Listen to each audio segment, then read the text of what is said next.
a little bit more too, as it was at the start, or at least the last couple of weeks seem to be really favoring those off the rail in the stretch. Light Fury, very professional. I like the stretch out to the 9 furlongs for him. Also coming out of that race, though, is Yamato. And actually, I was concerned last time that that would be a bit short for him. And he's not one of those big, imposing type of horses, but he carries a lot of substance. He's very laid back. And he's just one of those types that looks like he just wants to run all day. He's dappled out today. But again, I do think that he got the right pace set up last time out. So we'll see if he can back up that performance once again. As far as just plain physical appearances here in the walking ring, Town Classic gets the nod. He looks spectacular. As you mentioned, if you go on and look back through all of his career starts, he won going 1.70 miles on the synthetic at Presque Isle. He's not a tried and true sprinter.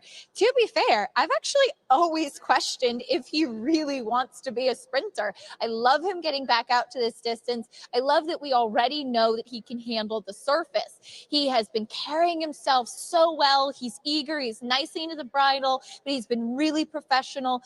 Coat looks beautiful this afternoon. Just really, really well turned out and got the nod here in the walking ring from me. The number 3 American Ninja was one that I included in my top 4. 7-1, getting a little bit of attention off of a win. Yes, for 20,000. So he will step up to face tougher today. But that said, as we know, Steve Placeres has been so sharp with spotting these horses on the Tapeta. This one does pick up Paco Lopez as well as we kick off the day on Pegasus World Cup Day.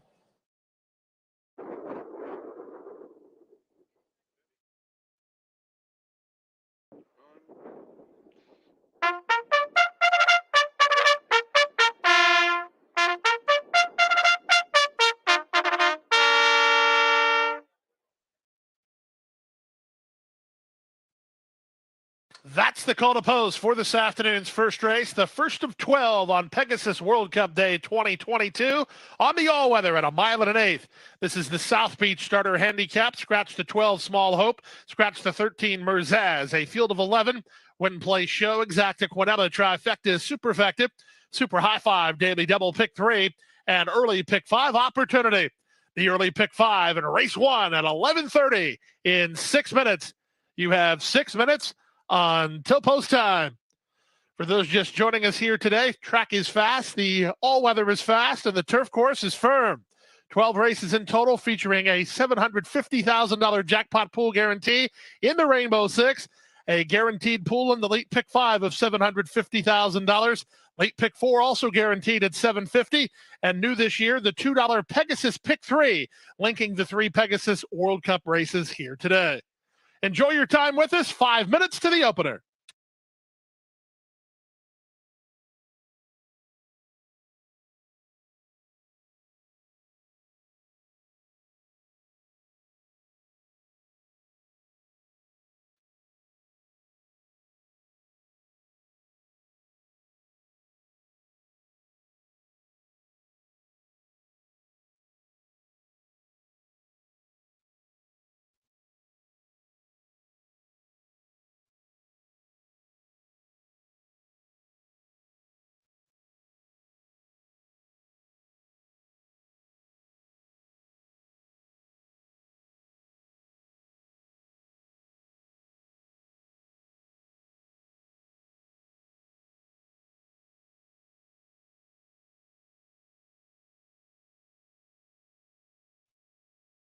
And ladies and gentlemen, we do have our best turned out horse award winner for race number 1. It's long shot 9, Strike Appeal.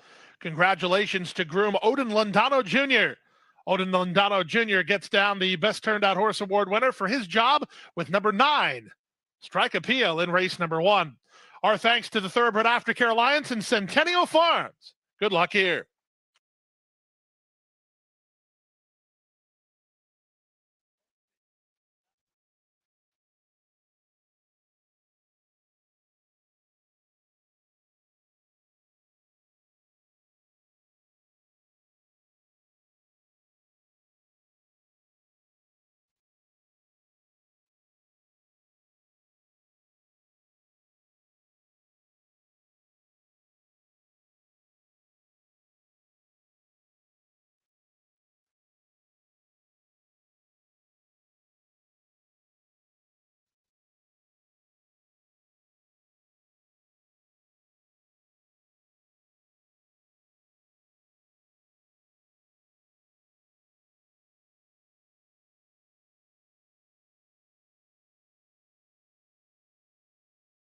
3 minutes to post time. 3 minutes to post.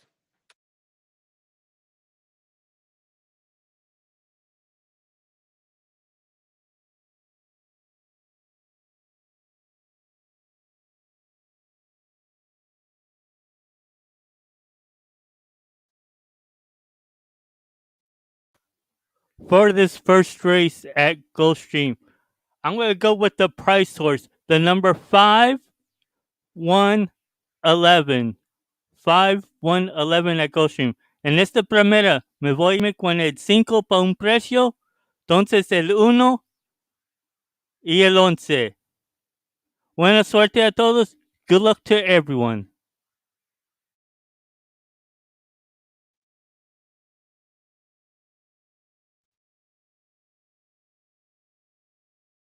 Two minutes to post time. The early pick 5 in 2 minutes.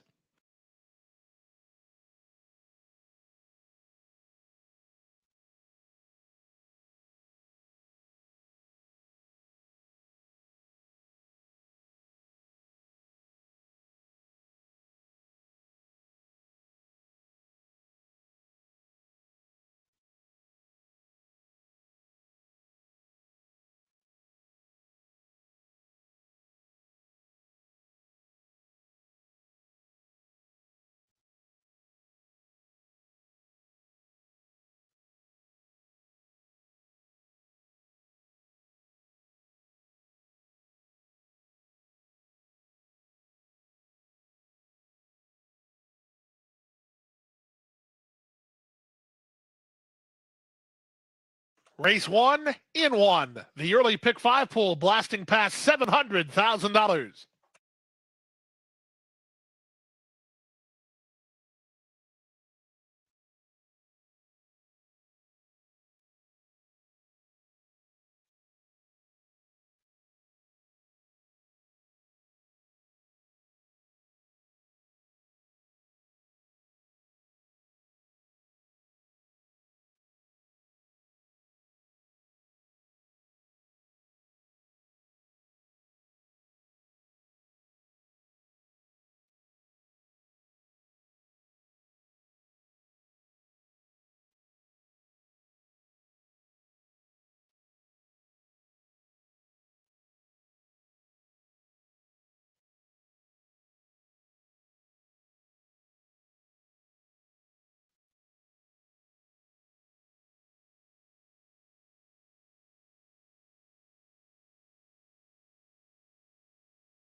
The horses are approaching the starting gate. Last chance to wager on the early pick 5.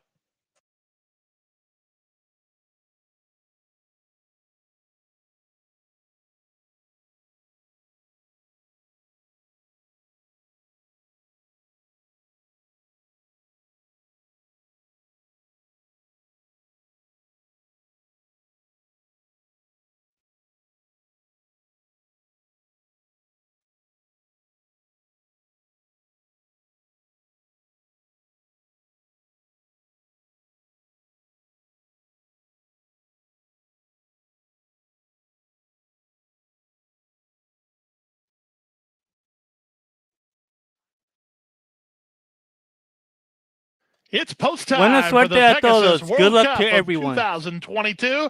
12 races on the card. They're at the gate for the first.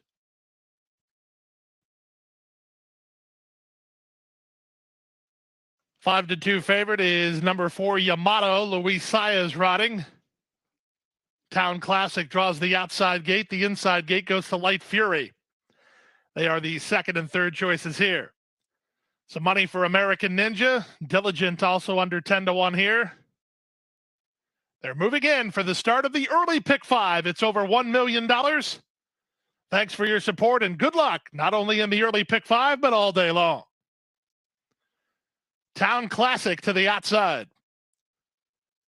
The tracks are fast. The turf is firm, and they're at the post. Racing at Gulfstream. From the center, Diligent gets the first call. Moving up on the outside, Lamplighter Jack put into play early. Light Fury protects his rail spot and moves into second. Wide on the course in Town Classic. Taken in hand between horses is Strike the Top. He's about 3.5 lengths behind. Then race favorite Yamato. He's in the 2-path, working 4 lengths off the pace setter ahead of Ambassador Jim. Wide around the first turn went Surf and Turf. Down at the inside, that's American Ninja. Up on his outside is Strike Appeal, and the early trailer is Marissa's Mission. In the run to the backstretch, Lamplighter Jack is clear a length and a quarter from Town Classic in second.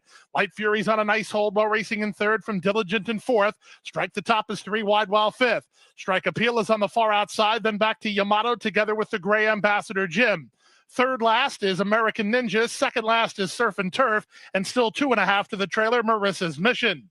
Quarter time, 24-1, the half mile posted in 48-1 as they leave the backstretch and get ready to swing to the far turn. Lamplighter Jack in a bid to make all. He leads a length and a quarter from Town Classic in second. Moving up on the outside and into third now, that's Strike the Top at the rail and Light Fury. Then far outside to Strike Appeal, and between horses goes Diligent. Yamato's looking for a run. Saya's trying to angle him to the outside. Surf and Turf is together with him. American Ninja's going to try to get lucky toward the rail. Marissa's Mission starts to tack on from the back. They stack and pack behind Lamplighter Jack, who's by 3/4 in 112-2. Strike the Top and Strike Appeal. Take aim second and third. Loose and charging. Here comes Yamato. American Ninja between horses with 1/8 of a mile to go. Yamato and Luis Saez surging forward on the outside. American Ninja tries to get up into second, but time has run out. The first goes to Yamato. He wins by 2. Very close for second. Maybe American Ninja over Strike Appeal. Strike the Top was fourth, and Lamplighter Jack to complete your high five in 149.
What's up, everybody? Buenos tardes a todos.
Just mid, but that winner, he was a first-time starter for Pletcher by Gunrunner, ran an incredible 84 Bayer on debut. And look, Happy Boy Rocket is looking pretty decent in the paddock. Actually, love the gleaming coat. And now I know we have occasion in the paddock to tell us exactly who looks the part, but I like what I'm seeing here. Yeah, good. And you now have the number one on top of your ticket, Beyond Best, who's another from Todd Pletcher. Now, this one is a $400,000 son of curling, gets laced into his blinkers, sort of finished an okay fifth in its 1 mile debut. That was up at Belmont. Yeah, I think the key here as well is that he also gets the blinkers on, because Irad was asking him from the get-go in his debut race to get a more forward position.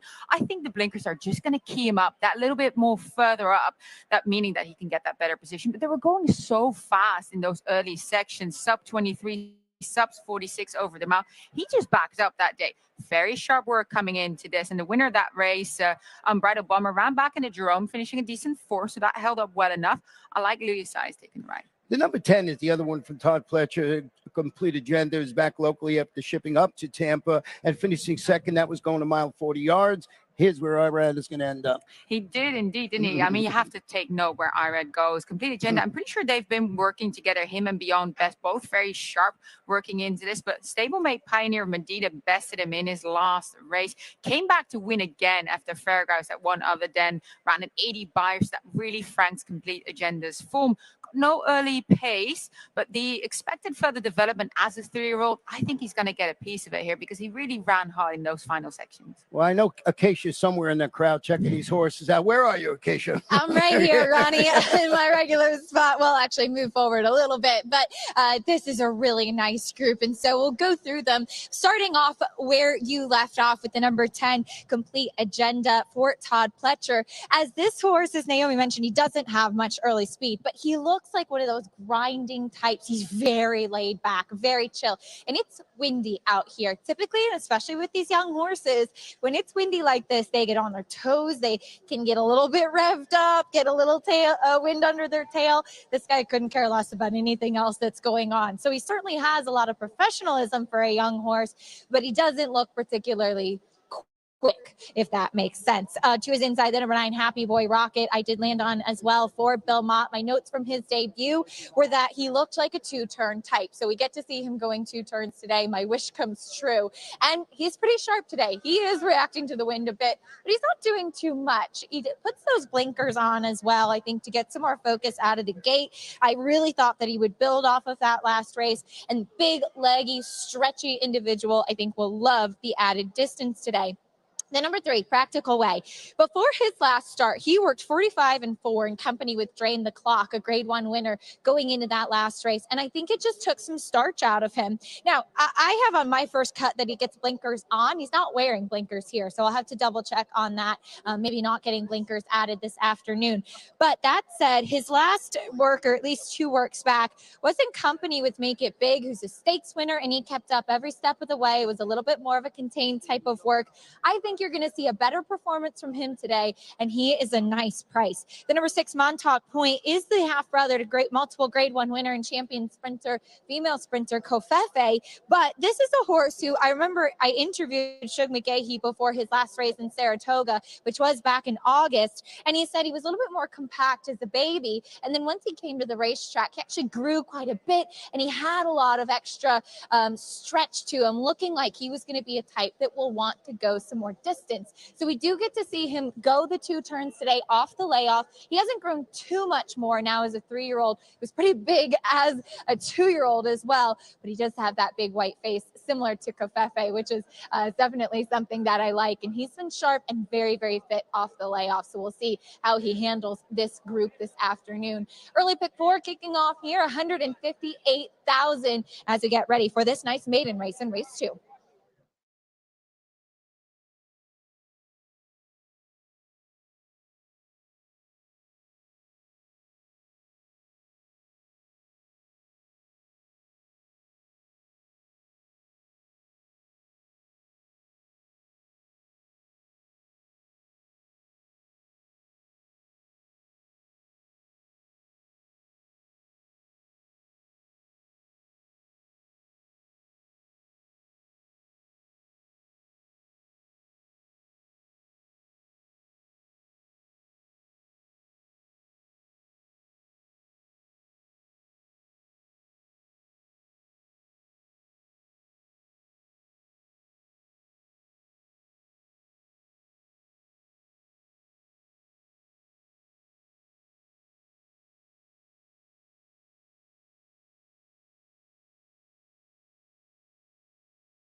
Por favor, letras chicas y ponga tus cogidos una vez, por favor.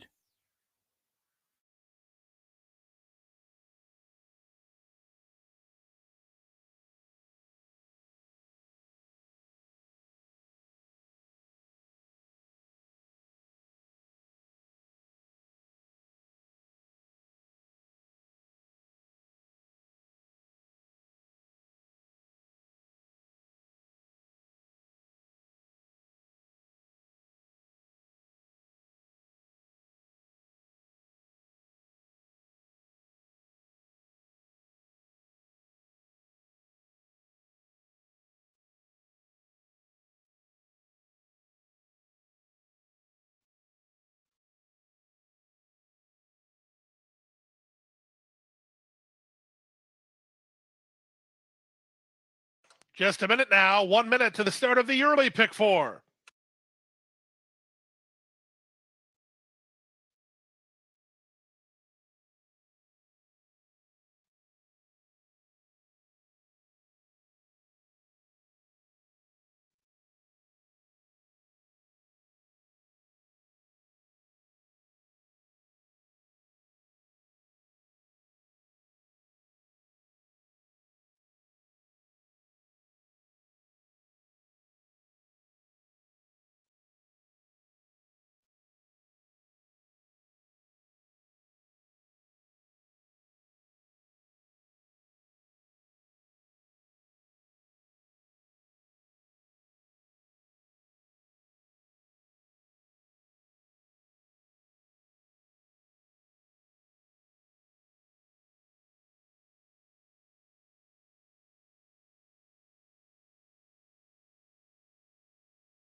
Over $250,000 in the early pick four pool with wagering time remaining. For those fans joining us on track, please make wagers early to avoid being shut out. Have your money and tickets ready when you head to the window, and allow those who are ready to wager to go ahead of you in line if you're still making final decisions. Race 2 in the early pick four to the first finish line.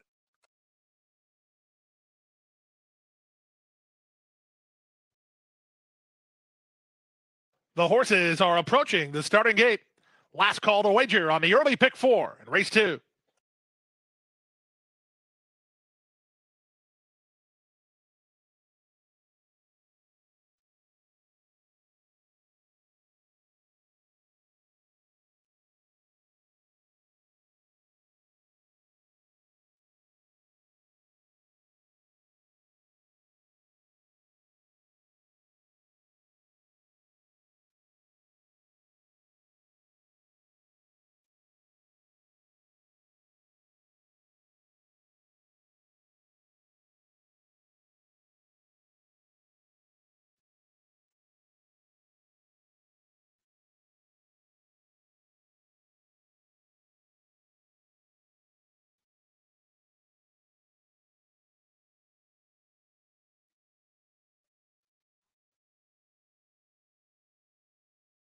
It's post time. Lining up and moving in for race number 2, the starting leg of the early pick four. That pool's blasted past $300,000. 2-1 race choice is 9. Happy Boy Rocket, Junior Alvarado riding for Frank Fletcher and Bill Mott. 5-2 on the rail runner. Beyond Best, one of two in here from trainer Todd Pletcher's barn. The other being the 10, Complete Agenda. Happy Boy Rocket is ready. They've put in Mad Mocha and Beyond Best. Here's Complete Agenda, Make Way and Practical Way. Two more. Waiting for Montauk Point, and from the outside, Ismian. Ismian and Jose Morelos to the outside. They're in the gate. And they're off. Clean and level beginning. Soon after the start, 10 Extra was hunted forward to try to get an advantage from the outside. That's Complete Agenda into the top flight. Ismian won't be far away. Saving ground down at the inside goes Montauk Point in the run around the first turn. 10 Extra has the lead 3 parts of length from Montauk Point, who's taken in hand. Ismian is on the outside, wide on the course, and Complete Agenda moving closer. In between horses in Consulate. Then Happy Boy Rocket down at the rail goes Beyond Best. On a stronghold is Mad Mocha toward the back of the field with Make Way 3 wide. The trailer is Practical Way. The quarter time was 24-1 as they race down the backstretch. 10 Extra at a big price leads a half a length. Complete Agenda is there second. Montauk Point is at the rail third. 3 wide as Happy Boy Rocket. Alvarado moves into contention. Montauk Point is between runners. Down at the rail goes Consulate, racing ahead of Make Way, who starts to make some progress. Mad Mocha is next. Second last Beyond Best, the trailer Practical Way. The leader, 10 Extra. 49-1 for a slowed down half mile. 10 Extra goes to the first finish line, nursing a neck advantage. Complete Agenda draws up alongside second. Now given the green light, third is Happy Boy Rocket. Trying to wind it up from the back is Beyond Best while wide on the course. Just inside him, Make Way at the rail, Montauk Point. From last, Practical Way is underway, but there goes Happy Boy Rocket, making a move now to take the lead from 10 Extra. Complete Agenda called on. He's not responding yet. From the outside, Beyond Best tries to get a rally going. Montauk Point is next as they straighten for the drive. Short stretch in play to the first finish line, and Happy Boy Rocket gets the jump on him and opens 3 now. Montauk Point finishing up down the center. Complete Agenda toward the rail, then Beyond Best, but the best is Happy Boy Rocket, and he's cleared for takeoff. Happy Boy Rocket by 2.5. Second was Montauk.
I'm going to try to do what I could do. I can't do too many tracks.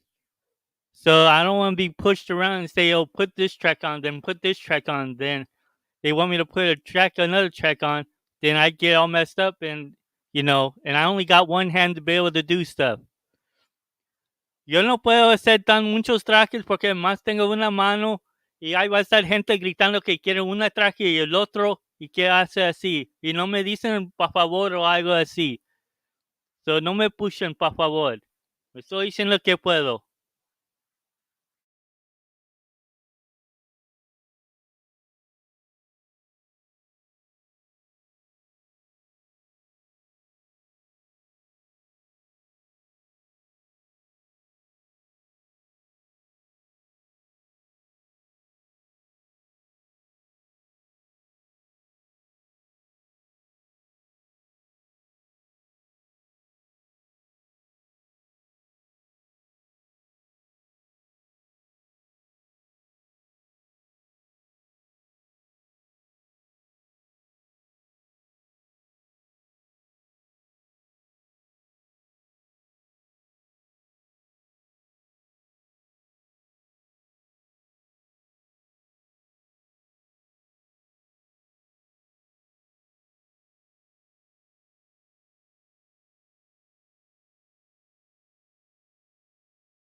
Carlos, una vez, además tienes que ponerlo, una vez. No hay 2 o 3 veces o te voy a bloquear por 5 minutos.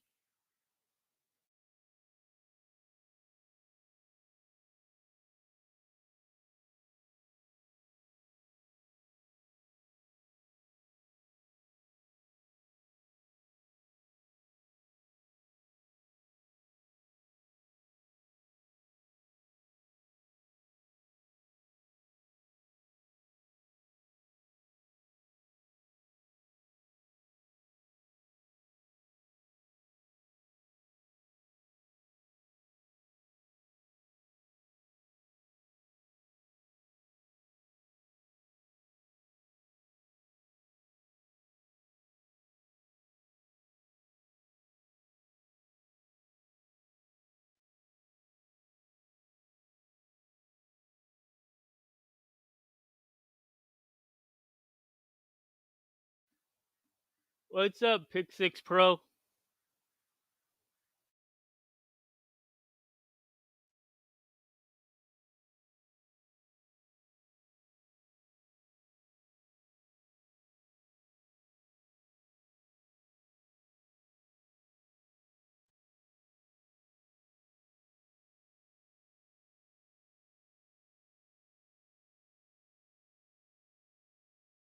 The horses are at the gate.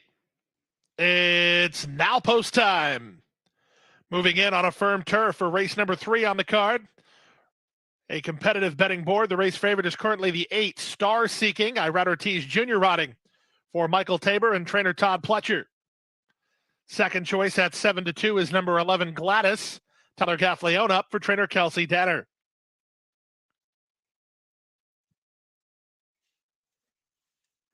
Traffic Song, Kate's Kingdom. Into the gate steps Joy of Painting with Song of Innocence.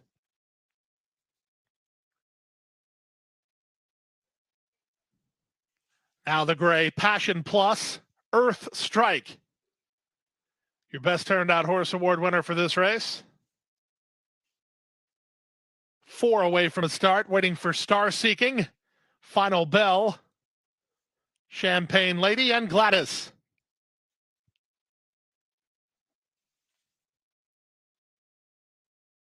Rider is off, 8, Star Seeking.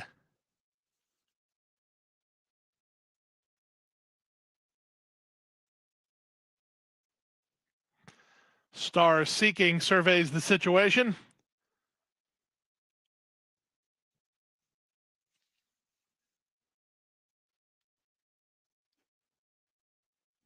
Ticking down a touch in the betting is number 1, Traffic Song. Jose Ortiz up for Jimmy Toner. She's standing patiently in the gate as the assistant starters are working with Star Seeking.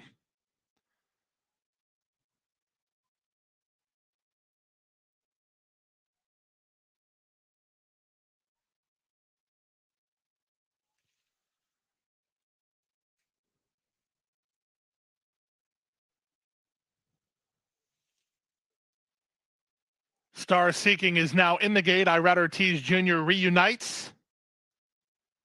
Champagne Lady will be next.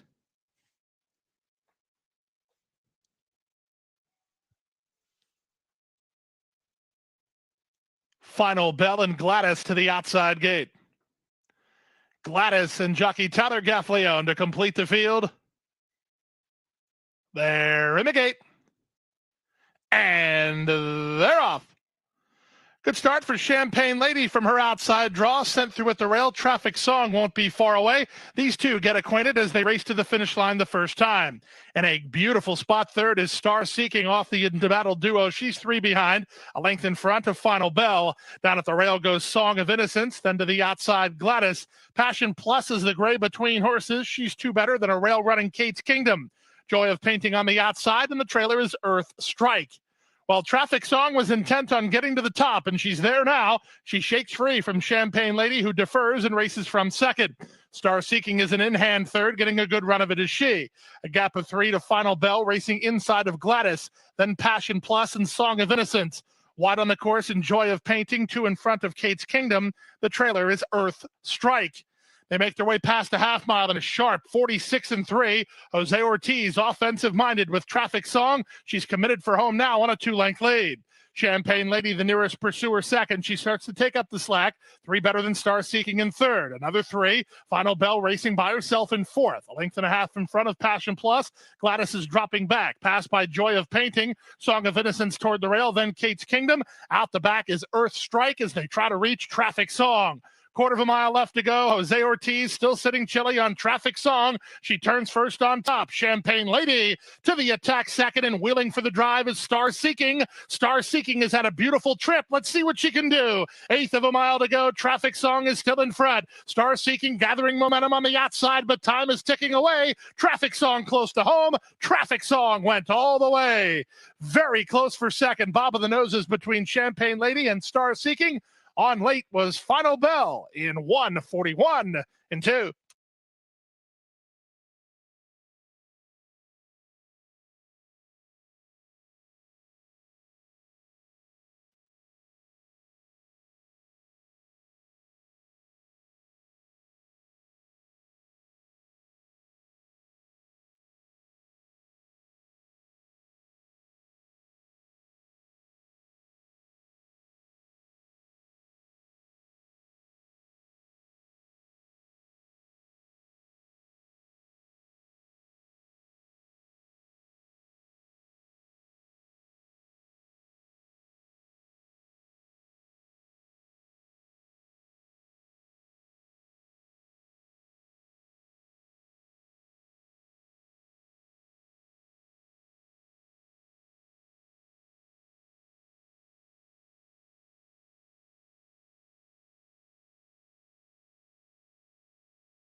The horses making their way up the 7 furlong chute. They are approaching the starting gate. Post time for today's second, less than 1 minute away.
And the horses have reached the gate. It's post time. They're lining up now for today's second.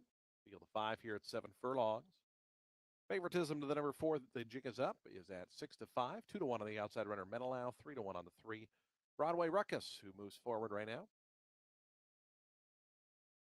Favored, the jig is up, coming in.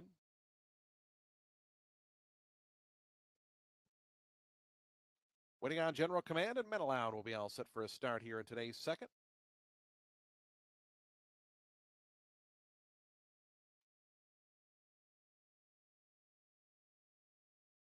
General Command coming up.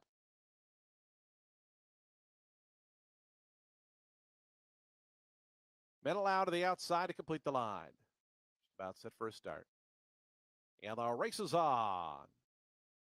Hammer D from the inside got away in good order. General Command in the red colors also showing good speed. And those two away quickest in the first furlong. The jig is up. The favorite came away in third. Menelao's to that one's outside in the 4th spot, about 2.5, 3 off the lead. And at the back early on is Broadway Ruckus. As they come onto the main track, it is General Command and Wilmer Garcia to lead it by a length. The jig is up, gets a little bit closer now for Jose Ferrer. They're 2 lengths clear of Hammer D, who's now back in third. And getting out a little bit is Hammer D. Broadway Ruckus comes through inside of that runner, and Menelao is at the back as they continue up the backstretch with a half mile to go.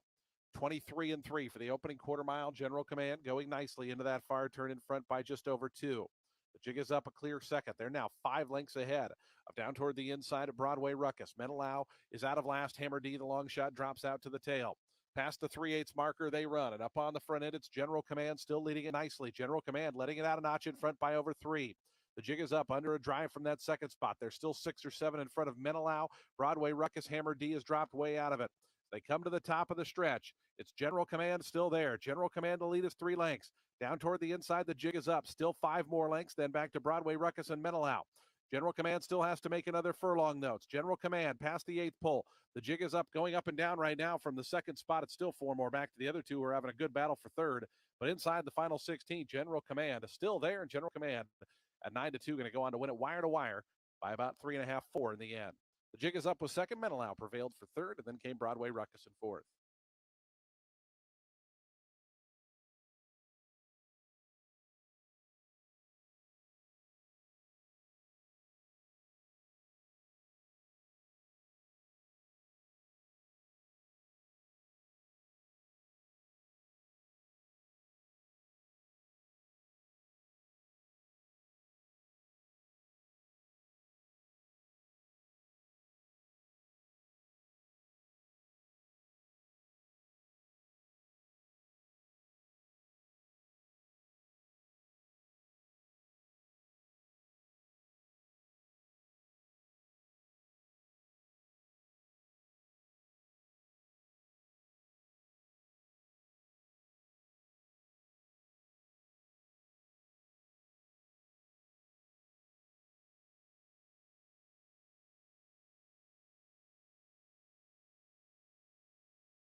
worked in company with recent Remsen winner Mo Donegal, and he kept up every step of the way. So definitely got some added bonus points given the company kept. This is a horse I think that will appreciate some more distance down the line, and Mo Donegal is a pretty big horse, and they really stacked up nicely together. But I think 7/8 is a perfect starting point for him. It's a lovely extended walk to him. Really, I think a standout here in the walking ring. And this is a really good looking group of horses. The other one for Todd Fletcher is the 12 Congressman to the outside. The second dam is a multiple graded stakes place horse. There is some quality in here. He's a colt by Constitution. This was a horse who seemed like he was always going better than his recent workmate, a horse named Enough Already. And he also was training well, this one with Louis Sias in the saddle. Now, he's been on his toes here in the walking ring, but he's not doing too much. It just seems like he's feeling fresh. His horses love this cooler weather. So he really, I think, handled himself very well in here, but just off the works and in a physical perspective, I couldn't get past Swing Shift. The number 6 Bourbon High, saw him a couple times up at Saratoga this summer, and he was always really revved up prior to his races. He was a little bit studdish. He was really on toes, just sometimes doing a lot more before the race even began. While he was sharp today, and I like his demeanor for the cutback and distance, he was so much more composed this afternoon. He really has matured a lot now coming back as a 3-year-old. As far as the one for Saffie Joseph Jr., one of 2 for him anyway, positive review, gets blinkers on. He's another one that's been pretty sharp, and he always is. He's always on his toes. He's a colt by Unified, who I agree just needs a little bit more, but I think the extra furlong should suit him well. There's Benny the Book to kick off the post parade for race number 4. Por favor, letras chicas.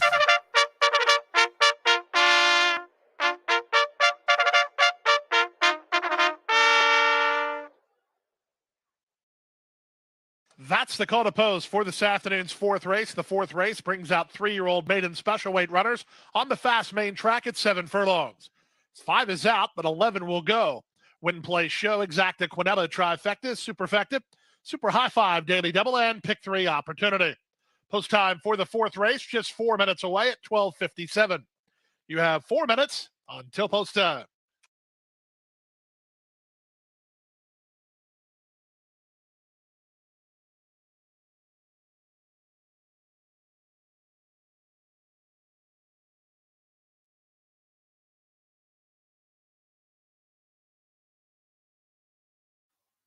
Y también pone tus cogidos una vez, por favor. No 3 o 4 veces, una vez.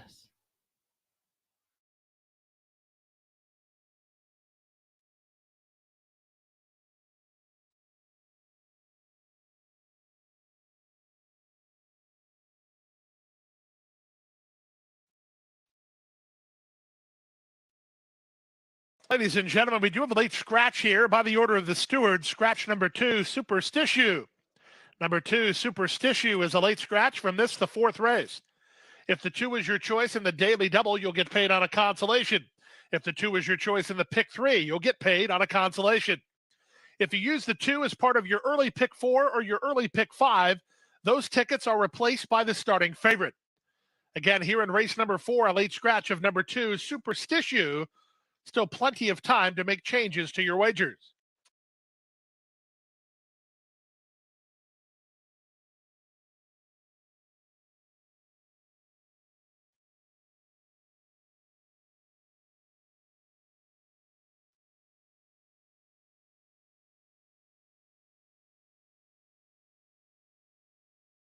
And we do have our Best Turned Out Horse Award winner for today's 4th race, being presented in coordination with the Thoroughbred Aftercare Alliance and Centennial Farm.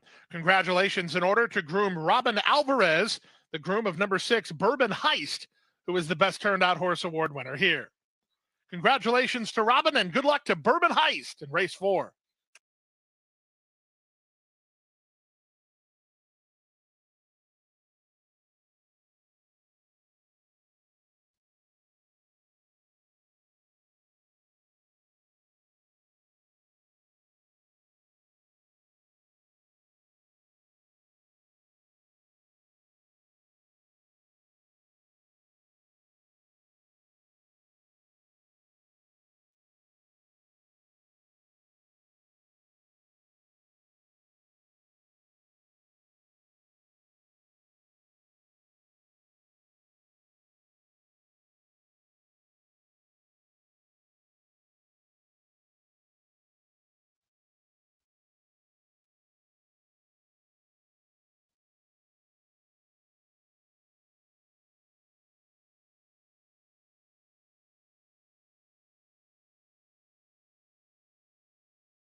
Wagering windows remain open for race number 4. You are reminded number 2, Superstition, was a late scratch.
The horses are approaching the starting gate.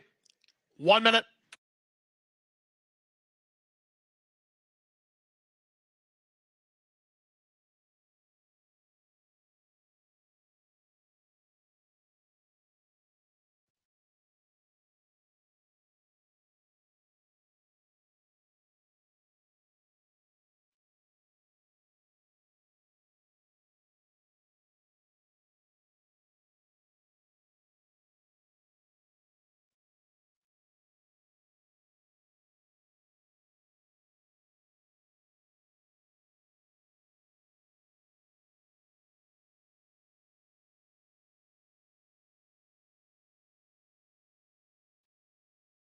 The horses are at the gate.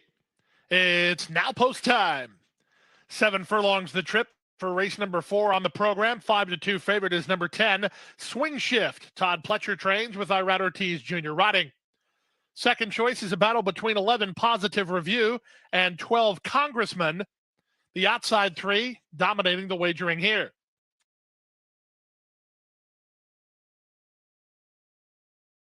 In the line, No Nay Franklin, joined in by Benny the Book. Umbra ready. Now surpassing his step forward. Here's Siango going up. Swing Shift in the familiar white colors of the Windstar Farm. Bourbon Heist is ready.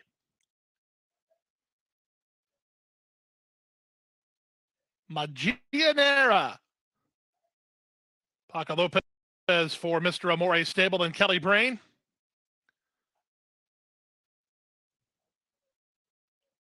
Waiting for Positive Review and Congressman. Congressman, another from the Windstar Farm to the outside. Field of 10 at 7 furlongs. Set for a start.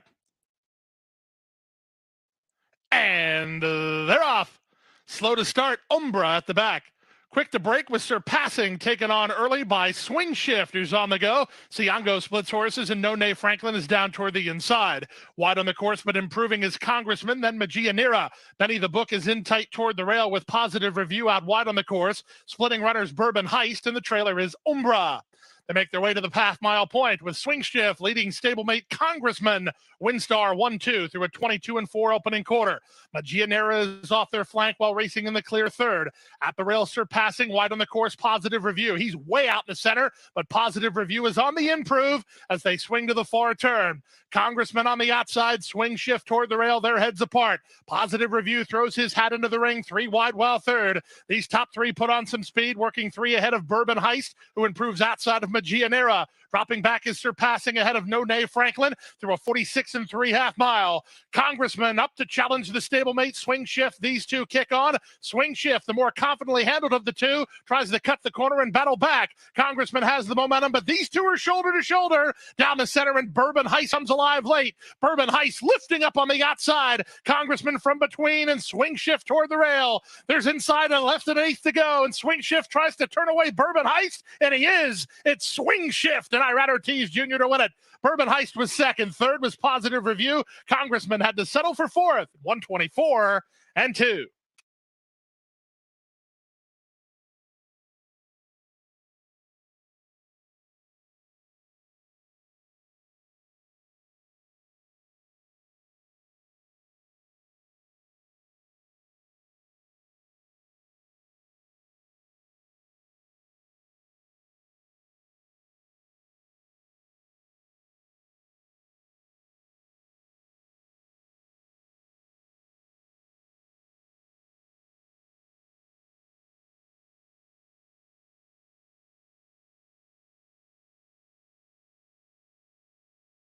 They're at the post.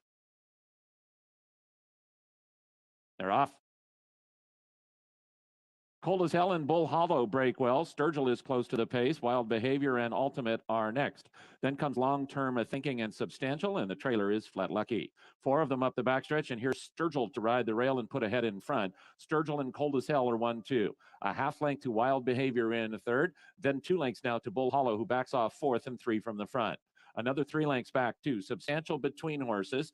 At the rail goes Long Term Thinking, and Ultimate is 3 deep. Flat Lucky is the trailer, and the leader is Cold as Hell. Cold as Hell just ahead in front of Sturgill in second. Wild Behavior is third, and he's got a good chance. 3 deep. Here's Wild Behavior to come after the front runners.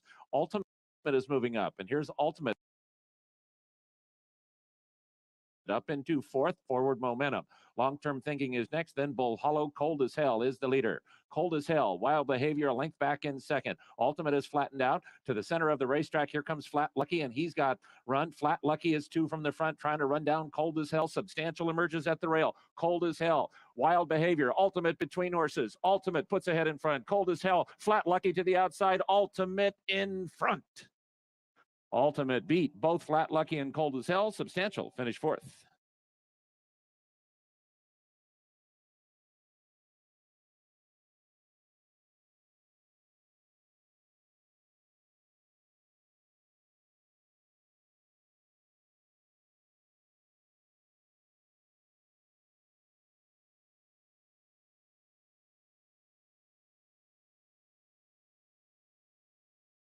It's photo finish.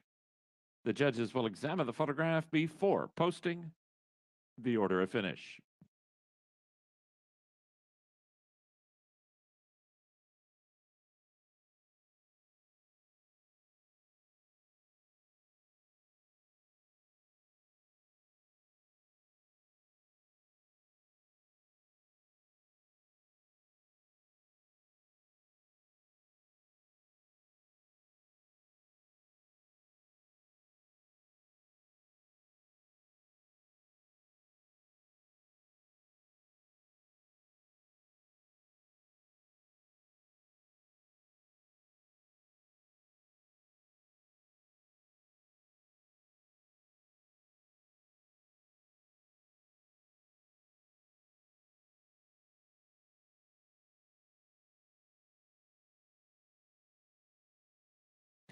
Number 4, Ultimate first.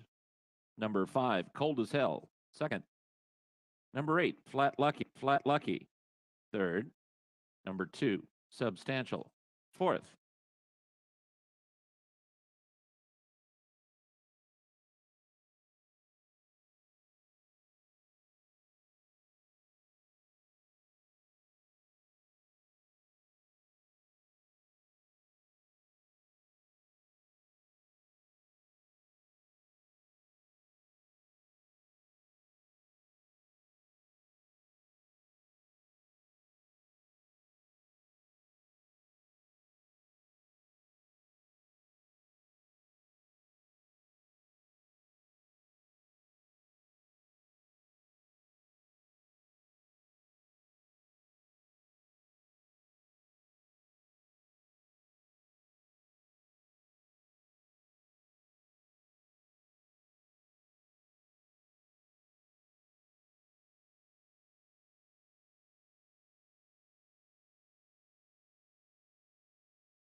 I'm going to be telling everyone I'm going to be on 10 hours straight. So I'm going to be pretty tired. So if I don't talk or anything and I post, that's the reason why.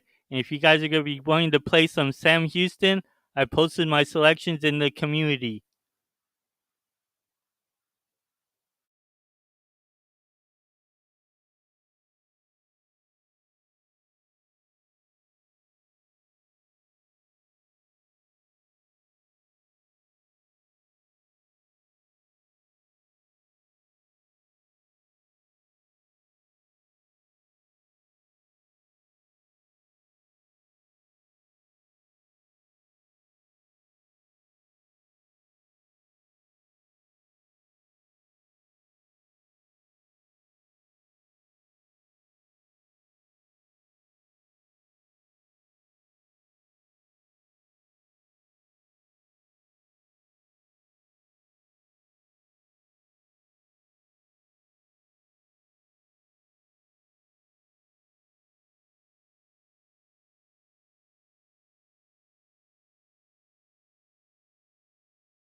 Everyone has to use a different type of style and what works for them, you know.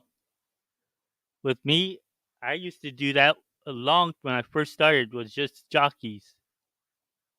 But I got to know each thing better and all that.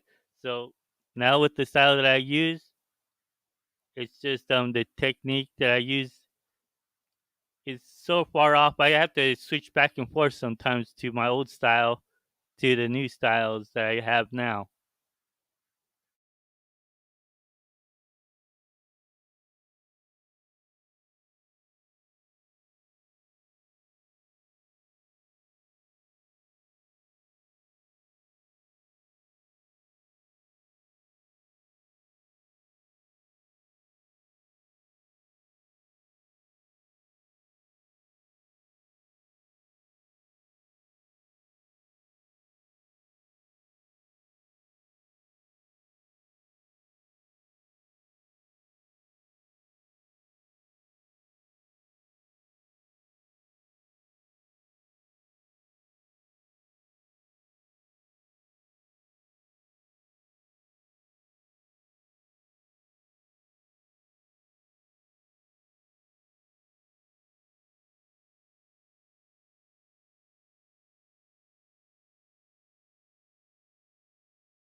All I see here is the 3 and the 1.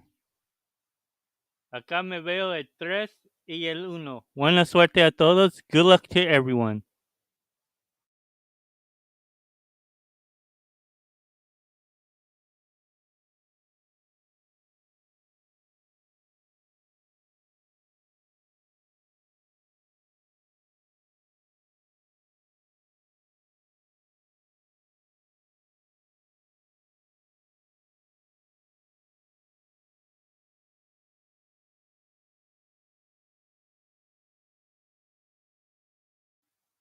And I'm a little tired because I only had a couple hours sleep because I was on for 9 hours yesterday on here showing the races for everyone.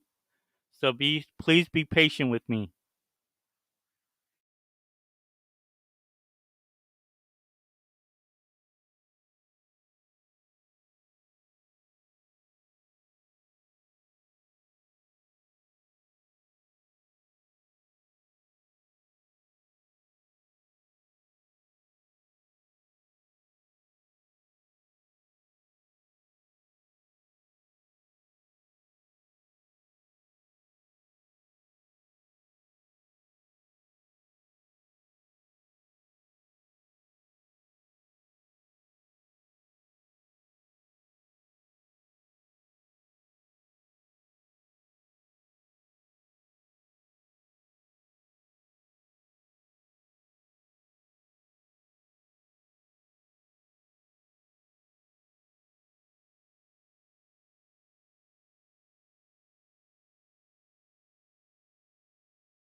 A price horse here that I might just keep an eye on.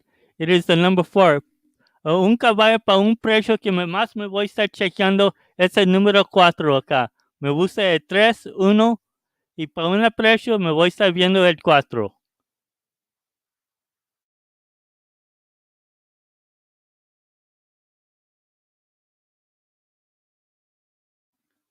I haven't done Saratoga harness races, but I've been doing some others. I'm going to see how I get, and let's see how everything goes. And if I'm not so tired late in the evening, show some harness.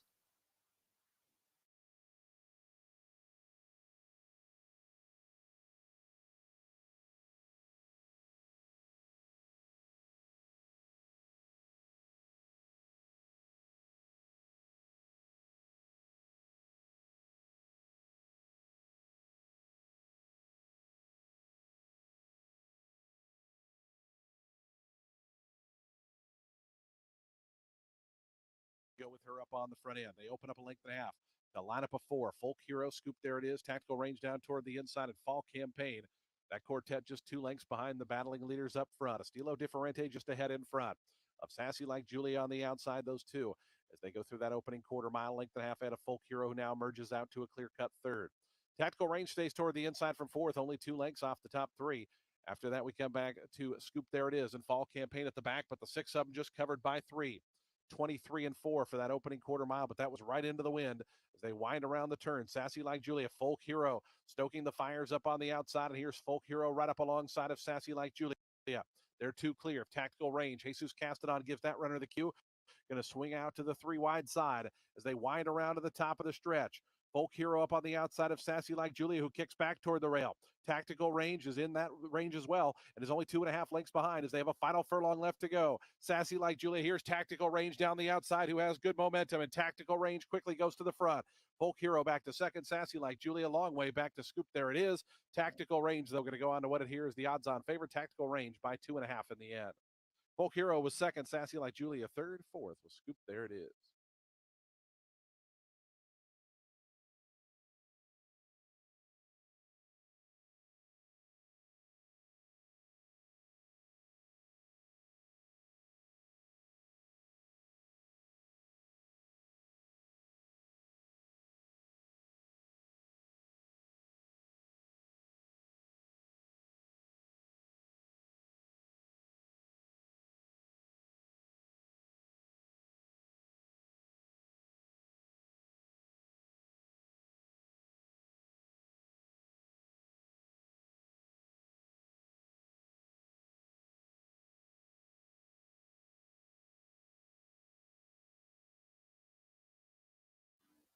El 4 no corrió mal tampoco el precio.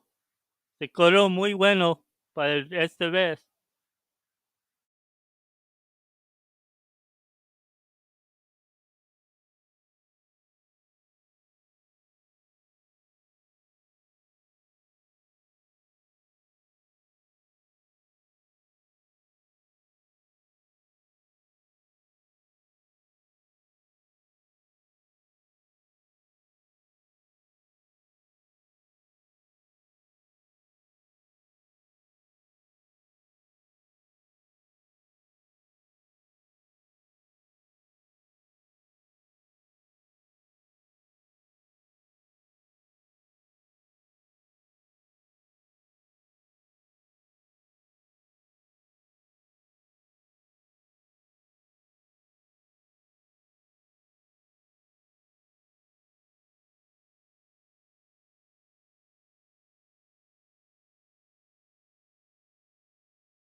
Number 7 is Scarabea.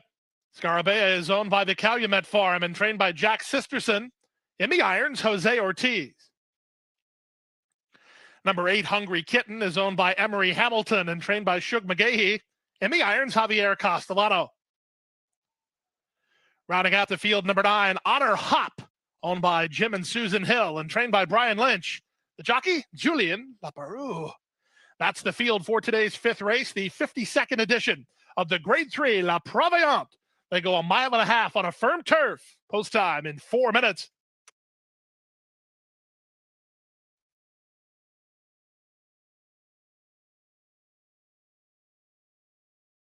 We do have our best turned out horse for today's 5th race. Congratulations to groom William Anacito of the Christophe Clement Shedrow.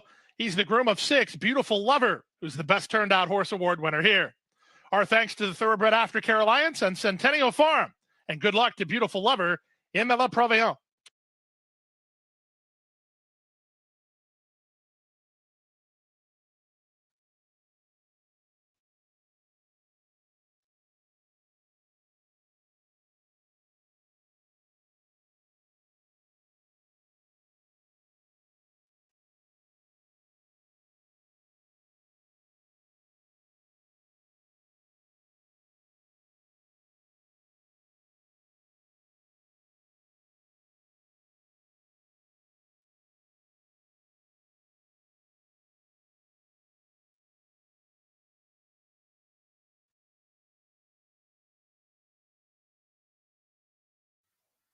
Ponle tus cogidos una vez o te voy a bloquear. First graded stake of the day coming up, and they all have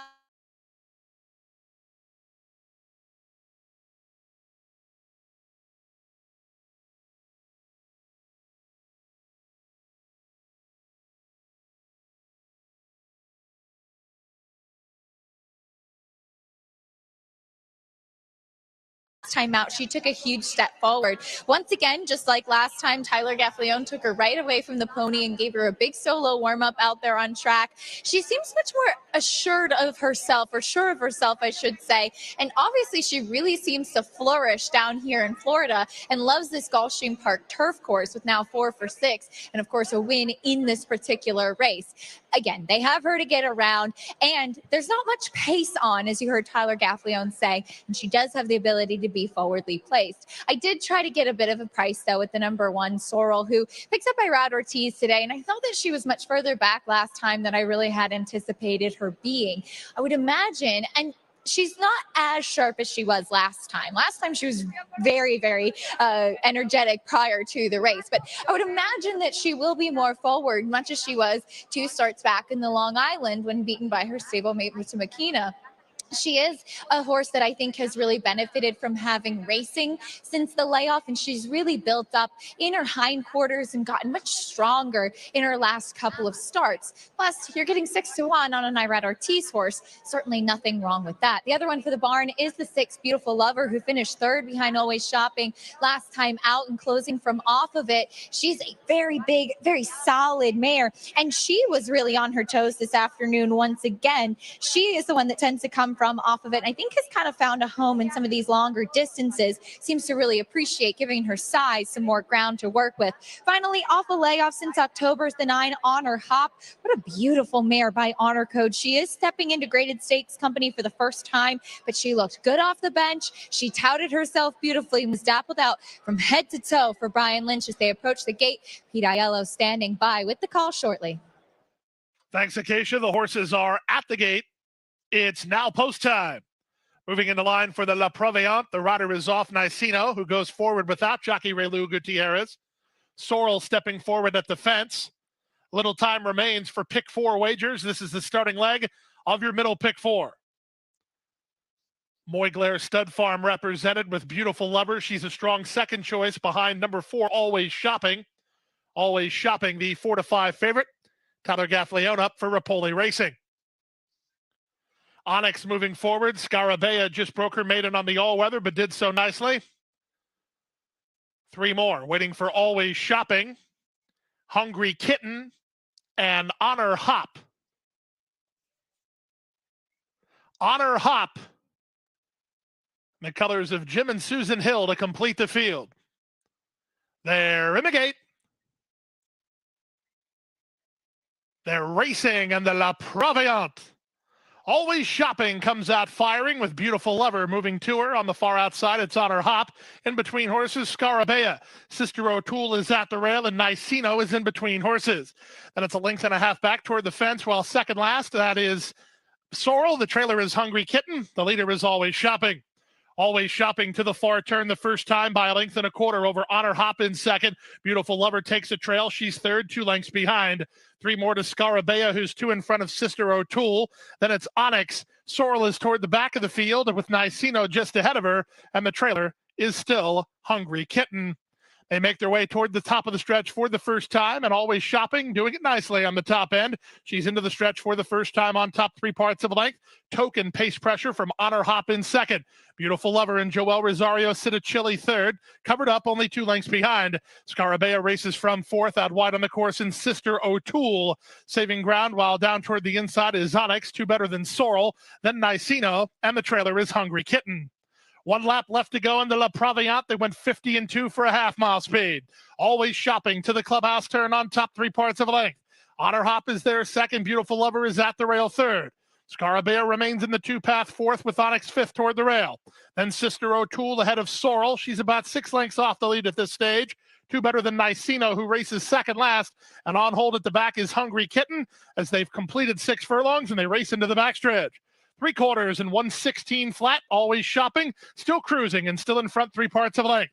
Honor Hop is second, Scarabea 3 wide third, Beautiful Lover fourth at the rail. Followed fifth by Sister O'Toole, then it's Onyx and Sorrel. 2 back to Nicino, and still unhurried and still at the back is Hungry Kitten.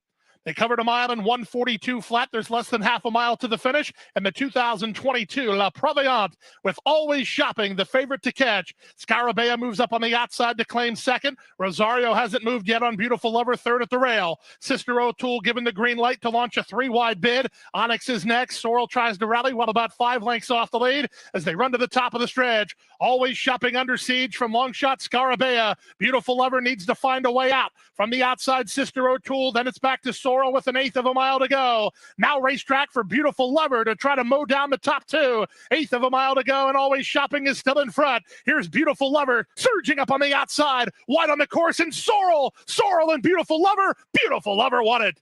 What a thing of beauty ride from Joel Rosario there. Beautiful Lover wins the La Provent in 2:30 2.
They're off.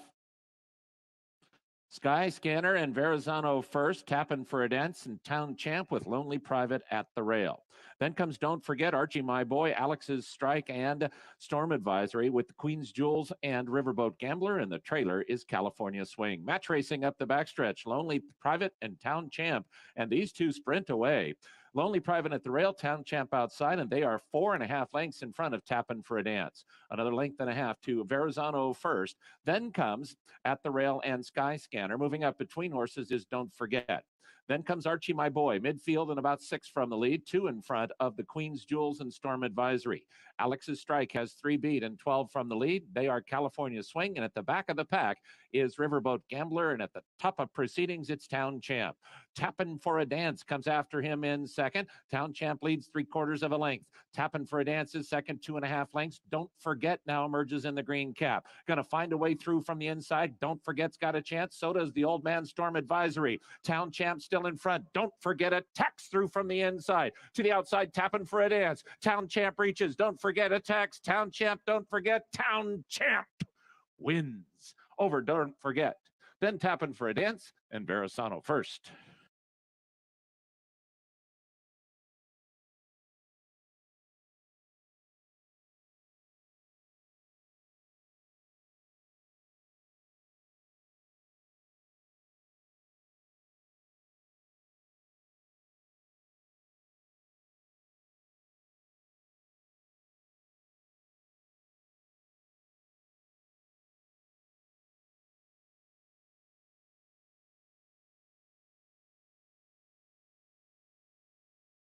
It's photo finish. The judges will examine the photograph before posting the order of finish.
The horses are approaching the starting gate.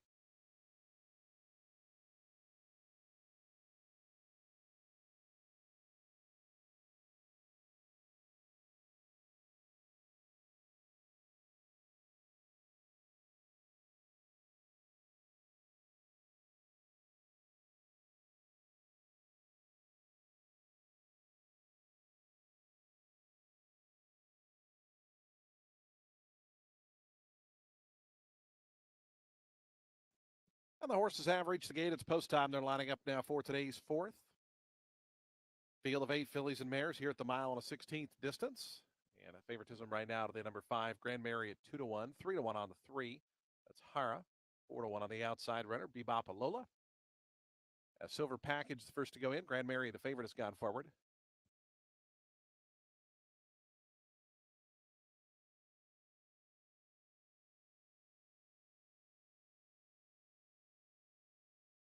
Tis herself going in, just winning on Monique's Daredevil, and Bebop Alola will be all set for a start here in today's fourth.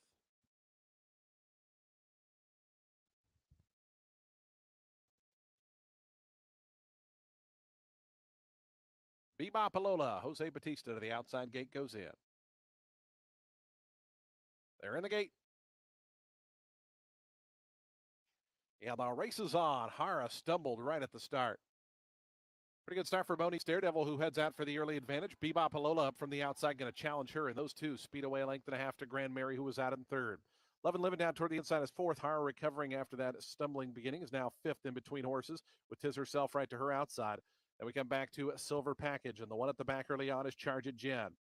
But the eight of them only covered by about 7 lengths as they go midway on that first turn. From the outside to the rail, Bebop Alola leads it. Monique's Daredevil, Love and Livin'. Those two second and third just a length behind. This leader up front as they try to slack the pace a little bit. 24 seconds for the opening quarter mile. Grand Mary is fourth right now, out in the clear, racing in the 3 wide side, about 3 lengths off the lead. In between horses, Hara's trip continues. Had to just check off heels there. Is back in fifth. It's another length then. To that one's inside Silver Package, Charge It Jen, and Tis herself drops out to the back. That one, Stablemate, and still leads him up front. It's Bebop Alola going past the half-mile pole after an opening half at 49 4/5 seconds. Bebop Alola takes him to the far turn, but Monique's Daredevil turns up the pressure. Grand Mary has got closer on the outside, is third and only a length behind. Hara continues to run bravely after the trouble, is up fourth and only 2.5 off the leader up front, who's Monique's Daredevil. Monique's Daredevil, a narrow advantage, kicking back toward the inside, Bebop Alola. Then we come back to Grand Mary. Hara pushed along out 4 deep. Love and Livin' continues down toward the inside, is only 3 lengths off the leader, Monique's Daredevil. Monique's Daredevil to the top of the stretch by just over a length now. Bebop Alola checks out of it. Love and Livin' trying to come through toward the inside. Grand Mary is still pitching away with a chance. Hara flattened out. Final furlong left to go now. Monique's Daredevil, Pablo Morales shakes that runner up. It's Monique's Daredevil, a length and a half. Grand Mary trying to get closer on the outside with Love and Livin'. Looking for another 16th. Monique's Daredevil. The lead is still a length and a half. Monique's Daredevil keeps on finding. Monique's Daredevil, a length and a half. Grand Mary was second. Love and Livin' third. Then came Tis herself and Bebop Alola.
Four, 5, 2, 7, and 8 unofficial. Final time 147.92 seconds.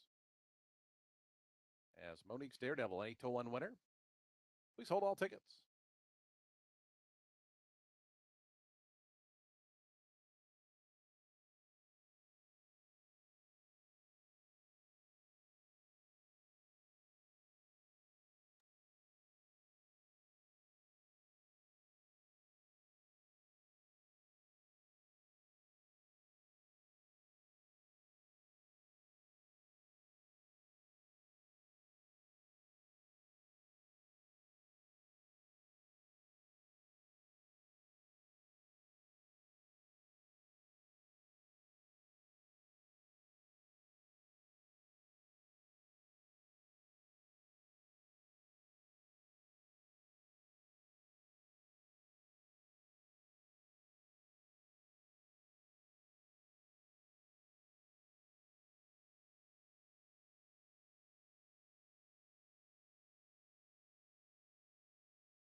tote board. 2 horses taking a lot of respect, that being the number 4, Frosted Over, and the 7, Telephone Talker, are my top 2 selections in here. They both have experience on a synthetic surface, and specifically looking at Frosted Over, he's been in some deeper waters up at Woodbine. Most recently was second behind his stablemate, Sir Winston, in the Grade 3 Valid Victory. Prior to that, won the Grade 3 Ontario Derby. So looking at the horses that he kind of faced in those races, a lot of those participated in the 2021 Canadian Triple Crown. And he figures to get a good trip in here just sitting off of it. You can see him on the track. He looks great. He's away from the pony. And typically he is kind of forwardly placed in his races. Now I mentioned the 7, Telephone Talker, currently 2-1 on the tote board. He was a winner last time out in a race originally carded for the turf course, moved to the Tapeta, and he handled it quite nicely. It was a field of 8. He was kind of towards the back there and rallied late to get up to win as the favorite, but not a heavy favorite in there to win by a length and a half. So looking at his performances, obviously having that little bit of an edge, having that performance here, I think suits well for him. He's just going to be making his second start since a year ago, so there's obviously room to improve there. Now, looking at bigger prices on the tote board, 2 horses intrigue me, both at double digits, 20-1 and 23-1. I'll start with the number 2, Wolfie's Dynaghost, who won last time out. That was going a mile at Tampa. He's part of that early pace scenario. He figures to be part of the pace once again today. And looking at some of the waters that he's been in the past, he was in some tougher spots at Saratoga. He finished 3rd in the Better Talk Now, $120,000 stakes race there. I thought it was a good performance from him. And I'm just seeing his recent form. He had some okay races after that event at Saratoga, and I thought his last 2 have been better. He's going to have Raylu Gutierrez is in town to ride this one, who's had a great meet at Fairgrounds and comes in here for a couple mounts, including 2 in the Pegasus World Cup Turf and the Pegasus World Cup. So it could be a big day for that jock. And finally, I'm really loving what I'm seeing from the 12 in here, Journeyman, who was 15-1 morning line. He's floated up. Now, he's another horse. He does have experience on a synthetic horse. He actually has a win. It was his maiden score early on in his career. Prior to that, he was second. And the only other time he's been on a synthetic surface was in the Grade 2 Eclipse back in 2020 up at Woodbine, where he finished 4th. It was an okay performance, but he faced very nice runners such as Skywire and A.B. Slatter, who have done a lot in their careers. Looking at his more recent performances, last time out he was 4th, beaten by 3 lengths here, going a mile and a 16th on the turf course. It was his first start since joining the Steve Glaceris barn. I thought he made a great late move in there to kind of pick up the minor chairs in the superfecta. And for me, it was kind of interesting to see. He was away from the pony. Typically in his races, he's been further back. So when you see horses, they're not going to be next to the pony in here. It kind of suggests that he might be more forwardly placed in his race, which for him, that would be beneficial because he typically has work to do late. So this would be one that I would consider in the exotics. A great betting race here in the Carousel Club, 7-5 on Frosted Over. Looks to be the one to beat in here. A lot of class with this one. Good luck.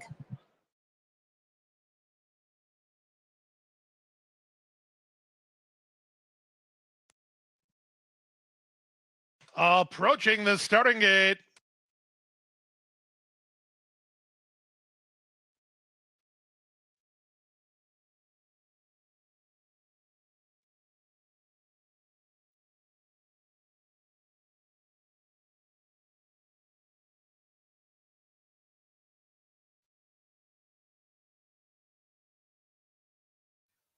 Por favor, ponga tus cogidos una vez y por favor use The letras horses chicas. are at the gate. Gracias.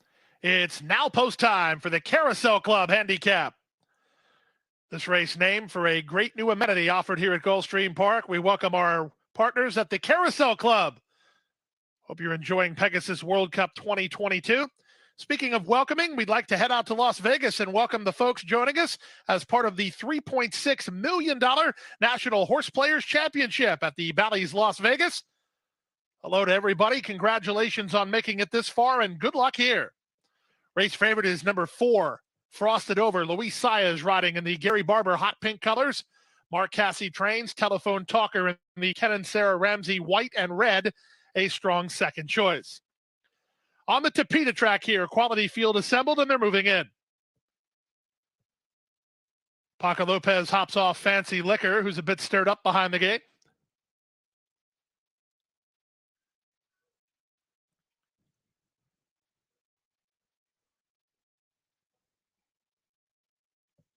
Now Tiesto going up.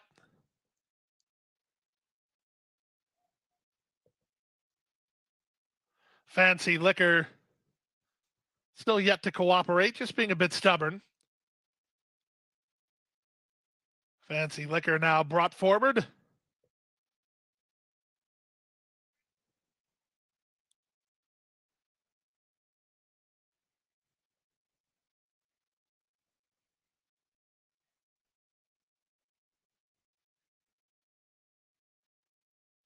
Fancy Liquor now is in the gate.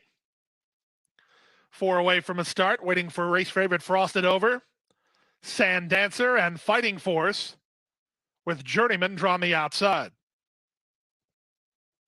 Race 6 on the 12 race program that is Pegasus World Cup Day 2022. Welcome if you're just tuning in.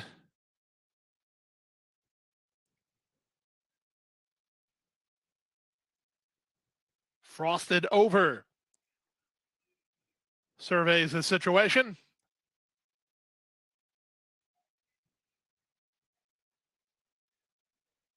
Now it meets with his approval, and he's in line. Veteran campaigner Sand Dancer in the purple colors of Seagull Capital. Now just waiting for Fighting Force and Journeyman.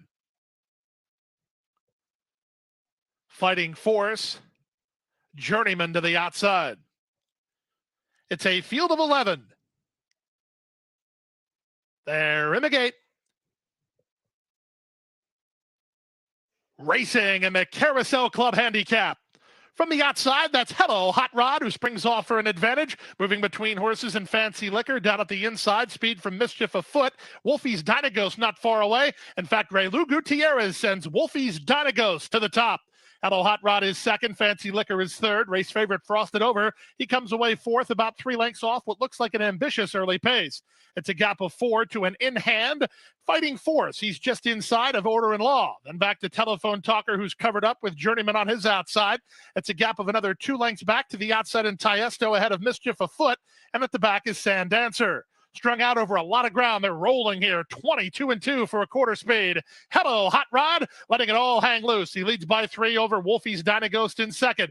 Frosted Over is together with Fancy Liquor. They're third and fourth. Journeyman improving in the pink and black on the outside. Fighting Force still covered up while hoping racing room materializes toward the rail. Order in Law is in the black colors between horses, 2 better than Tiesto. Telephone Talker's had a ton of pace ahead of him. He starts to make some decisions ahead of Sand Dancer. Mischief afoot is last as they round the far turn.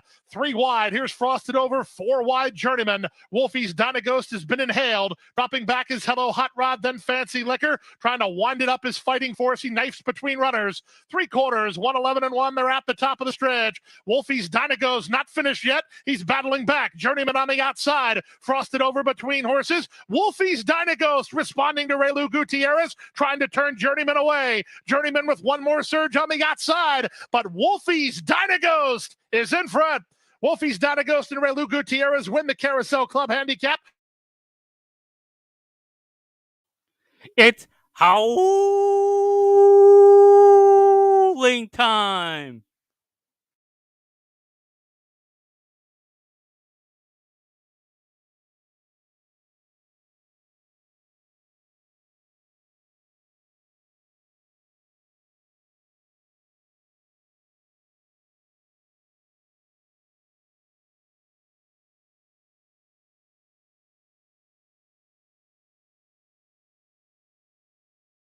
Final furlong. Waberjot inside, Sayo outside, and they are matching strides. 3.5 back to Replete. Waberjot and Sayo. They come to the final 16th, noses apart. Waberjot inside, Sayo outside. Waberjot half ahead, Sayo a final try. Waberjot! Undefeated in 3 starts, Waberjot beat Sayo. Then came Gold Endeavor and Fiery Tail.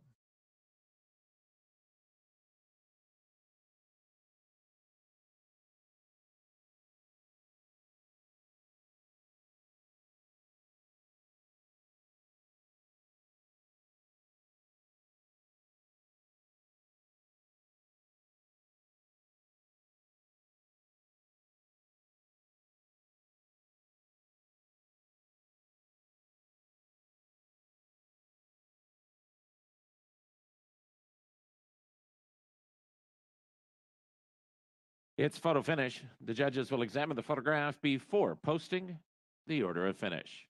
Folks, please be advised the stewards have posted the inquiry sign and will conduct a steward's inquiry into the running of today's 3rd race. The stewards are looking at the start of race number 3. Please hold all mutual tickets until the completion of the steward's inquiry and the race being declared official. The stewards are conducting an inquiry into the start of race 3.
The horses are approaching the starting gate less than 1 minute.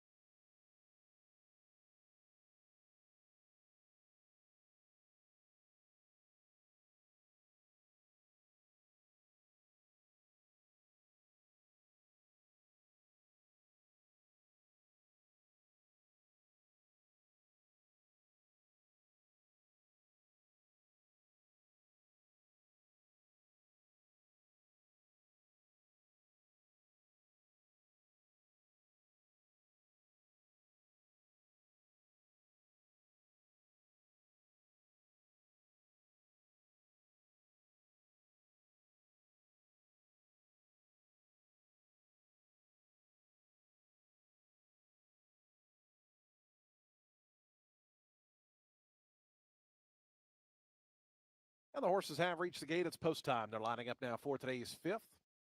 A field of 9 here at a mile and a 16th as we get set to kick off the ultimate 6. Favoritism right now toward the inside, number 2, Siakam at 6-5. 7-2, the outside runner, Gold Czar. 5-1 on the 4. That's Rip It Ryan. Rip It Ryan's gone in. Your Starship Oreo moving forward.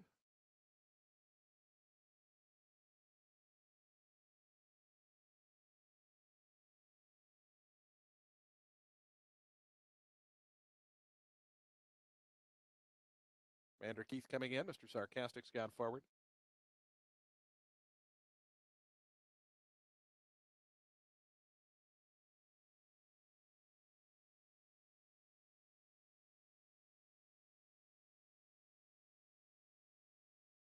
Mr. Einstein. Pharaoh Fancy Pant just waiting on Gold Czar to the outside. We'll be all set for a start here in today's 5th. Gold Czar, Scott Spieth to the outside gate. Gold Czar goes in. They're in the gate.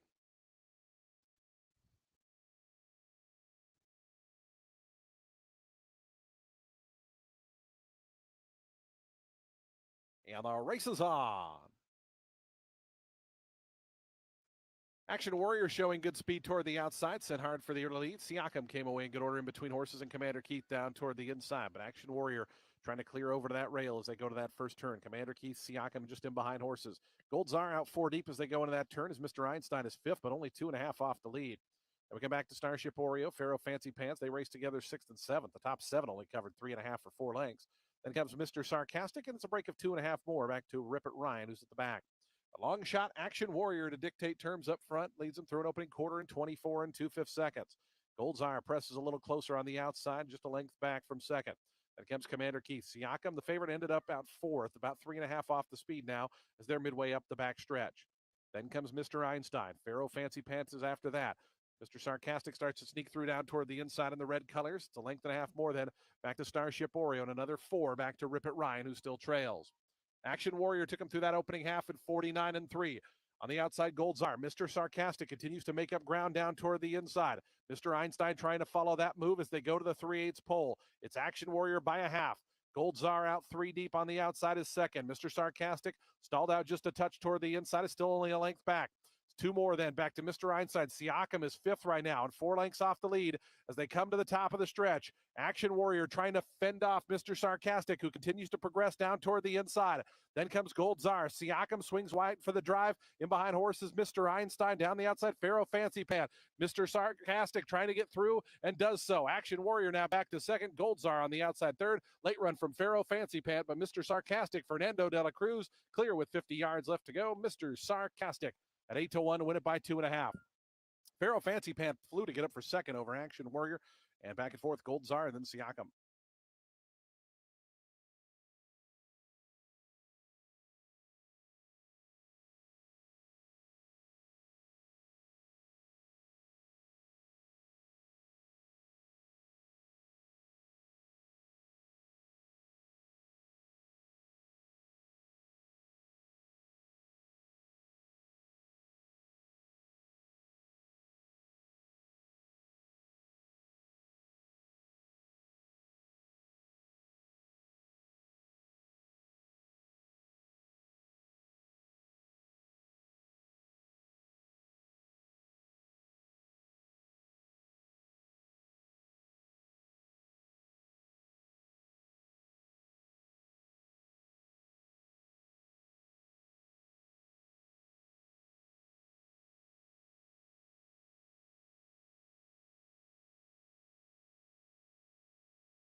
Don't boast it, because I didn't see the selection, and you didn't see it. You didn't post it.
Trained by Patrick Biancone, ridden by Julien Laparoux.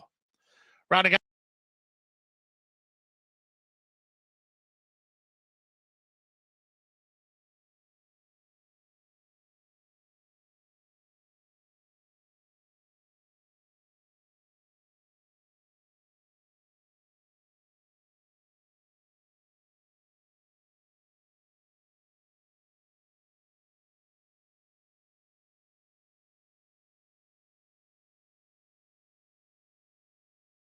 And ladies and gentlemen, we do have our best turned out horse award winner for the WL McKnight. It goes to the groom of number 3, Carlos Navas, the groom, the horse Farmington Road. Congratulations from Centennial Farms and the TAA.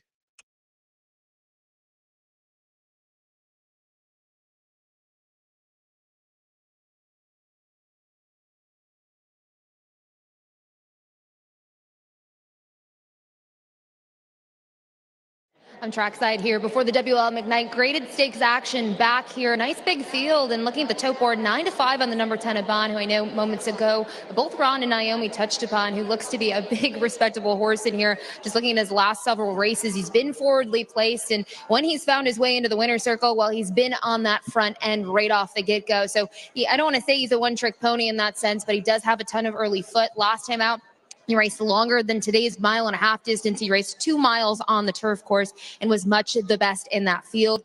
Todd Fletcher's had a tremendous championship meet so far, winning at over 40%. You can see him kind of by himself out here. He went out a little bit earlier, but he looks great now on the track. Now, some other directions to go into. At 5-1 down on the board is the number 1 at Temple, who Naomi touched upon. Also has some early foot, but he's been actually able to show that he can sit just off the pace and make that late run. Last time out, he was 3rd. That was out in New York.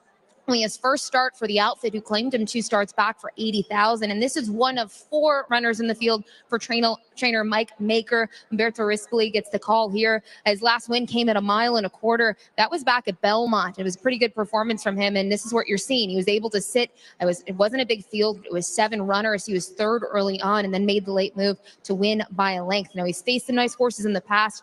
He raced in this race last year and finished second behind Tide of the Sea. Behind him, it was Doswell, who won the Grade 2 Fort Lauderdale here not too long ago and will try to win the Pegasus World Cup turf later today. I do think Temple might have a little bit of an advantage, just having some ability to kind of change things up. Now, Brian's pick in here is long shot is the number 8, who is a price on the board, 12-1 currently. That's Baker's Bay, who was away from the pony for a bit, back with the pony now. Finished 4th last time out. That was back in November, so he's only making his second start since May, and that race back in May was in Grade 3 waters at Churchill Downs, going a mile and a half. He finished 5th. It's actually his only start at this distance, but he only missed by 2 3/4 lengths. He faced a very nice horse by the name of Arklow, and last time out, he raced against Temple. Temple finished second of that race. Baker's Bay was 4th, but I think when you look at the work that Chug McGahey does, I like him on this sort of the angle. He's making his second start, and you know, going back to May, I think there's room for improvement. Shug's very patient with his horses, and this one's offering more value than the other two. And finally, the number 9, Glen County. Hearing that little sound bit from Tyler Gaffion, who talked about last time out, it didn't seem like this Son of Kitten's Joy really liked the moisture in the turf course at Keeneland, so maybe he had an excuse. He did disappoint in that race, finishing 9th out of 11, but prior to that, at the mile and a half distance, he was 3rd in a Grade 2 event. He only missed by a length and a half. He faced nice horses in there as well, and he actually does have a win at the distance. Looking at the group, he has the most experience at Por favor, otra vez te voy a decir, una vez de tus cogidos, una vez, no hay 5 o 6 veces, una.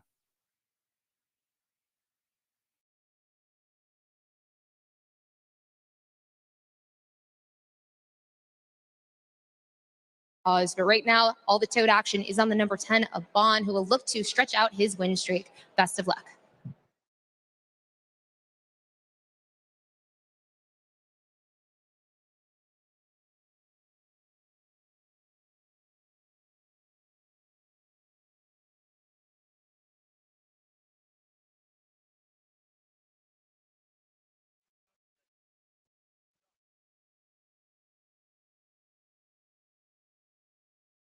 Rainbow Six pool that was guaranteed at $750,000. It's going to be double that. $1.4 million on the line in the 20-cent Rainbow Six. Field on final approach to the starting gate for the 2022 WL McKnight. It's up next. The Rainbow Six about to get underway. $1.5 million on the line.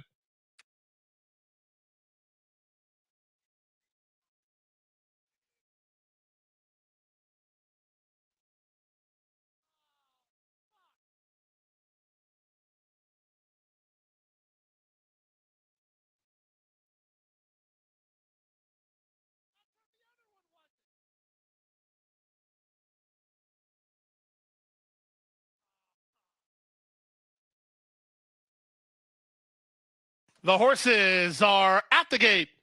It's now post time. Moving into the gate now for the 55th edition of the WL McKnight. A staple on the South Florida Stakes schedule for quite some time. Good field here this year with a bond at 8-5 for trainer Todd Pletcher. Luis Saez has the riding assignment. 7-2 play for number 9, Glen County. 5-1 action for number 1, Temple. So 10-9-1, the order of favoritism here. $1.5 million in the Rainbow Six. Good luck if you're involved, as Bama Breeze and In Effect are taking their spots in line. There's just 2 more to come forward, waiting for Mandate, and from the outside, Flying Scotsman. Flying Scotsman and Jamie Spencer to the outside gate.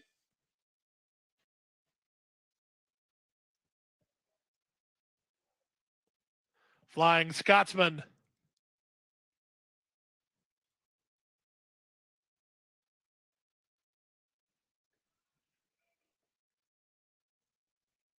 They're at the post.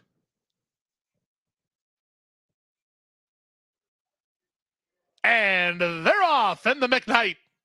Good start from between horses for King Cause, who spreads out for the early lead. Down at the inside, it's Media Blitz away in second. A Bond beaten to the punch today. He'll have to sit third while 3 wide.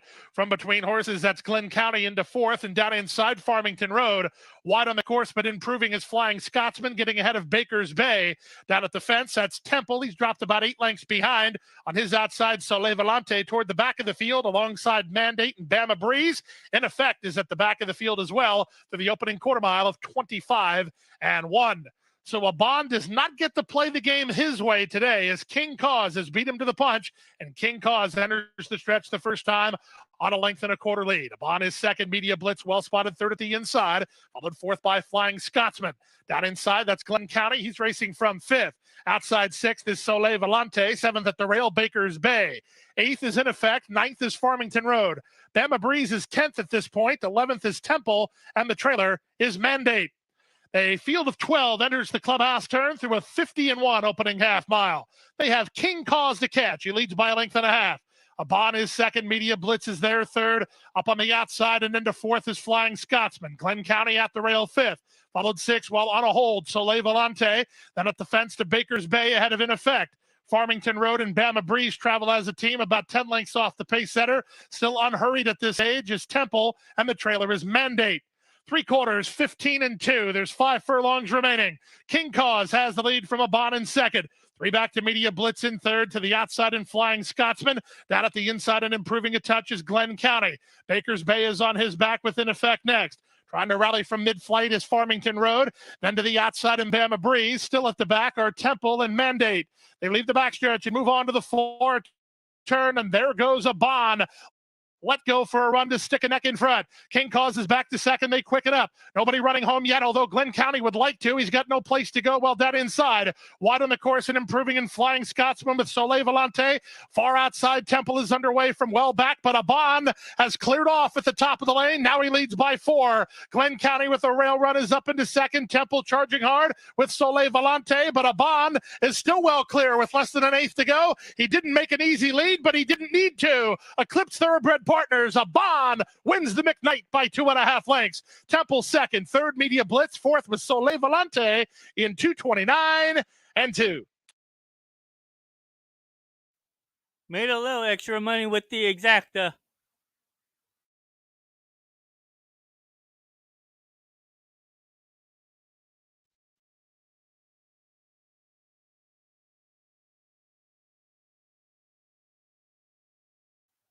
Hope everything's okay there, guy.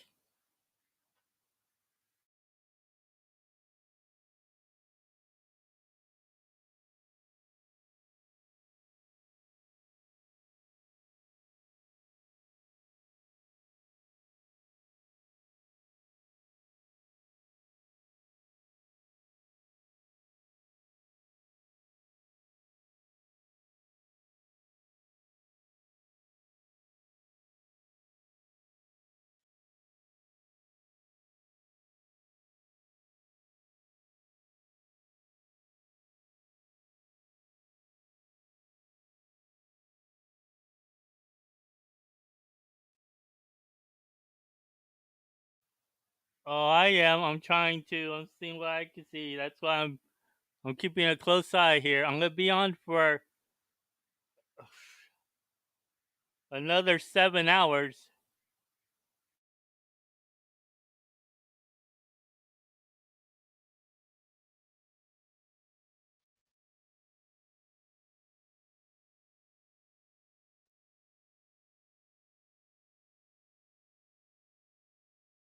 Number 10, a Bond first. Number 1, Temple second. Number 4, Media Blitz third. Number 12, Soleil Volante was fourth. And number 9, Glen County finished fifth. It's 10-1, 4-12-9, 2:29-2 for race favorite, a Bond, your McKnight winner.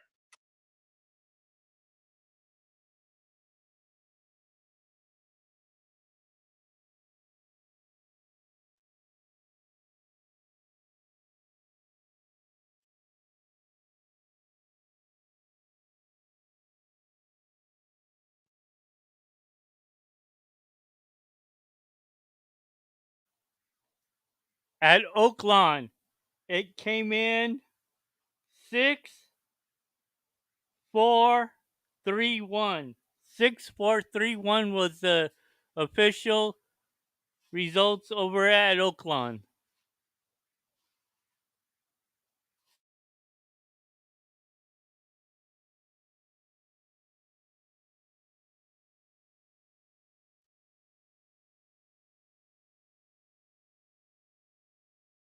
Ganó el 6 en el Oaklawn. Ganó el 6. 6-4-1-3.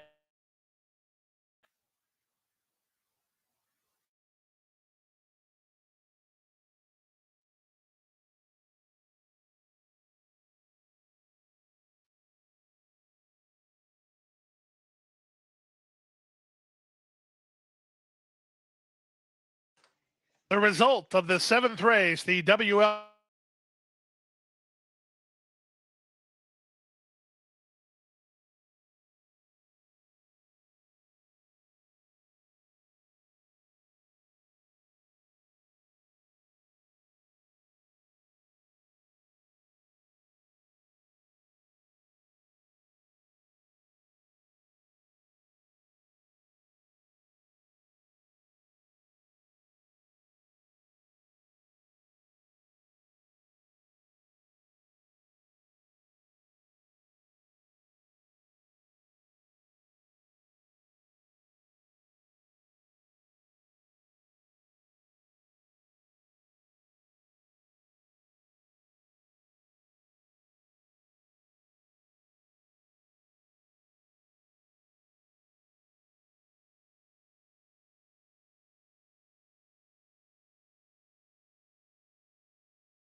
The horses are approaching the starting gate less than 1 minute to post time.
And the horses have reached the gate. It's post time. They're lining up now for today's 6th. It's set to kick off the late pick 5 here on a Saturday at Tampa. Back on the turf after a few days of off-turf racing. Field of 10 here to go a mile and a 16th. Favoritism right now to the number 8 Spice is nice at 3-1, 4-1 on the outside runner. That's In It for the Love. 5-1 on number 4, as well as number 2. King Andres goes in.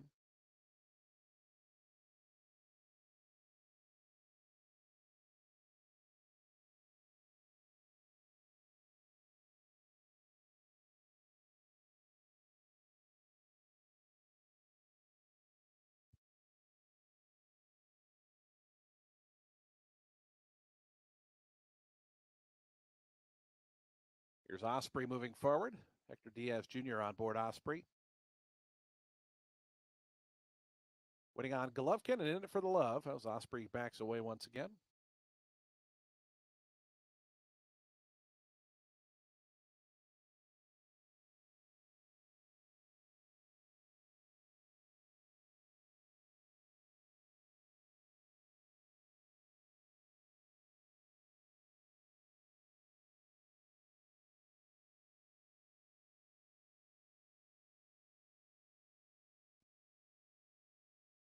Looks like they're going to open the front of the gate for Osprey,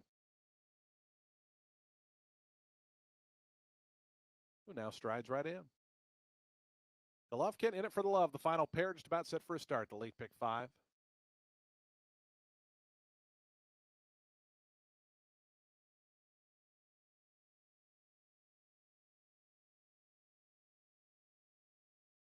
In It for the Love, Jermaine Bridgemahan to the outside gate. Goes in. They're in the gate.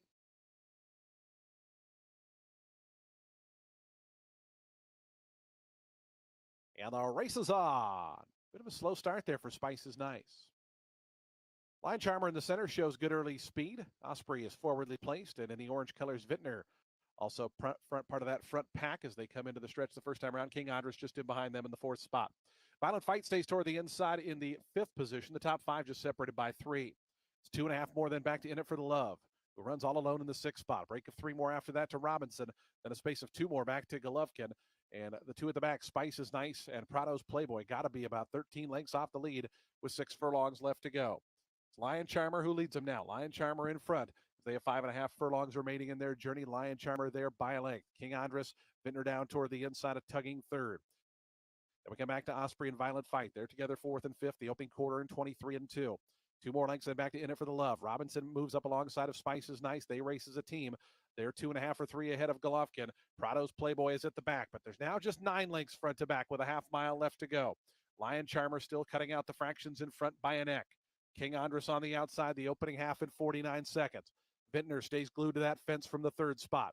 Out on the outside, Osprey going to be 3 deep as they go to that turn. Violent fight still in and amongst horses. The top 5 just covered by 3 as they wind around the turn. In it for the love is 6th right now and starting to pick up some momentum. Spice is nice, trying to follow that move, but is going to be bottled up down toward the inside. They wind around to the top of the stretch. Lion Charmer, King Andres. Osprey looming out 3 deep. In it for the love continues to progress out 4 wide. Vintner is back to 5th. Violent fight looking for room. Golovkin going to swing toward the extreme outside. They have a final furlong left to go. In it for the love hits the front. Osprey battles on with Lion Charmer. Vintner finds a seam down toward the inside. Spice is nice, never got loose, but a final 16th to go. In it for the love. Vintner's second best. In it for the love. Jermaine Bridgman to win it by a length and a half. Vintner was second. Osprey third. Spice is nice, did get loose late to Photo for 4th, and multiple horses in that Photo for 4th and 5th.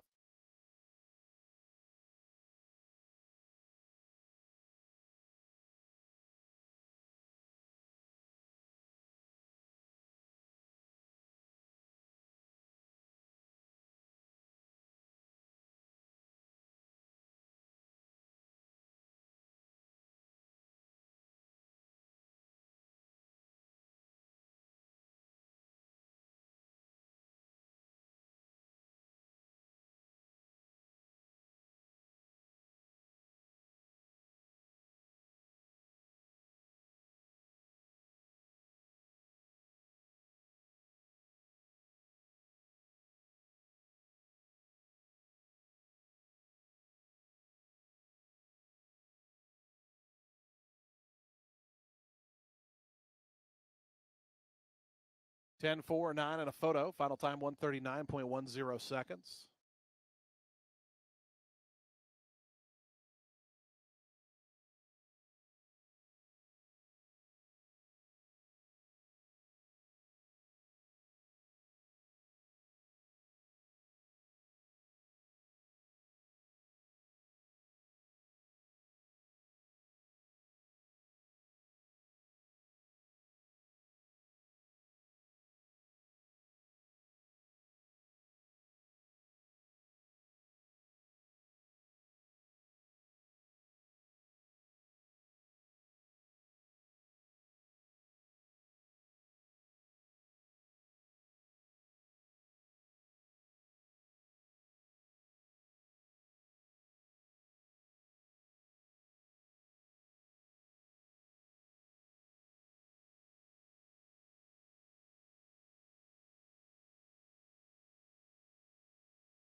Just Dennis comes forward. Here comes Wayland Springs and Chaleco. Point blank goes in.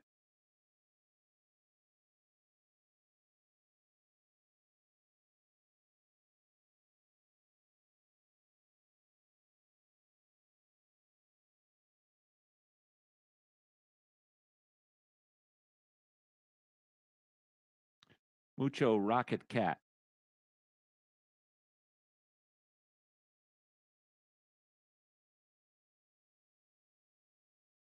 Gentleman's Jet. Mo Vodka. Hello, Henry. Last to load, Max's Heart.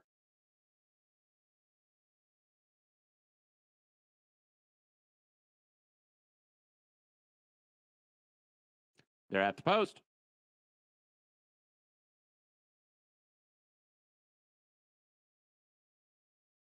They're off.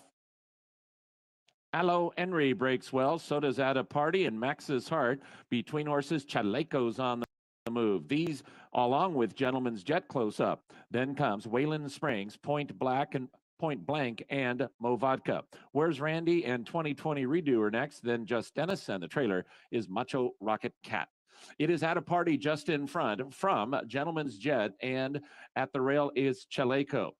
3 deep is Max's Heart, and Max's Heart is within a length and a half of the lead. Allo, Henry, and Mo Vodka have 4 lengths to make up. Where's Randy is midfield now, and he's 2 in front of Wayland Springs. Wayland Springs going to have to fly from there as Where's Randy gets the jump on him, and Where's Randy is running very well. Going to have to go 4 wide, but he's going to be a big threat at the top of the stretch. So the leader is At a Party, but here comes Where's Randy in the center of the racetrack, and he's all the way up to second. Just Dennis is next, then Gentleman's Jet. It is At a Party in front. Where's Randy in the center? Chaleco splits horses. These 3. Wayland Springs still 4 from the front. Where's Randy? He's in front, and he's gone. Where's Randy? Now 3 in front. Chaleco and Wayland Springs. Where's Randy? In front. Did a little dipsy-do there at the wire, but won by 2 over Chaleco. Very close for third between At a Party and Wayland Springs.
Approaching the starting gate, last chance to wager on the late pick 5 and the inside information.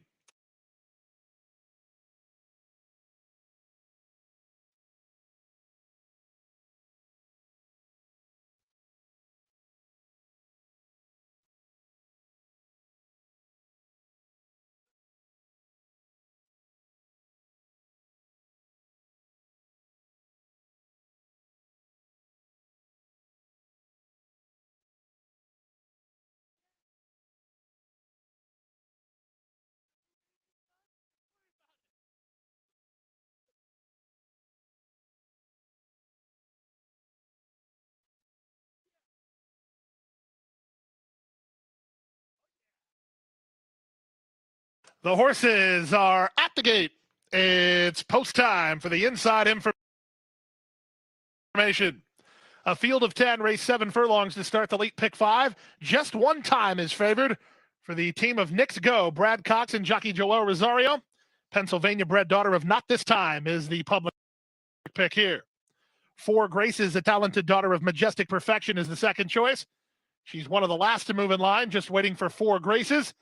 And the horse who beat her last time, Starship Nala. Four Graces in the colors of Whittam Thoroughbreds, just one time a bit unsettled in post 8.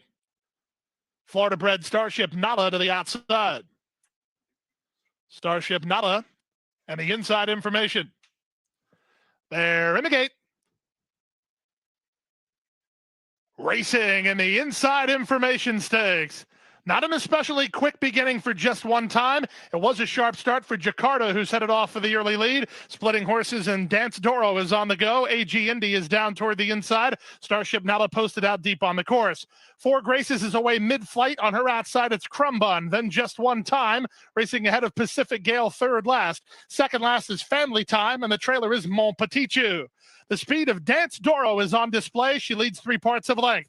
Jakarta second in the orange colors is Starship Nala, 3 wide third. Sequestered at the rail is AG Indy, up on the outside in Crumb Bun. And it's a gap of 2 to 4 Graces together with just one time. The favorites are 4 lengths off the lead while moving in tandem. 2 better than last year's winner, Pacific Gale. 3 back to the rail, and Family Time not progressing. Mon Petit Chou is last as they run to the top of the stretch. Jakarta with the neck advantage up on the outside. Starship Nala is second. Here's just one time, moving 3 wide under Rosario. AG Indy trying to get off the inside. Pacific Gale is underway. Four Graces will have to do a ton better than that as they straighten for the drive. With the inside position, it's Jakarta still in front. Down the center, just one time. Four Graces now finds the second gear and comes on between horses. 1/8 of a mile to go. Four Graces tries to reach just one time, who got to Jakarta. Just one time, almost home. Four Graces surging, but out of time. Just one time is in front. Just one time beats Four Graces to win the inside information. Jakarta's third, Starship Nala's fourth in 1:23 and 4.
Exacta, otra vez para el Lobo.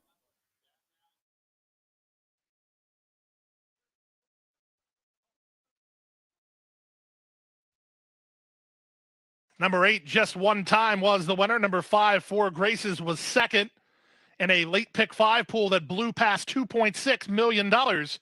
Thanks for your support.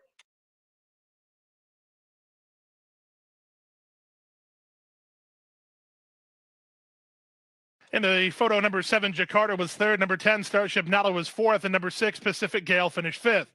1:23 and 4, the final Mark. running time. The chalk talks here just one time.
18 minutes to the first race at Santa Anita.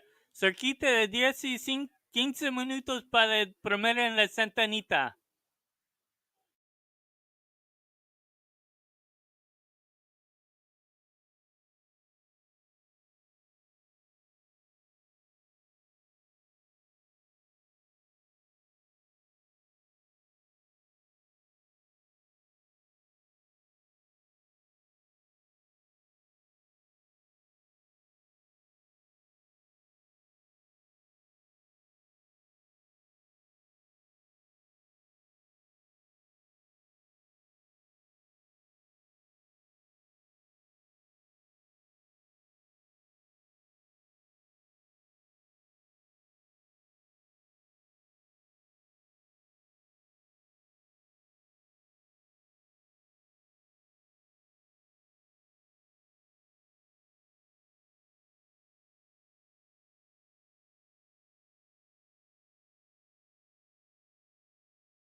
Jockey of the Month purse. Congratulations to Sammy Camacho, our Jockey of the Month, leading rider right now at the meet. A field of 9 fillies and mares here at the 5.5 furlong distance. 8-5 favorite right now, the number 6 Glory Roll. 2-1 on the 2, My Sarasota Star.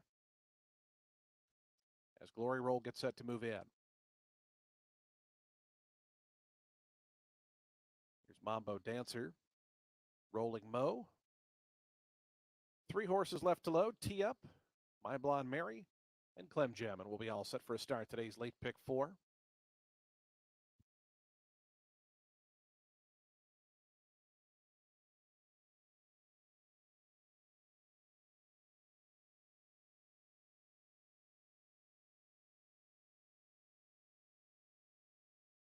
Maria Scaldaferri and My Blonde Mary. John Jude and Clem Gem, the final ones to join. Clem Gem to the outside. Clem Gem goes in. They're in the gate. And the race is on. My Sarasota Star from the inside gate got away in good order. Mambo Dancer right there, along with Tee Up, who moves up now to take over the second spot. But up front it is My Sarasota Star, who opens up by 2.5. Tee Up, Mambo Dancer. They race together second, third. They're 2 clear of Miss Miami at 4th. Then comes Glory Rolls out 5th right now, about 5 lengths off the speed. Then comes My Blonde Mary, Rolling Mo, and Let's Race Ladies. The stablemates are together second and third last, and they're 3 clear of Clem Gem, who's at the back. But My Sarasota Star at 6-5, no turning back now, opens up by 3.5 lengths through that opening quarter in 22 2/5 seconds. Tee Up in the second spot. Mambo Dancer out 2 deep in third. Glory Roll trying to get going out 3 deep from that 4th spot. Then comes Miss Miami, who's 5th, but about 6 or 7 lengths behind My Sarasota Star, who turns for home in front. It's My Sarasota Star off the turn in front by 4. Tee Up is second. Glory Roll down the outside, trying to get going with Mambo Dancer. Down toward the inside, Miss Miami trying to put in a run. From the back, My Blonde Mary is also putting in a little bit of a bid. But inside the final furlong, it's all My Sarasota Star running them off their feet today. My Sarasota Star going to be a dominating winner here of the 7th race. Goes on to win it by about 7 or 8 in the end. Second going to be close. Look like Miss Miami getting up over Tee Up. 4th went to My Blonde Mary in 5th. Glory Roll. Otro exacta.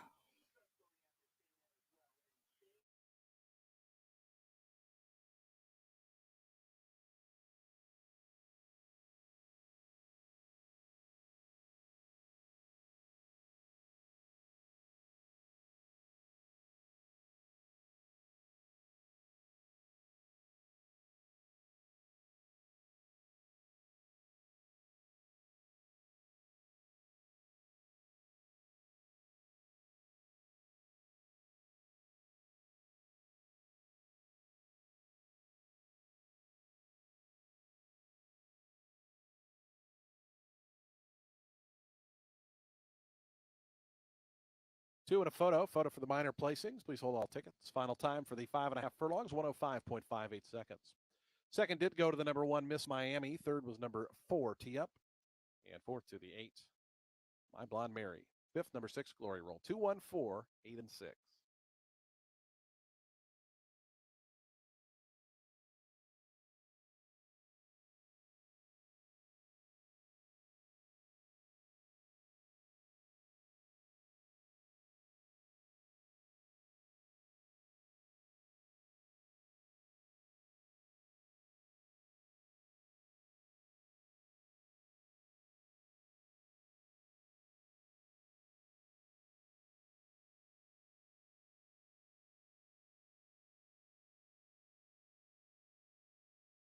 A little nervous getting saddled, and you can see she's a little bit edgy at the moment, but Zoe Cadman will be able to give you an update as we get closer to post time on the 12 Miss Carousel.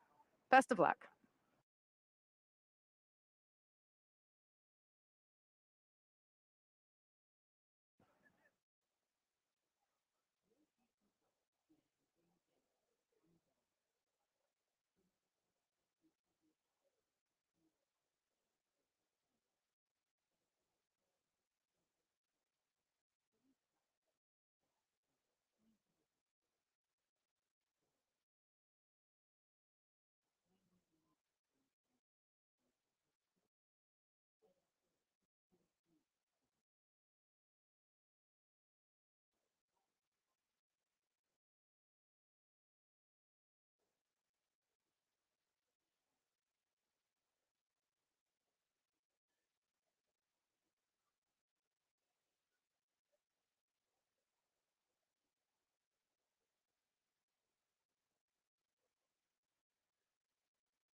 glorious day here at Santa Anita, one of the warmest places in the country. So if you're feeling a little bit chilly, just take a look at the temperatures on the East Coast, or even in Florida at Gulfstream Park where they're running the Pegasus today. We are definitely much warmer than them.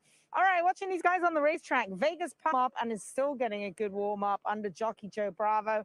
Like what Millie had to say about Vegas Palm from Gary Mandela. And she's just trotting around and cantering around. And I've never really seen Joe warm one up quite as much as this. So this can only mean one thing, that she's going to be forwardly placed. As far as horses I like out here on the track, I got a good look at the 6 on purpose, and I think this 5-year-old mare looks fantastic. She comes in with some very, very good works, and you know there's an old adage, why run 2 when 1 will do? And as you can take a look, the 5 Bristol Bayou was scratched by trainer Vladimir Serin, and he opts to run the 6 on purpose. I can't argue with Vlado right now. He's winning at 46%. On purpose comes in with good numbers and some very, very good works. I'm going to try and swing for the fences here with race number 1 with the 6 on purpose. As far as the 12 is concerned, Millie, Miss Carousel, got a little bit uppity just about a couple of minutes ago, but has settled down very nicely for Mario Gutierrez and trainer Ed Freeman.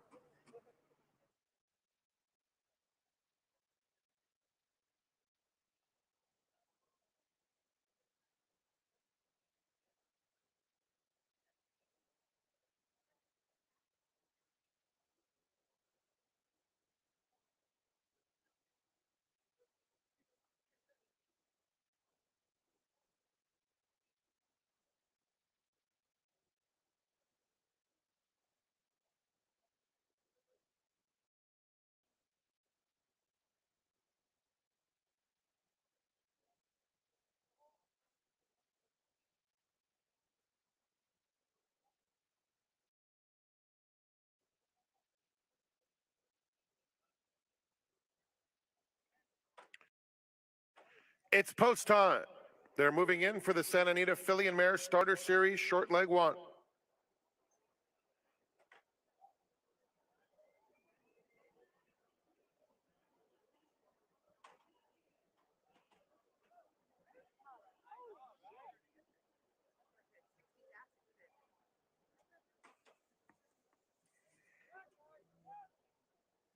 Two more. Annalisa and Miss Carousel to the outside.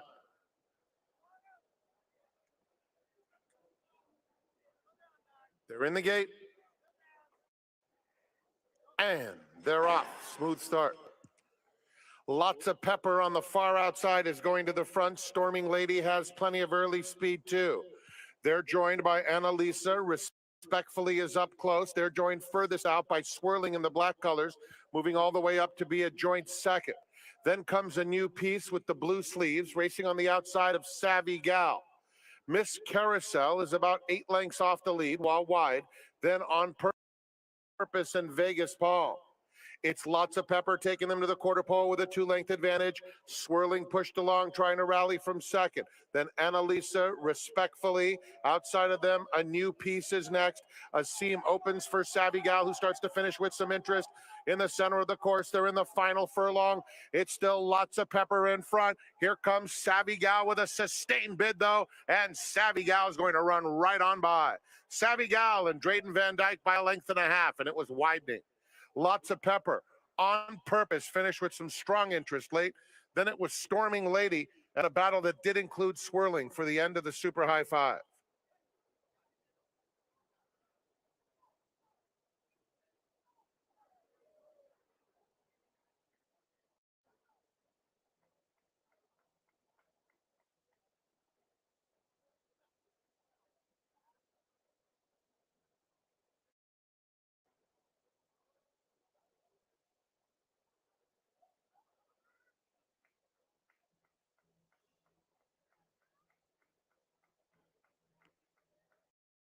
Number 2, Savvy Gal wins the mandatory for the NHC. $3.6 million on the line at the National Horse Players Championship at Bally in the opener.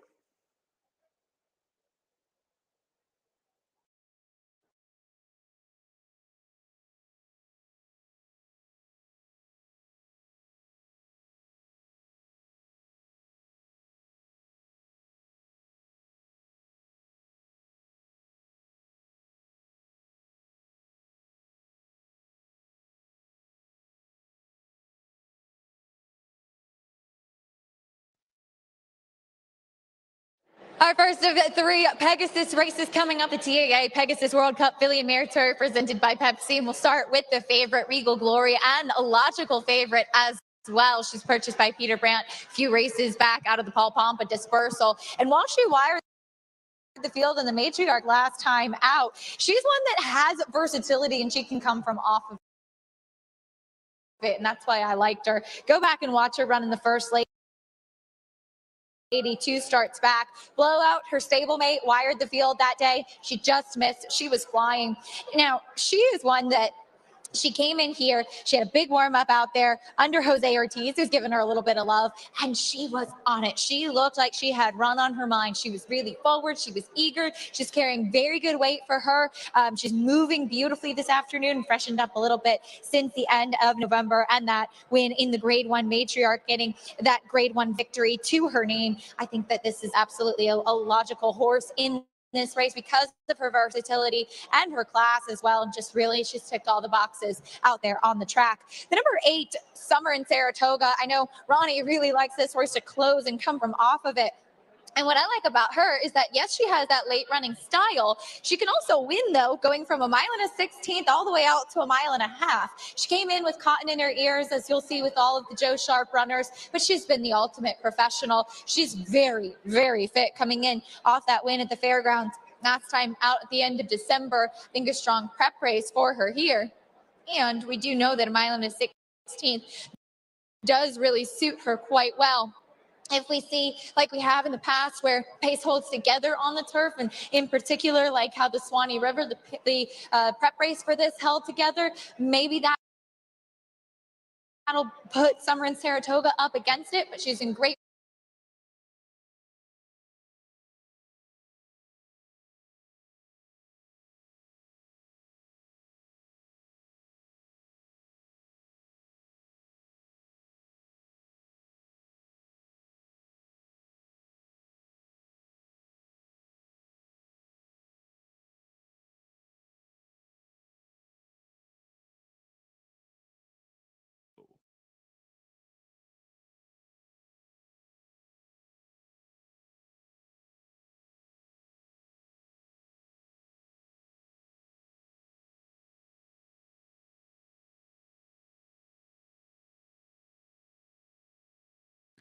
They're at the post. They're off. Short list is asked for speed. So is Bourbon Frontier and Pat's Property. Pat's Property to the front. Then comes Alex June, and between horses and moving up is Leader of Men. At the clubhouse turn, it'll be Pat's Property to clear off, and he leads Bourbon Frontier by 2 lengths. Leader of Men is third and a length and a half off the lead now as he moves up. Then comes Alex June and River Echo, 4th and 5th and half off the lead. Hyper Focus and Short List have 6 lengths to close. Then comes Lord Dragon, who had to steady off heels. Lord Dragon shuffled back just a bit. He's passed by Last Chance at Glory and Curdshaw. Then 2.5 back to Ego, and the trailer is Last Martini. 13 lengths first to last, and Bourbon Frontier makes a move for the front outside of Pat's Property. Pat's Property still a neck in front of Bourbon Frontier in second. Leader of Men is 3 deep in third, and these 3 move along swiftly, and they are now 4 lengths in front of Alex June. Then comes Hyper Focus. Shortlist moves through at the rail from River Echo. Last Chance at Glory is moving, and there goes Last Chance at Glory within 6 of the lead. Then comes Lord Dragon and Kershaw. Both need racing room. Echo is next, and the trailer is Last Martini, and at the top of the stretch, it is Pat's Property and Bourbon Frontier, and they are matching strides. Pat's Property inside, Bourbon Frontier outside, and Bourbon Frontier has taken over the lead. It's 3 lengths further back to Leader of Men, Short List, and Alex June. Bourbon Frontier has the lead. He's just a neck in front of Pat's Property, who is coming back through from the inside. Bourbon Frontier reaches. Pat's Property second, Short List third, Bourbon Frontier, Pat's Property, Bourbon Frontier. Bourbon Frontier beat Pat's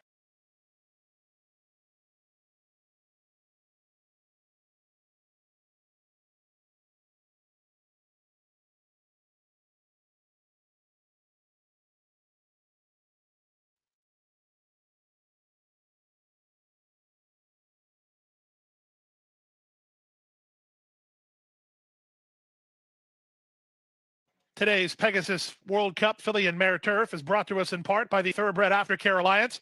Since 2012, the TAA has granted more than $24.5 million to accredited aftercare organizations, and over 13,000 thoroughbreds have been retrained, rehomed, or retired by accredited organizations.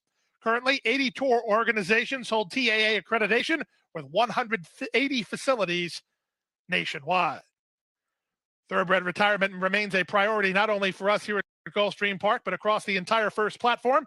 We are proud to be partnered with the Thoroughbred Aftercare Alliance for the inaugural running of the Pegasus World Cup filly and mare turf.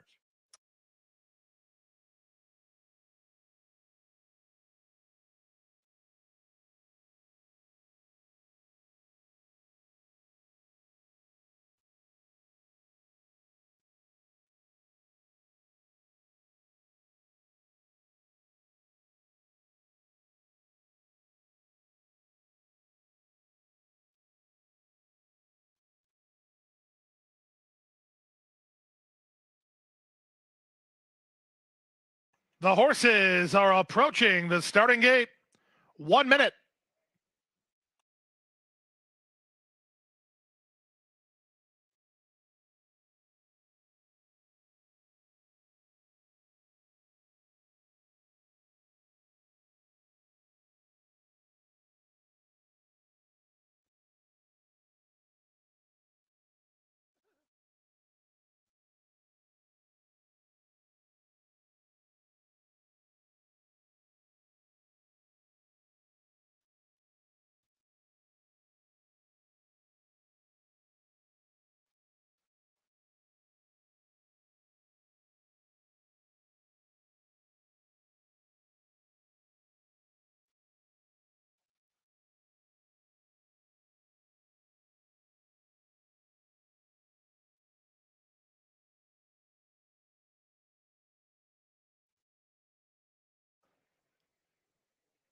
Ladies and gentlemen, the horses are at the gate.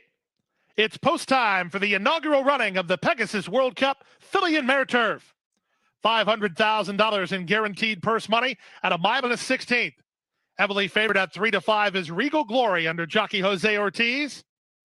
Sweet Melania is the first horse to move in line, joined by the Italian invader Wakanaka for Team Valor and Gary Barber. In the line goes Shifty She, Summer and Saratoga, and Nicest are ready now. By Partisanship and In a Hurry. Waiting for Alms. And from the outside, By Partisanship. They're in the gate.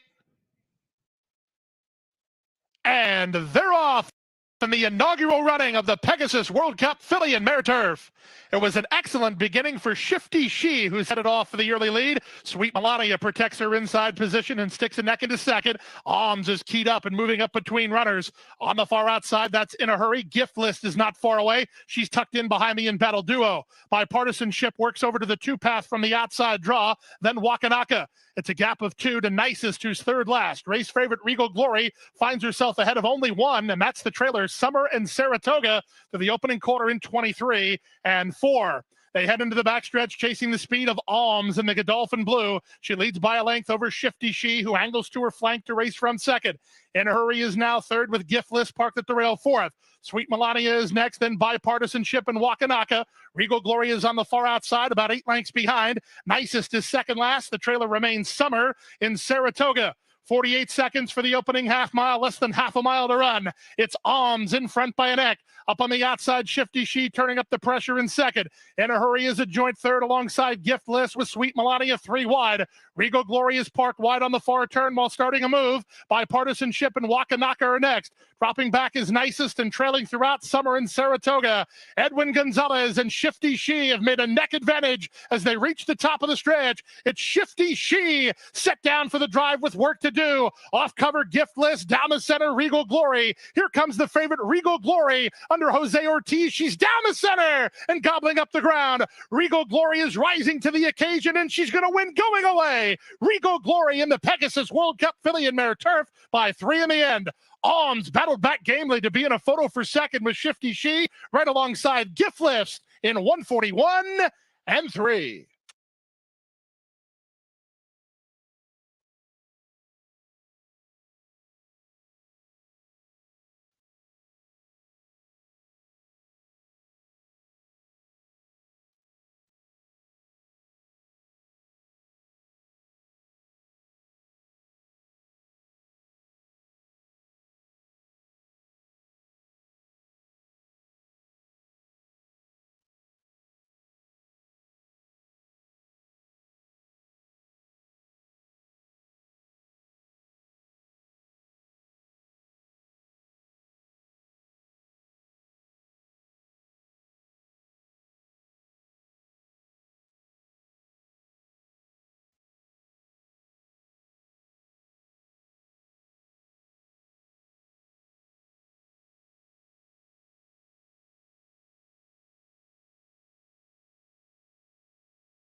Number 4, Regal Glory was first. Photo for second.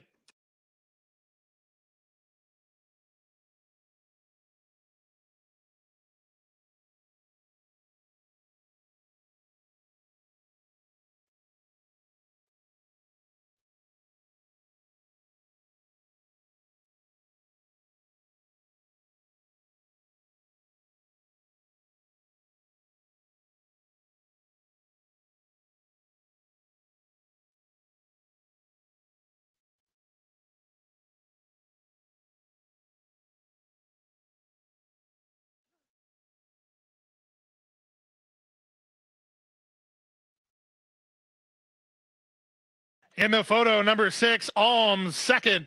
Number 9, Shifty She, third. Number 5, Giftless was fourth. Number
Sorry, guys, I'm not gonna be able to show Tampa Bay Downs because my computer with all these videos is gonna start slowing down a lot.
No puedo señalar Tampa Bay porque estoy señalando muchos trajes ahorita y va a estar muy despacito el que señalo más. So, necesitaba que quitar la Tampa Bay.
It's post time. Moving in for the second.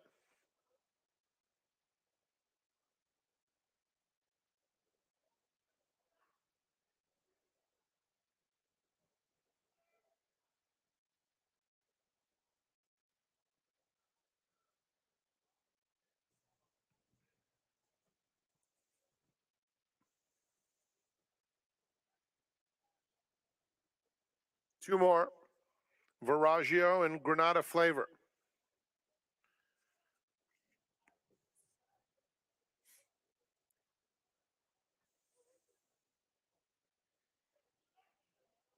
They're in the gate.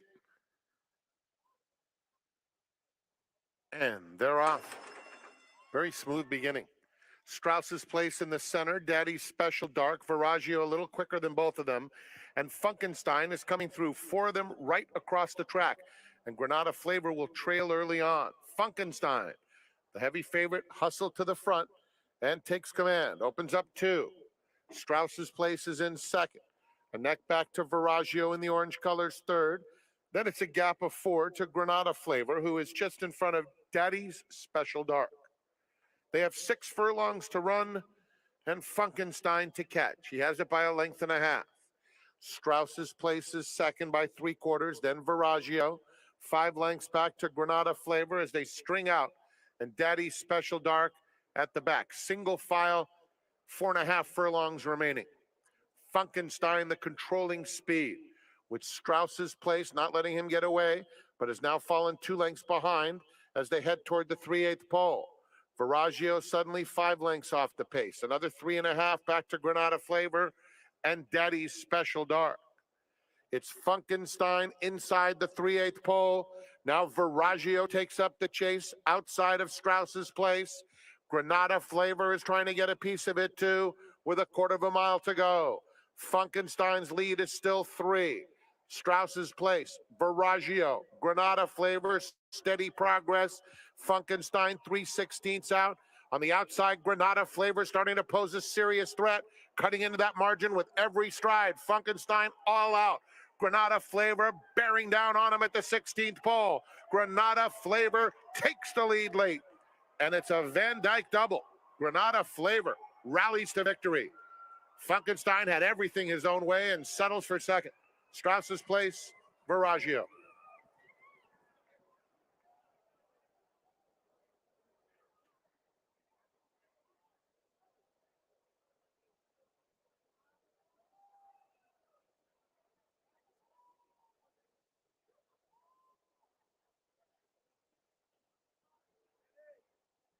Number 6, Granada Flavor was first, 1 Funkenstein second.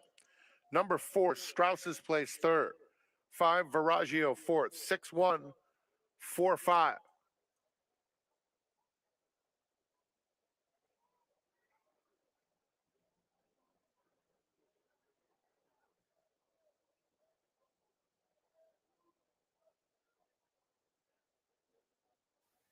I'll take that, Exacta.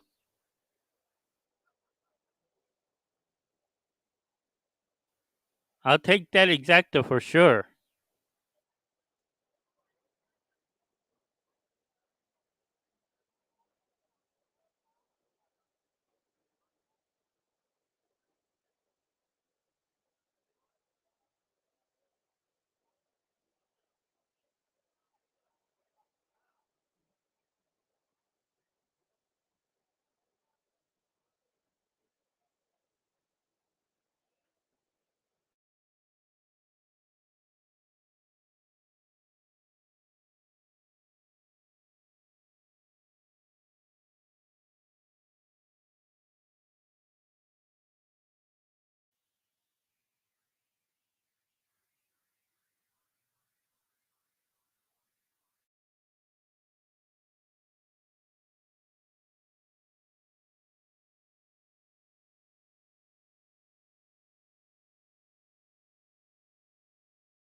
They're off.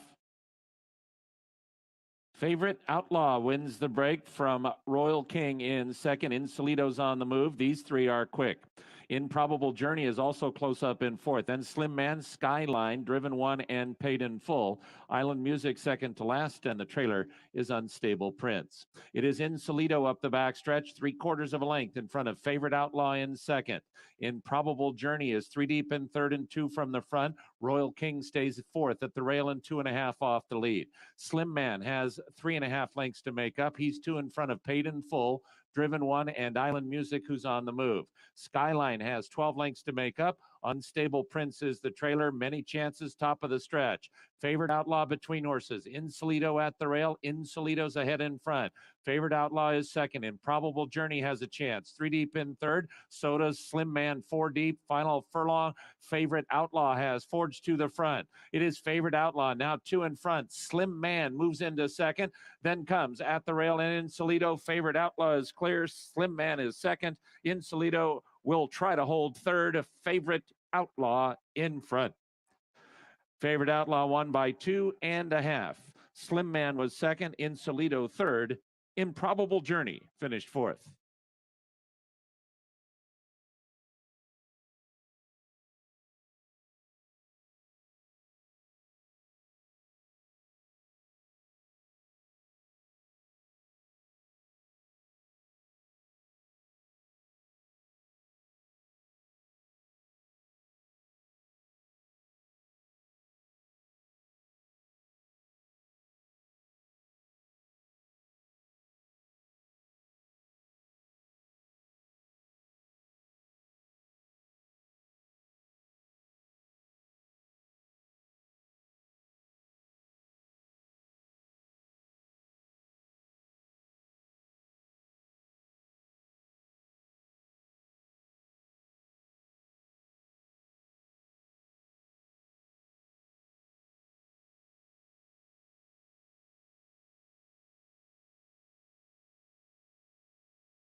I'm gonna try and put Tampa Bay on, but I'm gonna see how the videos go.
I'm going to be on for another 4.5 hours.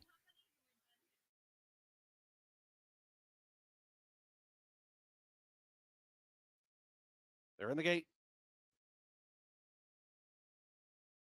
And the race is on. Ellis My Love got away well. Weld down toward the inside is quicker, though, and Weld going to go up to assume command. Traffic trouble there for Hypnotic Rhythm, who was up close but now drops out last as Weld leads them up the backstretch. Magical Tail, Mystery Man, Ellis My Love, those three line up second through fourth.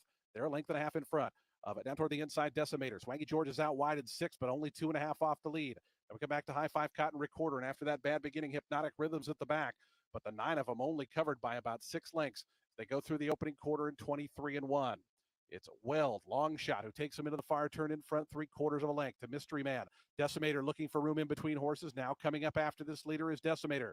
Out 4 deep, Ella's My Love. The favorite pushed along, only a length and a half behind, but is caught out 4 deep as they wind around that far turn. Decimator made that move between horses. Weld not packing it in just yet. Going to battle that one to the top of the stretch. Ella's My Love up on the outside. Between horses, Mystery Man. Magical Tail trying to make up some ground is now 5th.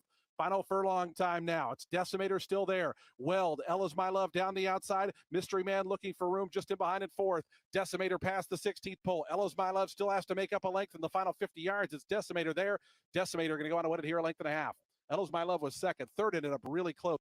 It's either Weld or Mystery Man. Back in 5th was High Five Cotton.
All right, take care.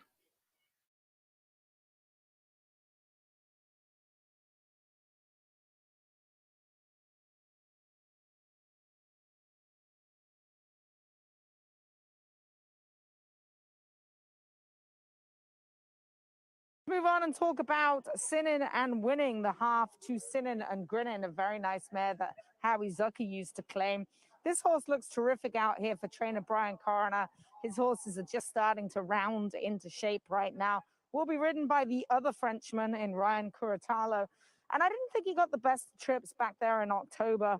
And I'm looking forward to him moving forward in a very, very big way today for the Faber brothers. And of course, they own the Dare to Dream stable. So Sinning and Winning, certainly not without a shot here. As far as the favorite, Rocky Gibraltar, well turned out like you would expect and get a good draw on the outside with JJ Hernandez aboard for trainer John Sadler, who, by the way, has a 25% strike rate with starters and 2 for 10 at the meet. For Sadler is JJ Hernandez.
The horses are at the gate for Santa Anita Park's third. They're moving in.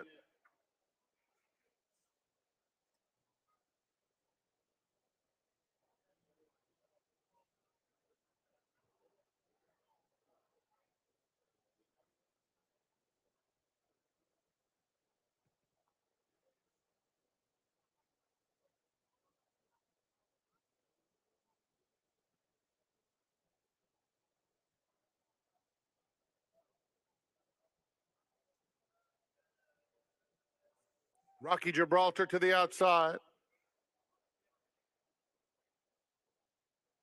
And they're off. Very rough beginning for Cool Acclaim, who spots them several lengths. Mr. Freebie is going out for the early lead, joined by Divine Rascal at the rail. And those two are dueling at a pretty quick tempo. Orth is in between those two. It's a gap of at least 5 lengths back to Sinning and Winning. Down at the rail, Cool Acclaim is trying to get involved. And Rocky Gibraltar patiently handled through the opening furlongs, where Divine Rascal is the narrow leader, pressed by Orth in between horses. 2 more back to Mr. Freebie third. Then Cool Acclaim moving through, taking the third spot. Sinning and Winning, Rocky Gibraltar 6 off the leaders. Around the far turn, it's Divine Rascal 3/4 of a length. Orth in second. Cool Acclaim third. Sinning and Winning 3.5 off the leader fourth. Then Mr. Freebie and Rocky Gibraltar still last, trying to make some headway. Swings to the outside for the drive, top of the lane.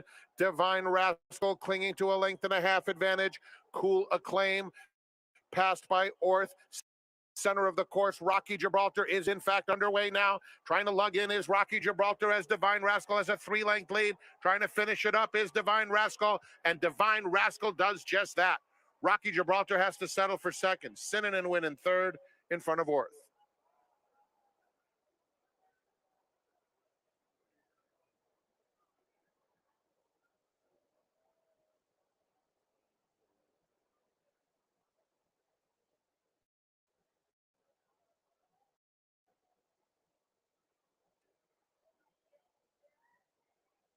1. Divine Rascal was first. 7. Rocky Gibraltar second. 5. Sinnin and Winnin finished third. 175 and a photo for fourth.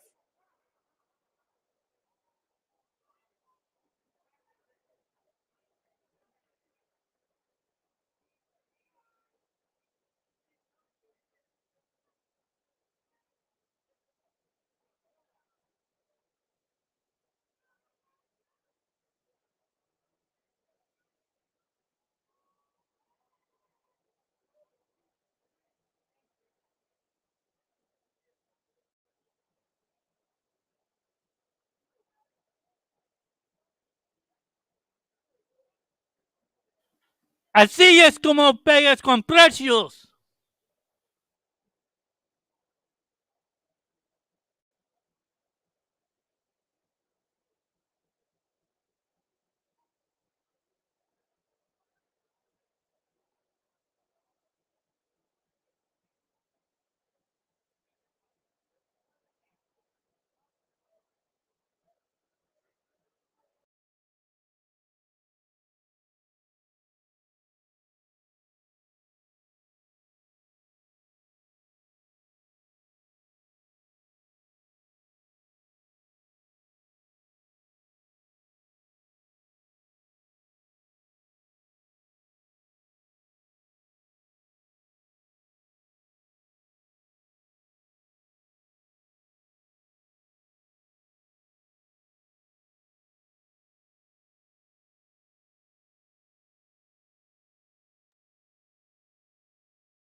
quarterbacks. Those of you that have been watching the races all day and maybe didn't check your phone, Tom Brady retired this afternoon. Martini Blue goes in. Last to load is Calibrate. They're at the post. They're off. Slow start for quarterback Dak. Fast start for Palace Coup, Martini Blue, Divine Armor, and Fan Club. And Palace Coup puts his neck in front. Then comes Indamage, followed by Mia Comet and Calibrate. And quarterback Dak is at the back of the pack. Palace Coup kept way to the center of the racetrack by David Cohen, but he's the controlling speed to the backside. Palace Coup, a length and a half in front of Martini Blue in a second. Fan Club now settles in third, and he's 2 from the front-running Palace Coup. Then comes Divine Armor between horses, Indamage to the outside, and at the rail, Mia Comet. They're all about 3.5 off the lead. Calibrate and quarterback Dak at the back of the pack. Palace Coup, the leader up the backstretch.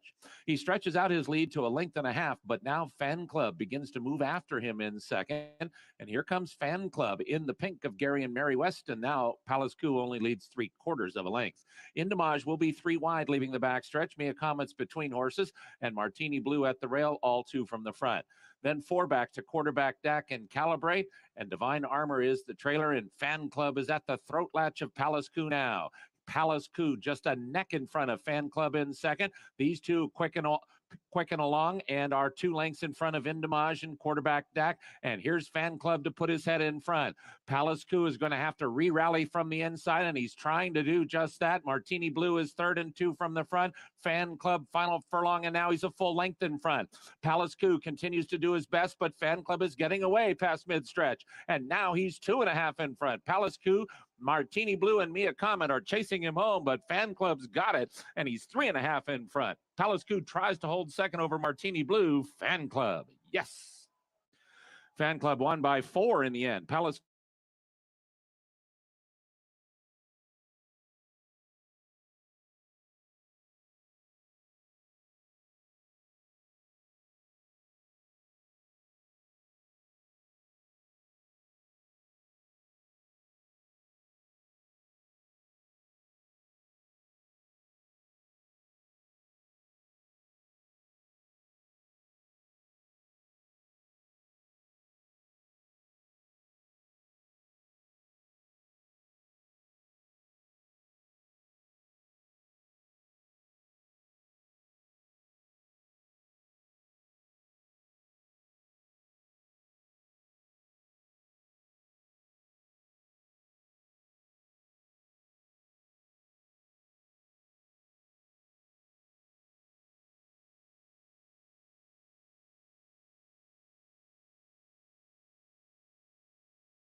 Post time in only 3 minutes.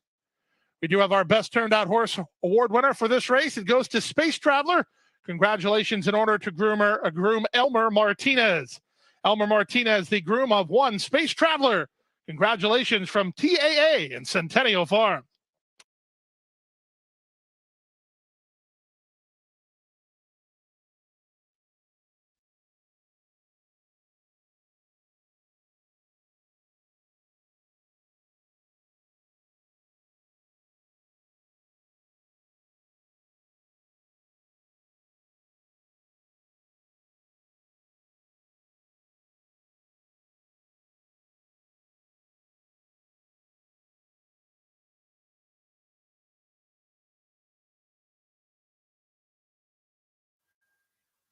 Buena suerte a todos. Good luck to everyone. Pegasus World Cup turf coming up next, and what a terrific field of horses we have assembled today. We'll start with your defending champion, and that is Colonel Liam off of the layoff. You heard from Irad Ortiz Jr., who has been working him in the mornings, and this is such a big, imposing horse. He did school with the rest of Todd Pletcher's group the other day in preparation for this race, and as we know, Todd Pletcher's so good with having horses ready to roll off the layoff. He's grown since I last saw him run. He's filled out a lot. He's very, very fit coming back. That is certainly no question. Got a big solo warm up away from the pony under Irad Ortiz. And as you can see, he's framed himself up absolutely beautifully this afternoon. He is the one to beat once again. I tried to get a bit of a price. 104 for Mike Maker is the number 2, a Tone, who looks rather unassuming without the tack. And then once they put the saddle on him, he kind of puffs up and really builds himself up a little bit more. He showed last time out that the 1.125 was a good run from a good distance for him in the grade 2 Fort Lauderdale, where Doswell wired the field. A Tone, meanwhile, came from pretty far off of it. So the pace really didn't fall apart that day. And I thought that he actually put up a really strong performance. Picks up Javier Castellano today. He's a big price. He's my price play of the day, trying to get some value in this race at 16-1. And I think it really is a wide open race and a great betting race as well. But a Tone doesn't need to be too far back, depending how the pace does shake out in here as well. There is some speed signed on, so we'll see if he's able to get the right kind of trip this afternoon for Mike Maker. Speaking of speed to the outside, we know the game for Never Surprised, and I've spoken to Todd Pletcher about him in the past, and he said you're never going to take away his strength, and that is his front running style. He showed this in the Tropical Park Derby last time out. He's taking the same road that Colonel Liam did last year, winning the Tropical Park Derby and then coming into the Pegasus World Cup turf. He does have to deal with the outside post. I think I'd like him a bit more if he was drawn in a little bit more to the inside, but it is the 1.125 this year. And this horse has that front running style. He's also matured a lot in being able to keep a straight course out there on the track, whereas he's had the propensity to drift in the past. He's been on his toes. Luis Saez keeping him with the pony out there on track today and trying to contain that early energy to use it for the races, as he is facing older for the first time. That is a hurdle he'll have to overcome, but he's really been in terrific form as of yet. Finally, the number 7, Doswell. I've been such a big fan of this horse all along. He's a bit of a fire-breathing dragon prior to his races. Barclay Tagg's assistant partner, Robin Smullen, is the only one that can ride him in the mornings. He's very tough to handle. He wears a stronger bit, a Houghton bit with an extra bar underneath. He came in with a training saddle into the tunnel, into the saddling area, does wear cotton in his ears. He was very energetic out there on track when linking up with the pony for the post parade, but he looks perhaps the best I've seen him. It feels like he's really peaking at the right time. Now, he did use that early Never Surprised in here. I worry a little bit about pace dynamics because all of Doswell's wins have come when he's wired the field. But I'm a fan of his. He deserves to be here off that win in the Fort Lauderdale, and certainly has a lot of quality to him. It's a quality-laden field, though. Last year's champion, Colonel Liam, currently at 9-5 on Colonel Liam, currently at 9-5 on the board as horses finish up their warm-ups, and will soon step on to the turf course for the Pegasus World Cup Turf Invitational.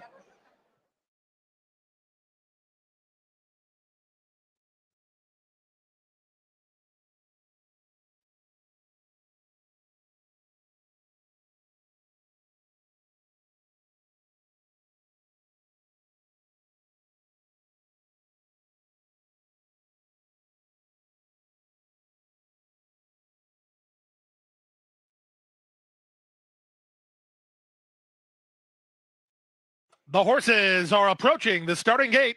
Less than 1 minute to post time.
The horses are at the gate.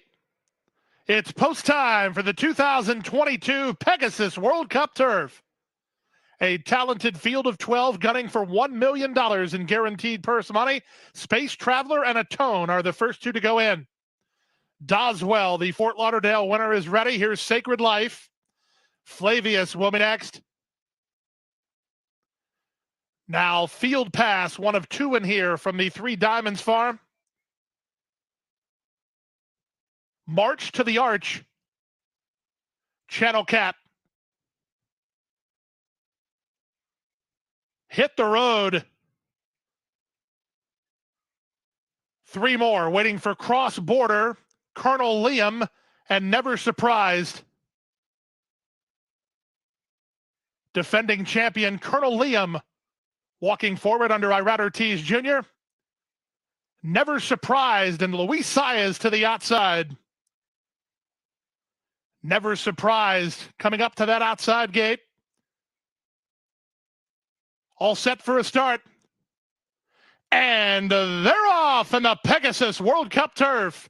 From the far outside, Never Surprised comes out firing. In the center, Doswell has speed. Colonel Liam put into play today to try to get some forward position. Flavius is out the rail and Channel Cat is out wide. Then back to Cross Border down at the inside, and Headstrong there fighting the rating is Atone. Down at the inside, Hit the Road is Inconvenienced. On heels is March to the Arch. Wide on the course went Field Pass. Second last is Space Traveler. The early trailer is Sacred Life as they look for some position around the first turn. It's Never Surprised, who crossed over from the high draw. He leads by a length and a half over Doswell in second and Flavius third. Colonel Liam, the defending champion, is fourth at this stage. In the two path, about 3 lengths behind. Channel Cat is on his outside. Then it's back to Atone ahead of Field Pass. Moving on his inside and Cross Border, followed by Hit the Road. He's 7 lengths behind. March to the Arch is third last. Second last is the World Traveler, Space Traveler, and the trailer is Sacred Life as they make their way half a mile from the finish. Never Surprised in a bid to make all. He leads by a length and a quarter. Doswell latched onto him second, and Flavius is third. No excuses here for Colonel Liam. He's in the clear. He's getting a good trip. 3 wide and starting to improve. Far outside in Channel Cat, then Atone. Hit the Road is held up in traffic, so is Cross Border. Wide on the course and March to the Arch. Saving ground, Space Traveler. Sacred Life with no place to go. 7 lengths from first to last as Colonel Liam makes a bid for the lead. Never Surprised his barn buddy has inside position and is still right there. These two off the corner, well clear of the others. Down the center, Channel Cat with Atone. There's an 1/8 of a mile to go. Colonel Liam set down driving with an 1/8 of a mile more to get. Never Surprised is fighting back, but he's second best. It's 2 Pegasus turfs back to back for Colonel Liam. He wins by a length and a half. His stablemate, Never Surprised, held on for second. It got close for third in 149 and 4.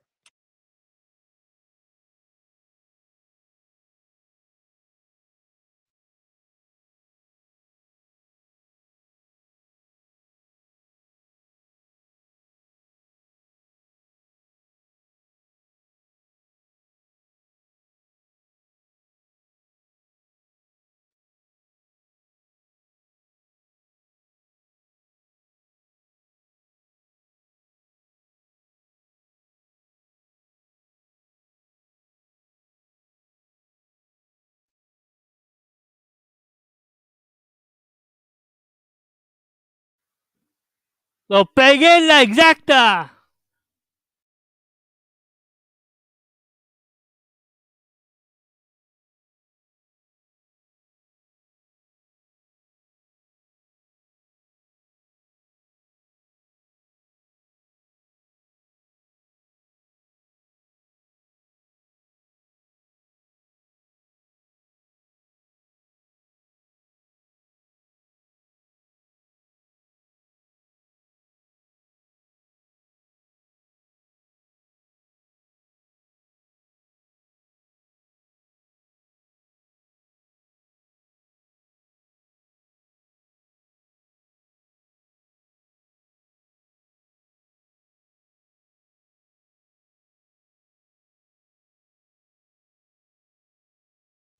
Number 6, Colonel Liam, first. Number 12, Never Surprised, second. Number 1, Space Traveler, third. Placing judges have called for a photo to determine the 4th and 5th horses. Hold all tickets, please. 6, 12, 1, and a photo for 4th. Final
Cup turf for the second year in a row with that horse. So back-to-back for Colonel Lim. All right, let's get to this race. This is the Grade 2 San Vicente.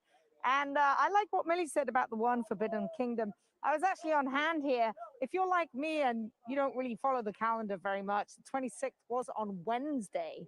And to watch him breeze Forbidden Kingdom in person was a sight to behold. He looked absolutely fantastic going through the lane with the utmost of ease. It was all the rider could do to stop him going any quicker than that 35-3. Didn't gallop out very far. That was by design. Had him pulled up by the turn, so didn't take too much out of Forbidden Kingdom. I think he's superb value here at odds of 3-1. As far as the 3 McLaren Vale and the 4 Doppelganger, they worked together last time out. Now, while the 4 Doppelganger seems to put it all together in the afternoon and run superior numbers, I may give the edge to morning workouts to the 3 McLaren Vale, who currently sits at big odds right now of a 9-1 against his stablemate currently at 4-5. That is Doppelganger. As far as the 5 What in Blazes is concerned, I mean, what can we say about the Stallion Straight Fire? 13 two-year-old runners last year, 10 winners. And this was one of them, What in Blazes. Comes off a layoff for trainer John Sadler. John Sadler, very good off a layoff. You can see Tyler Bass with his feet kicked out of the irons on What in Blazes. Horses coming up behind the gate for the Grade 2 San Vicente.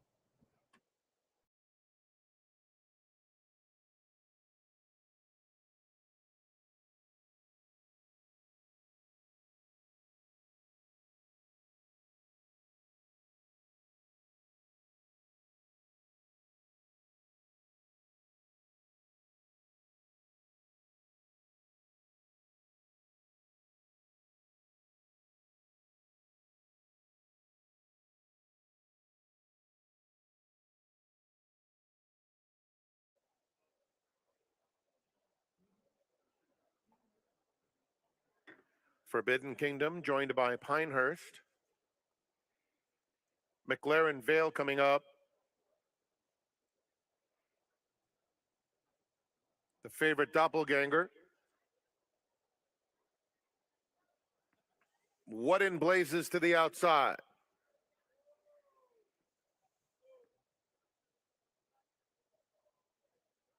They're in the gate. And they're off in the San Vicente. What in Blazes, wide and fast. Forbidden Kingdom comes through, though, and he's much quicker. And Forbidden Kingdom quickly opens up on the field with 6 furlongs to run. He's in front by 3. Pinehurst, a joint second on the inside of McLaren Vale. They cut into that margin. They're followed by Doppelganger 4th. And What in Blazes now at the back of the field. 4 lengths covers them. Forbidden Kingdom on the engine past the half-mile pole. Has it by 2.5 lengths. Pinehurst on the inside of McLaren Vale. Then Doppelganger 4th, moving up 3 wide. And he's followed by What in Blazes. Forbidden Kingdom in command, 3 furlongs from the money. He's in front 2.5 lengths. Pinehurst asks for a bit more. McLaren Vale. And they're joined by Doppelganger, pink cap, widest of all, as the field turns for home. Forbidden Kingdom still in control with a 2-length lead. McLaren Vale on the outside. Pinehurst is now cutting into the margin of Forbidden Kingdom, and Doppelganger is well behind. Coming to the 16th, Forbidden Kingdom still strong. Pinehurst 2.5 behind. 16th pole, and it's Forbidden Kingdom all the way. A powerful effort. Dominant in the San Vicente under Juan Hernandez. Pinehurst, McLaren Vale, and Doppelganger across the track, battling out the minors.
intriguing how this race is going to play out.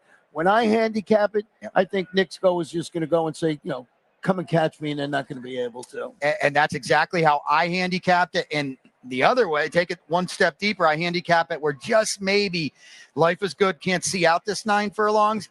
Maybe he gets a little leg where he, don't forget, and I'm not saying the other horses aren't trying to win. Life is Good is going to be all out to try to beat Nick's Go. Sometimes you pay the price for that in the lane. Maybe he comes up a little bit late and somebody like a Chess Chief, like a Stiletto Boy, like a Sir Winston runs him down. Talking about Chess Chief, you have this horse highly rated. I'm right behind Nick's Go, and Chess Chief sitting up there at 50-1 right now. Yeah, the odds are obviously, as we talked about, they're out of whack here, and they'll level a little bit. But, I'm not playing a $6 exacta here. I'm going to try to break it up. And if you can somehow break up a 1-4, 4-1 exacta, you are going to get a lot of value in there, Ronnie, because just everybody is landing on those numbers. I'm going to try to get a little sneaky. Admittedly, I'm going to try to get Chess Chief.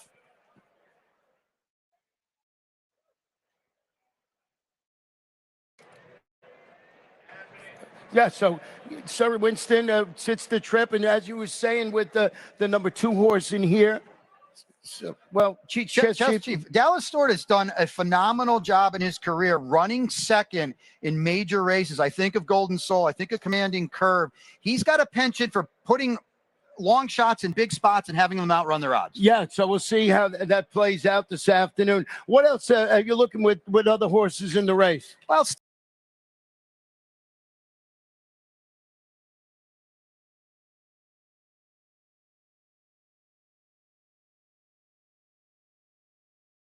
shows speed. Cavad and Ben Diesel at the rail. Osborne going to take back, and so did Ben Diesel as John Court takes a hold. Jamal, Call Me Jamal is next. Then to the outside and Don't Cross the Devil. Dash Attack is midfield. Costa Terra and Ignitus, then Barber Road, and the early trailer is Vivar. To the backstretch, and Cavad is the leader from Classic Moment in second. Cavad, 3/4 of a length. Classic Moment is second by 1.5 lengths to New Grange, who sits third for John Velasquez and eyes the front runners. A 3.5 length margin back two. To the outside, Don't Cross the Devil. Osborne between horses and Ben Diesel at the rail. Here's Ben Diesel to take 4th and 4 from the front. 3.5 more back to Ignitus, Barber Road, Call Me Jamal, and Costa Terra. They're all about 9 off the lead. Vivar is still the trailer, a half mile to go in the 57th Southwest, and Cavad is the leader, 3 furlongs from the money. He's a length in front of Classic Moment in second. New Grange is asked to go after the front runners now. Ben Diesel stays at the rail. Osborne is between horses. Dash Attack has 5 lengths to make up. They run towards the top of the stretch. Here's Classic Moment outside of Cavad. Cavad is still ahead in front. Classic Moment, New Grange and Ben Diesel in striking position if they're good enough. Top of the stretch, Cavad leaves the rail open if Ben Diesel is good enough to go through. Classic Moment is there. Then comes Osborne and New Grange. Cavad is still there. Cavad leaves, drifts it out just a bit. Ben Diesel is trying to move through from the inside, and New Grange to the outside in Barber Road. New Grange has now taken the lead. Barber Road and Ben Diesel. New Grange, Barber Road. New Grange in front.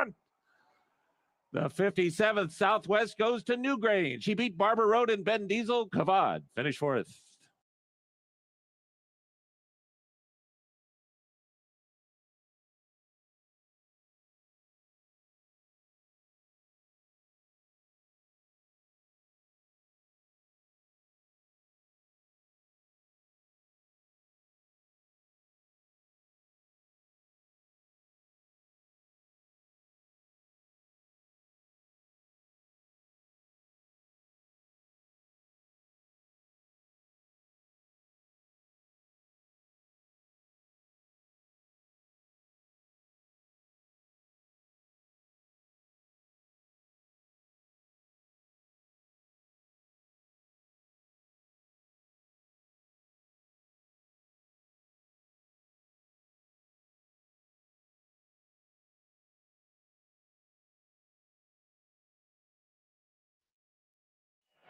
I'm liking that recall for Riders Up. That was very, very Good one. A lot of excitement building in the paddock. You just saw Nick's go on your screen, making what will be the final start of a potential Hall of Fame career. Breeders' Cup Dirt Mile winner, Breeders' Cup Classic winner. Life is Good on your screen now, trying to do the exact same thing as Nick's go last year, double up in the Dirt Mile into the Pegasus. Well, we've had the pleasure of watching these horses school all week. And so if I had to give out the, a beauty contest prize, it would be on this horse that's on your screen right now. Life is Good. This horse looked spectacular all week long. So, just on looks alone, I know he's going to run fantastic. The other day, Todd Pletcher brought Colonel Liam, never surprised, and Life is Good into the paddock to school.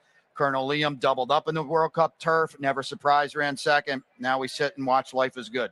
Yeah, so they're getting to the track now. We're going to turn it over momentarily to track announcer Pete Aiello, and then we will turn it over to Acacia Courtney trackside.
Ladies and gentlemen, First Bet, the Stronach Group, and Gulfstream Park proudly present to you now the 6th running of the $3 million Pegasus World Cup Invitational presented by First Bet.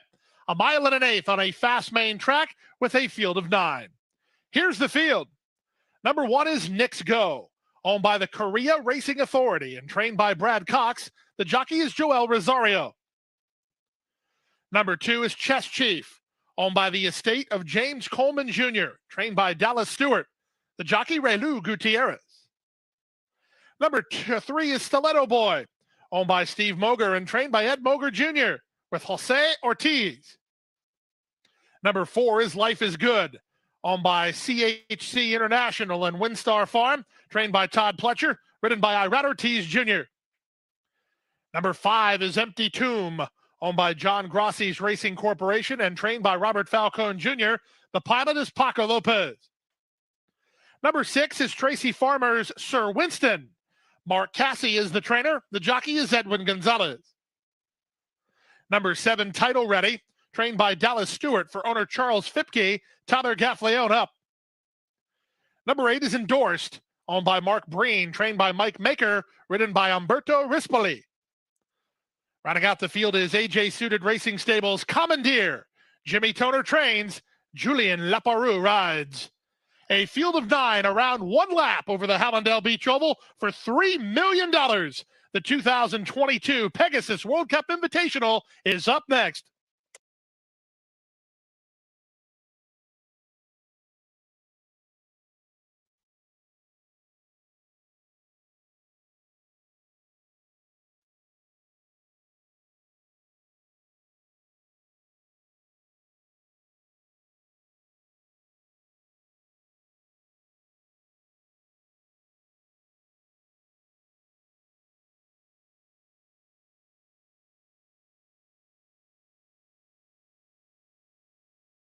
Congratulations to our Best Turned Out Horse Award winner for the Pegasus World Cup. Our thanks to Centennial Farms and the Thoroughbred Aftercare Alliance for sponsoring Best Turned Out Horse Awards all afternoon long.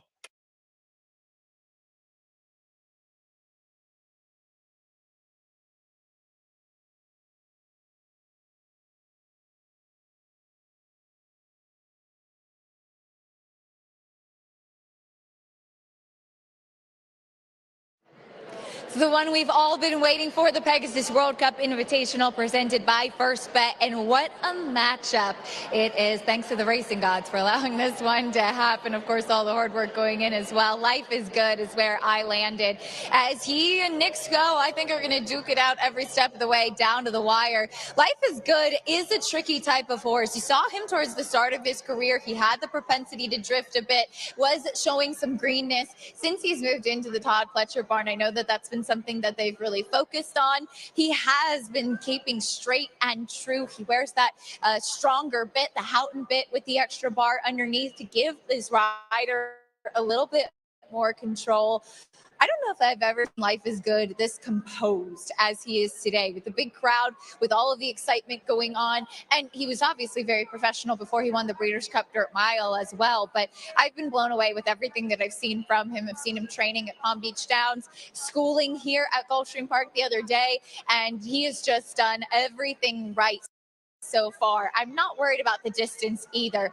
I think he'll run just as far as you need him to. And as far as going a mile and an eighth this afternoon, should be no problem at all, as he is even money right now and will try to go every step of the way, I think, with Nick's Go. Nick's Go, meanwhile, down to the inside, the defending champion, 4-5 right now on Nick's Go. I don't worry about the inside post going 9 furlongs. They are positioning the starting gate right now just outside the winner's circle. It's a short run to the first turn here at Gulfstream Park. It makes Joel Rosario's job easier. Just send. And I remember even thinking with the fractions last year and how quickly they went with the Pegasus World Cup, Nick's Go just keeps getting faster. The question is, if he has pressure from a horse with the quality of Life is Good, is he going to be able to continue on? These two horses are top tier, top quality, and I'm really, really excited to see them throw it down this afternoon. I went with a big price, as pretty much everybody is a big price beyond these two horses in third, thinking that the number 2, Chess Chief, could potentially grab a share for Dallas Stewart, who has the tendency to pick up a piece in some of these big races. Raylu Gutierrez already a win on the card with Wolfie Stein and Ghost earlier today. He's kept Chess Chief away from the rest of the field. He came in escorted by the pony, saddled with the pony alongside as well. And he seems to be a quirky type of horse. But as he goes here in front of the crowd, he's really warmed up beautifully out there on track. And he is a late closing type, as we saw him win the Tenacious with that style last time out, could potentially grab a share at 50-1. The number 5, Empty Tomb, is an even bigger price right now, and he was a recent claim for Rob Falcone, but I think the mile and an eighth is really his game. He is framed up absolutely beautifully this afternoon, and I was trying to get creative because, yes, you have the big 2, and beyond that, I think it's absolutely anybody's game. I loved what I saw from Empty Tomb. Juice starts back in that win at Aqueduct, going the mile, stretched out behind Forewarn last time out. Yes, class is a big, big question for this horse, but wouldn't be surprised to see if he can grab a piece. Sir Winston, the 2019 Belmont Stakes winner, will be closing late as well, as he likes to go a distance of ground, that's for sure. We are just a couple minutes away to the 6th running of the Pegasus World Cup Invitational. That horse right there, Nick's Go. Can he defend his title in his swan song on the racetrack?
The horses are approaching the starting gate.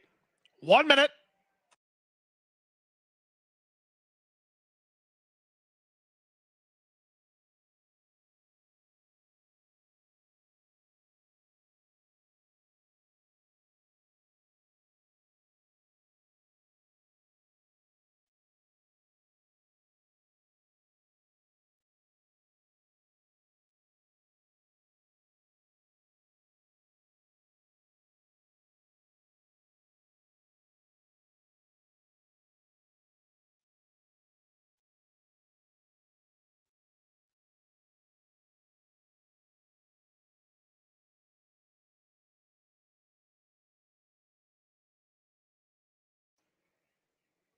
Ladies and gentlemen, the horses are at the gate.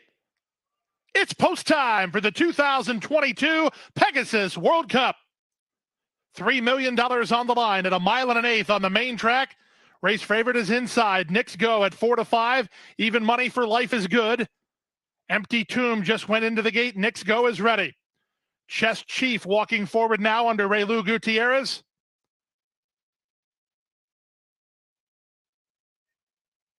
Stiletto Boy.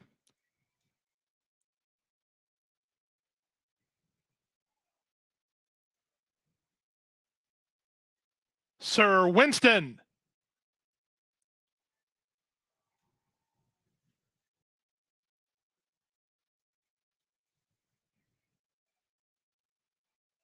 Four more to step forward. Title ready. Now Life is Good.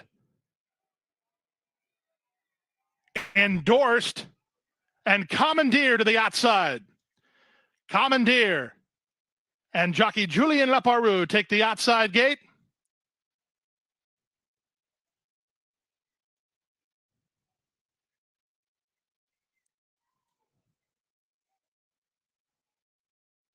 Commandeer going up and in. They're at the post.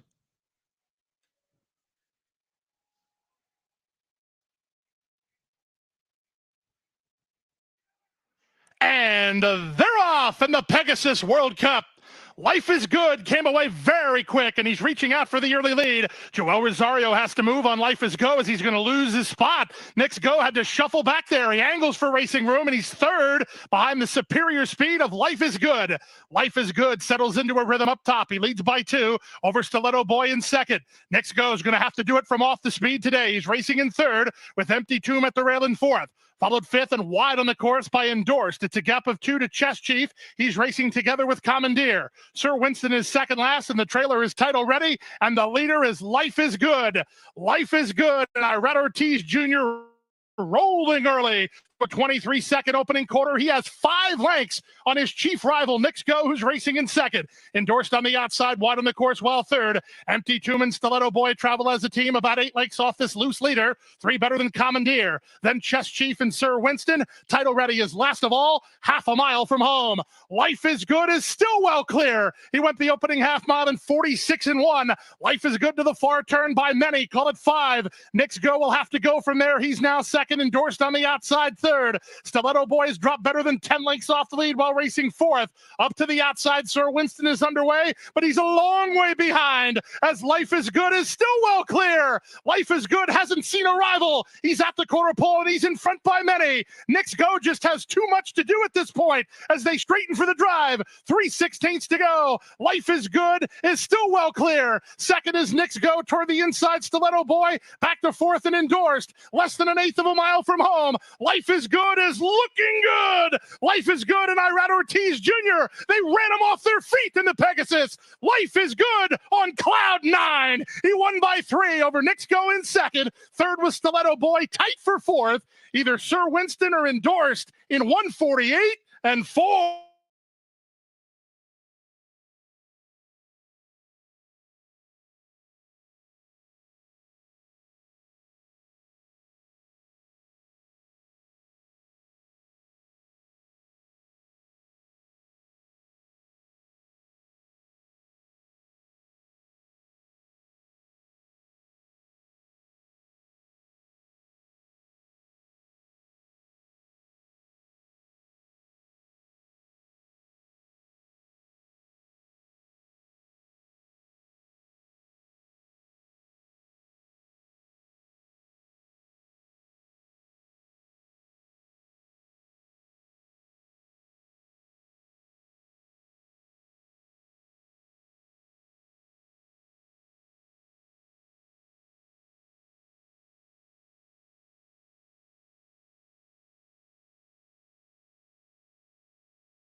You didn't add that in your play? I had it. I gave it to you guys early. You guys can add that into your plays. How you guys seem to fit.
Ruby Ray coming up. Jerusalem.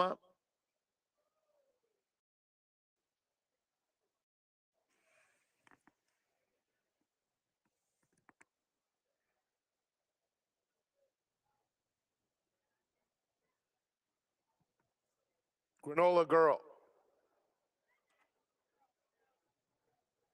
And they're off. Jerusalem gets the first call, but there are plenty showing early foot in the stages with Ruby Ray now coming through along the inside to battle for the lead. Darling Donna in between horses. Work to Live is just outside of that pair, quicker than both. Then Cuban Crisis, followed by She's Got Away, fifth and on hold while trying to move up 3 wide. Another 3 to Banjo Queen, inside Granola Girl, 4 lengths back to Jerusalem and Midnight Silence past the half-mile pole. Where it is, Work to Live in front 3/4 of a length. Darling Donna, She's Got Away on the outside of them. Then a 3 wide Banjo Queen. At the rail, Ruby Ray and Cuban Crisis in the red in between those two, about 4 lengths off the lead. Granola Girl is next. She'll have to go wide, but only 5 lengths off the pace. Another 2 to Jerusalem and Midnight Silence. They turn for home. She's Got Away, has swept up to take command a furlong from the finish. Ruby Ray at the rail, fights strongly. Cuban Crisis is trying to get into it. Far outside, Granola Girl, a 16th to go. She's Got Away. Ruby Ray, Cuban Crisis coming after them. She's Got Away, made that big move and wins it. Ruby Ray, Cuban Crisis, Granola Girl, and Jerusalem completes the Super High Five.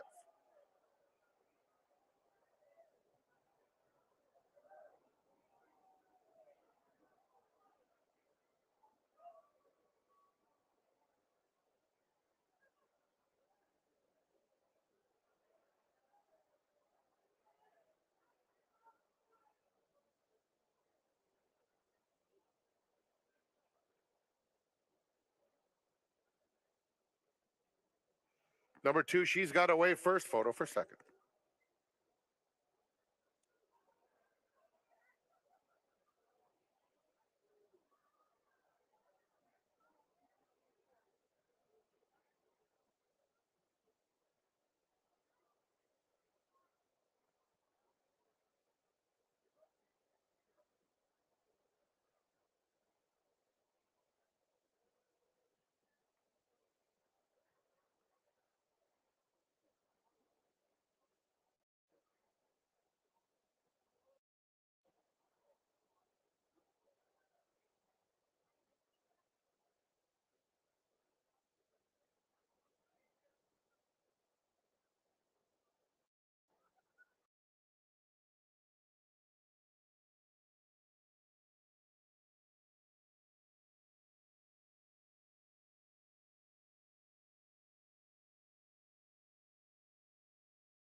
are joined by Home Base and Bob's Edge. Here comes Boulder.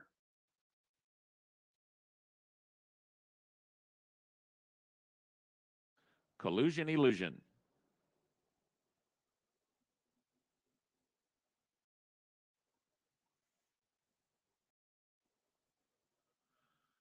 Two more now, Double Crown and Seven Nation Army.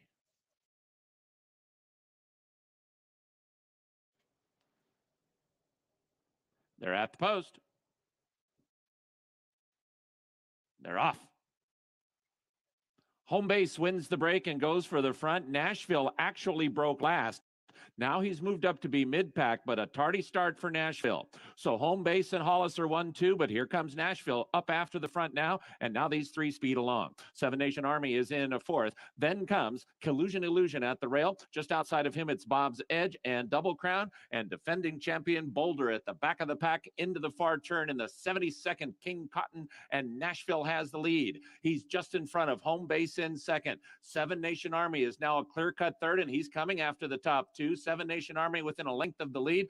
Bob's Edge is threatening to run a good one. He runs up three deep, and here's Bob's Edge all the way up into third, and he might get to the lead at the top of the stretch. Meanwhile, Hollis is four behind, and we have a new leader. It is Bob's Edge off the top of the turn. He's now a length and a half in front of Nashville and to the outside Home Base, but it's Bob's Edge. He got the jump at the top of the stretch, and he leads. Boulder is flying from the back of the pack, but it's Bob's Edge clear of 16th out. He's 4 lengths in front. Seven Nation Army is second. Home Base and Boulder. Bob's Edge to win the King Cotton. Bob's Edge won by better than 2. Home Base was second. Seven Nation Army third. Close for fourth between Boulder and Hollis.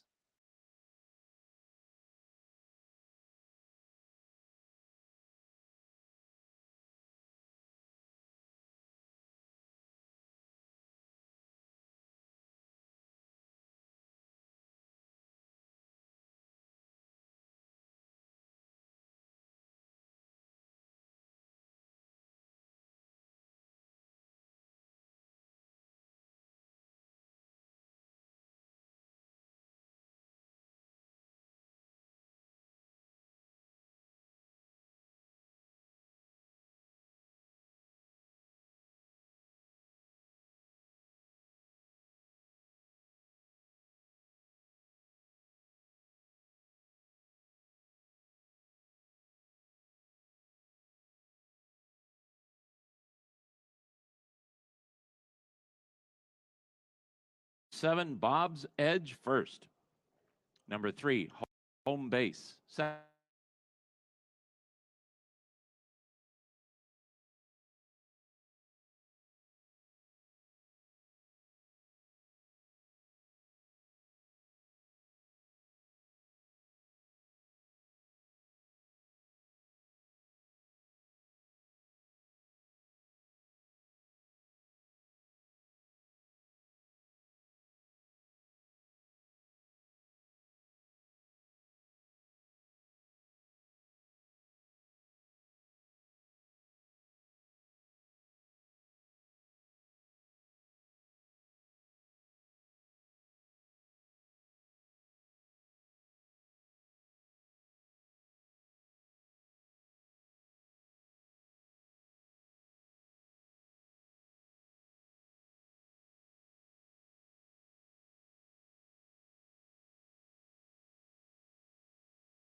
It's post time. They're at the gate.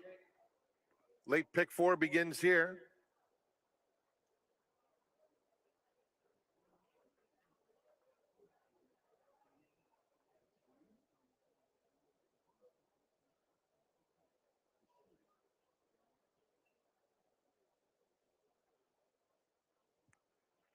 American Heights taking up her spot. Family Affair. Bellamore.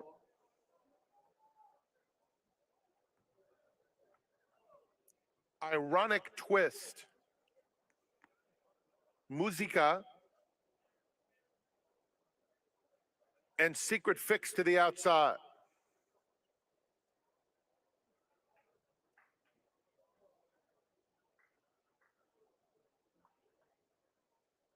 They're in the gate. And they're off. American Heights is going to the front, Secret Fix on the outside, and Map to My Heart in between them, a close-up third. They're followed by Ironic Twist, who's in a little bit tight spot, looking for room in between and trying to find it right now. On the outside, Musica in the white silks is only 2.5 off the pace. Family Affair, who broke last, is now tugging her way forward, also in a bit of an awkward spot, but she's finding a little bit of breathing room while steadying behind the dueling leaders. Bellamore's at the back. It's a very compact field. Around the far turn they go, and it's Secret Fix leading it by a head. Musica moves to engage. American Heights at the rail in third. Ironic Twist, Bellamore. Family Affair has been shuffled back, has 4 lengths to make up, and another 2 back to Map to My Heart. They turn for home, and Musica firing big takes command and opens up to American Heights down at the rail. Here comes Ironic Twist kicking into high gear now, and Ironic Twist comes right to stablemate Musica and goes on by. Ironic Twist wins it by a length. Musica completes the Glad Exacta. American Heights third in front of Bellamore and Family Affair.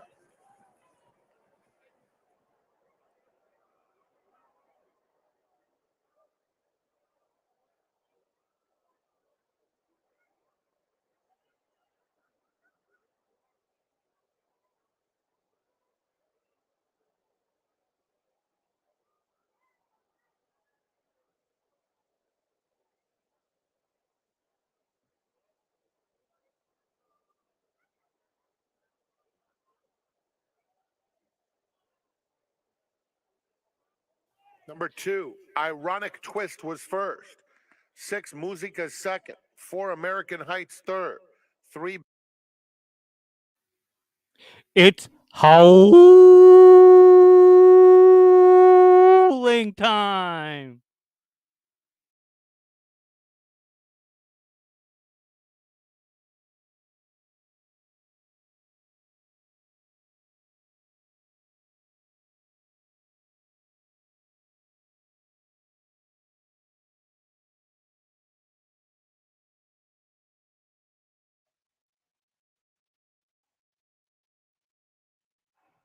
They're off. Mumayas breaks well, so does Quick to Blame and Life on the Nile. 10 gauge asks for speed. Going to the show is next. 7 flats is Rankin on heels. Then comes Skate to Heaven, followed by Mini Conjou and King Doodle. Then towards the back of the pack are Mystical Curlin and Curly Tail, and A Terrible Start has Ethereal Road at the back of the pack. Quick to Blame and Life on the Nile to the backstretch. Quick to Blame ahead in front. Life on the Nile is second by a length and a half to a sharp-looking Going to the Show in third. Mumayas is fourth and 2 from the front. Then comes Skate to Heaven, fifth with 4 lengths to make up. 10 gauge is sixth. He's got 5 to close. Then comes Mini Conjou, Mystical Curlin, and 7 flat. All about 6 from the lead. Curly Tail has 8 lengths to make up. King Doodle, and still desperately last is Ethereal Road past the half-mile pole, and it is still Quick to Blame and Life on the Nile. Quick to Blame ahead in front. Life on the Nile is second. Skate to Heaven runs up outside of Mumayas, and Going to the Show stays at the rail. Top 5 separated by 2 lengths. 10 Gauge is sixth. He's only 3 behind. Then Mini Conjou, Mystical Curlin, and Curly Tail. Ethereal Road, after that terrible start and trailing, is passing horses with every stride. Here's Ethereal Road. He's got up to mid-pack and could actually get a piece of this purse. If he does, it'll be a giant effort. Top of the stretch, and Life on the Nile is the lead from Quick to Blame in second. 3 back, 2 going to the show. Here comes Ethereal Road in the center of the racetrack, and he's going to get a heck of a lot more than a big piece. He's going to get it all. Look at this run. Ethereal Road stood there at the start. He was 10 back at the half-mile pole, and he crushes. Wow, 2 wins for the coach. Ethereal Road won by 4. Quick to Blame second, going to the show third. Curly Tail fourth.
Number 2, Ethereal Road first. Number 4, Quick to Blame second. Number 1, Going to the Show third. Number 9, Curly Tail fourth.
Zoe Cadman down here by the starting gate. Now, if I happen to disappear a little bit later, it's because I'm going to be right over to my right on the apron, perhaps drinking a glass of wine. Everyone over there looks like they're having a fabulous time.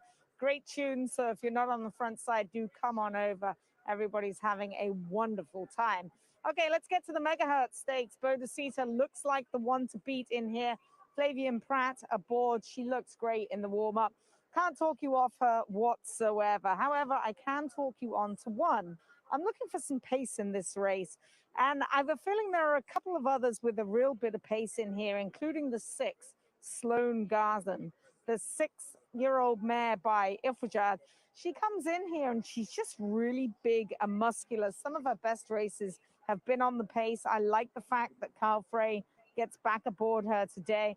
And if you're looking for some pace in the race, I think she could be it. And she's at big odds right now. One more to add for a little bit of pace in the race is the filly drawn right on the outside of the field. If you go back to her race 2 back, going 6 furlongs at Zia, numbers-wise, she certainly fits in here. However, that was on the dirt. She's tried turf before a couple of times. I just think she's a much better filly than she was the last time she tried the turf. So perhaps I'll give Canoodling a little bit of an outside chance as well. But for now, I believe they all have to beat Bodacita.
Buena suerte a todos.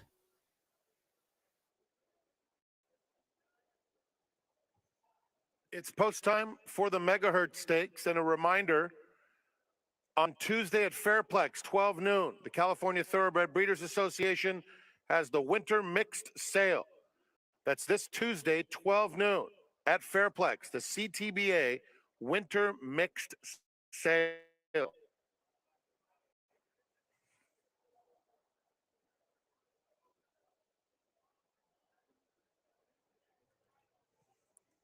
Madon coming up,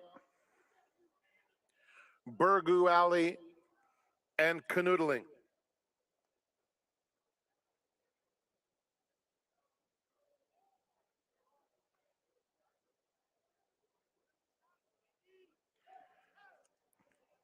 They're in the gate.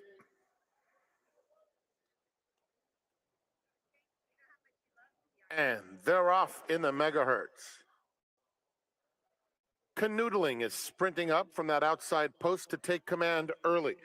Bodacita passed now by Burgoo Alley, who moves clearly into second, and Warren Showtime is down at the rail. Madonna is next, followed by Avenue de France, and Sloan Garden, who broke well, was wrangled to the back of the field. Into the first turn they go, and it's Canoodling setting the pace, leading by a length and a half. Burgoo Alley in second, followed by Warren Showtime, close up, just 3 off the pace in third. Bodacita is in fourth, 5 off the pace. Then comes Madon, a length and a half to Sloan Garden and Avenue de France. Down the back stretch they go, and it's the long shot Canoodling, clear by 4 lengths. Burgoo Alley on hold by Victor Espinoza, then Warren Showtime and Bodacita right together. Another 2 back to Madon, followed by Avenue de France, and then Sloan Garden. Into the far turn, Canoodling's lead shrinking. Sloan Garden making a wide bid as Burgoo Alley the first to pounce. Bodacita in the 3-path at the rail. Warren Showtime 3.5 off the lead. Then Madone and Avenue de France. They turn for home. Canoodling still in front. Confronted on the outside by Bodacita. Warren Showtime coming through at the rail. Has to wait right now. Burgu Ali is in between horses. Then Madonna and Avenue de France. Canoodling still there. Now here's Avenue de France coming out with a late run. And in between Bodacita, Canoodling looking for the line. And Canoodling took them all the way. Warren Showtime may have been a little unlucky. She's in a place photo with Avenue de France and Bodacita.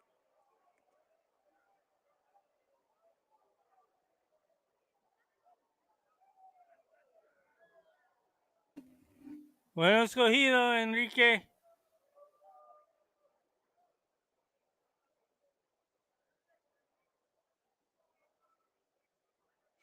Eight, Canoodling first. Photo for second.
Number 2, Roaring Showtime was second. 1, Avenue de France third. 4, Bodacita fourth. And 3, Madone fifth. 8, 2, 1, 4, 3.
Minutes until race number 7, and there you go. Music Festival gets the win in race number 6.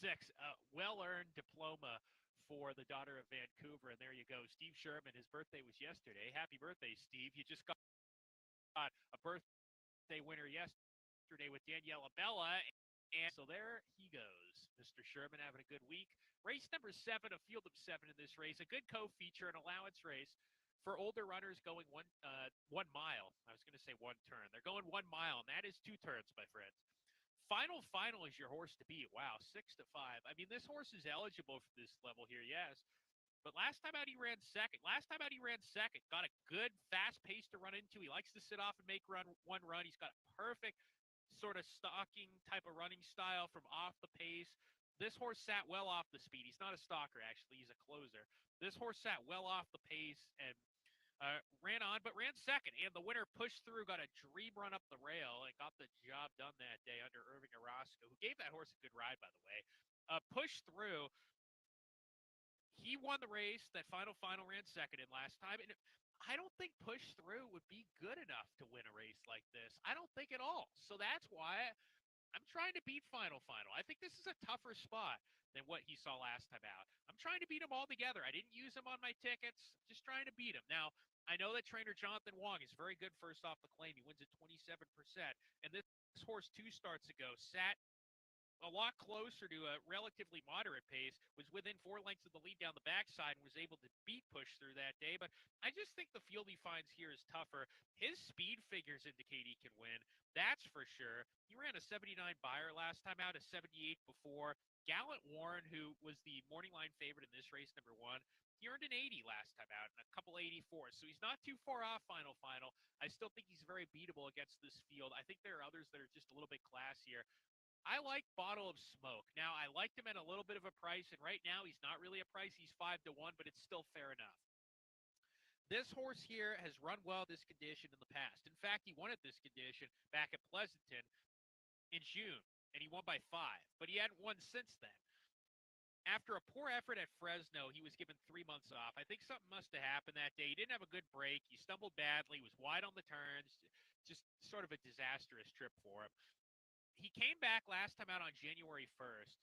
This horse was off the pace in an open $32,000 condition, and it was a strong race, and we'll talk about why in just a second. But Bottle of Smoke had a lot of run behind horses. He was at the quarter pole. He was waiting, crying out for room. Then he clipped heels, and the jockey came off, Catalina Martinez, and that was that. It was an unfortunate circumstance, obviously. Luckily, Bottle of Smoke is just fine. He's worked out since then. A January 21st bullet work, 3 furlongs, 37. So he's doing just fine. Trainer OJ Harrigy, all our trainers here, but especially OJ in this circumstance probably went every inch around Bottle of Smoke to make sure he was okay before getting him back in morning training. And I just thought if this horse would have gotten a trip last time out and had a chance to run on down the lane, we would have seen something from him, and we would have seen a nice kick, and I think he would have been right there at the wire. I really do. He was 13-1 that day. What I like about the fact that he comes out of that race as well is that Governor's Party, who won the race, came back to run third and only lost by about a length in a second-level allowance race. And there were 2 other runners in the race that have already come back to win. So Bottle of Smoke comes out of a key race. I thought he had run in that group last time out. I'm going to give him a shot here at 5-1 with William Anton Georgie looking for his second win today. Number 1, Gallant Warren. Boy, I have to give trainer Tim Bellisis a lot of credit. He's done a good job with this horse. And there was a point in time where this horse really did not have good form at all. But trainer Tim Bellisis was persistent, didn't give up with him. And eventually he got back going in a good form, and his last 4 races have been terrific, including last time out where he sat off the speed and won by a half length. He's back in this first level allowance spot here today at 5-2, and good to see Francisco Monroy back aboard. He took a couple of weeks off, and he's back in the saddle, so we're happy to see Francisco back at it. 2-1 shot, Gallant Warren, one of the horses to beat for sure. Uncle Fred, number 3, the last one we'll talk about. He broke his maiden at Los Alamitos down south in the daytime racing there. Was up on the pace that day and stuck around and dead heated for the win. Came back and ran poorly last time out on the Tapeta. This horse didn't have a great trip. Was wide on both turns. He broke from the outside post, and they just bunched up, and he just never was able to get a shot to get over. And he had to take up turning for home. At the 16th pole, he took up a little bit more. Just wasn't a great trip for him. But I think he'll like routing, and trainer Reed France indicated to me that he thinks he will. This horse by Mr. Big out of an unusual heat mare named Christiana's Heat, who is versatile, but probably better sprinting. One of 3 winning siblings to Uncle Fred, 1 routing. So there's a router in this family, too, here, a sibling to this horse. 1 minute until race 7. We've got that super high 5 carryover, and we start the late pick 3 here. Good luck.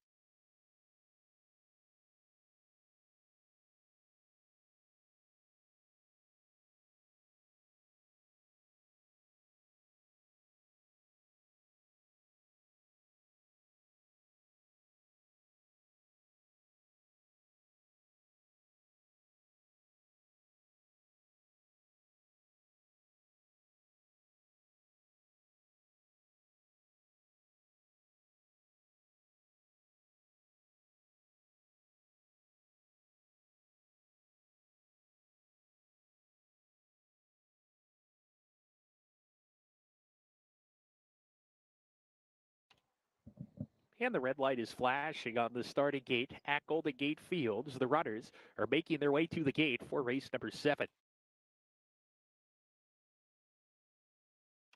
Gallant Warren to the inside post as loaded into the gate. Pate Be Lucky taking his spot. Uncle Fred will be next.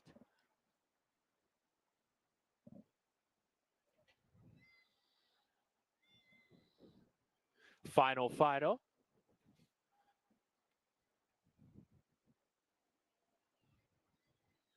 3 more runners to load. JT's Watch coming up. Post position number 5.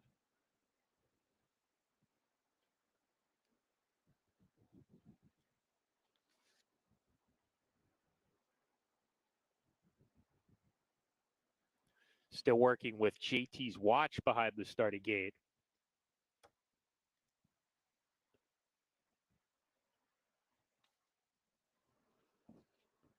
JT's Watch is in, 2 back. Bottle of Smoke to post position number 6. And to the outside, Trash Talking Cat to round out the field. Here's Trash Talking Cat and Julian Coutin taking their spot in the gate. We're ready to go. And we're off. Uneventful beginning. Paint Me Lucky being put into play early. He's got the lead from Uncle Fred, who strides into second. Trash Talking Cat is asked to go on the far outside, and he's coming over towards the rail. He's cleared off and goes on to set the pace. Trash Talking Cat leads the parade around the first turn and leads by a length and a half. Paint Me Lucky in the second spot. Bottle of Smoke on the outside. Good spot for him third. Just ahead of Uncle Fred. Then Gallant Warren, JT's Watch side by side, 5 or 6 lengths off the tearaway leader, Trash Talking Cat. And final is at the back of the pack.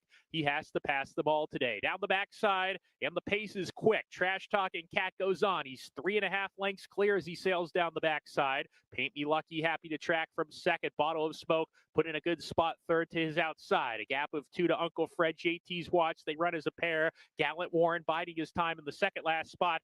And final is still the trailer as they hit the far turn. Trash Talking Cat. He's got a 4-length lead as he sails into the far turn. Bottle of Smoke up into second with Paint Me Lucky. They're side by side. Then comes Uncle Fred, stays on the inside. Gallant Warren being asked for more. He's inside of JT's Watch, who's shaken up, and final's got to pick it up. He's still the trailer as they hit the quarter pole. Trash Talking Cat. The Tapeta has turned into quicksand for him. He's tired now, and here comes Uncle Fred on the outside making a strong rally. Bottle of Smoke has lost second, is back in third, plotting in place. Gallant Warren on the far outside, picking off foes nicely. Gallant Warren extreme outside, trying to get to Uncle Fred, and Trash Talking Cat, who's run a tenacious race from the inside, fighting, but Uncle Fred has the lead. Uncle Fred and Armando Ayuso got it done. Trash Talking Cat found a second lease of life down the lane. He might have got second over Gallant Warren. Then Bottle of Smoke. Final never picked up his feet. Fifth.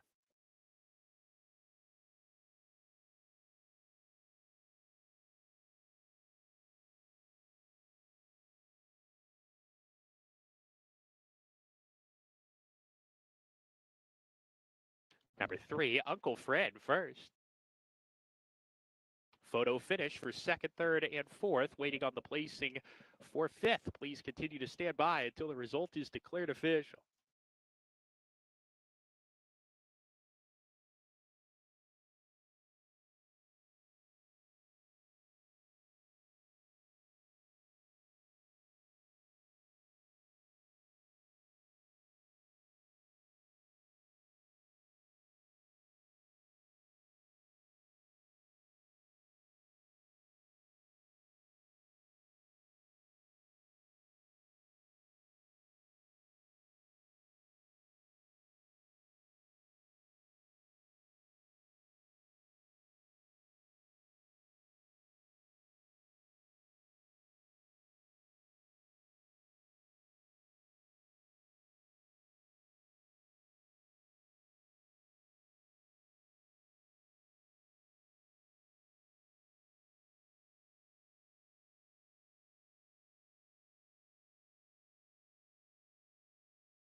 No tengo mucho más tiempo para poder enseñar carreras.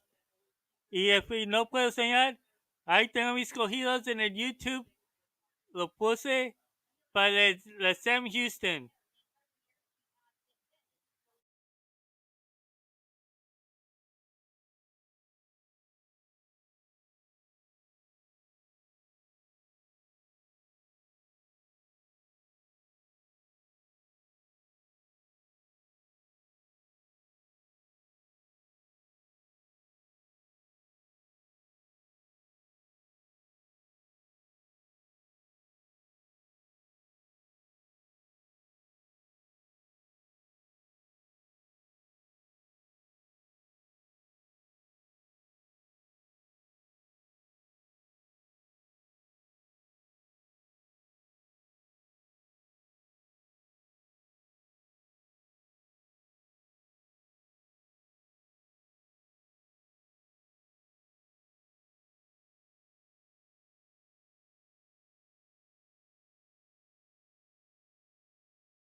No tengo mucho tiempo para enseñar las carreras más.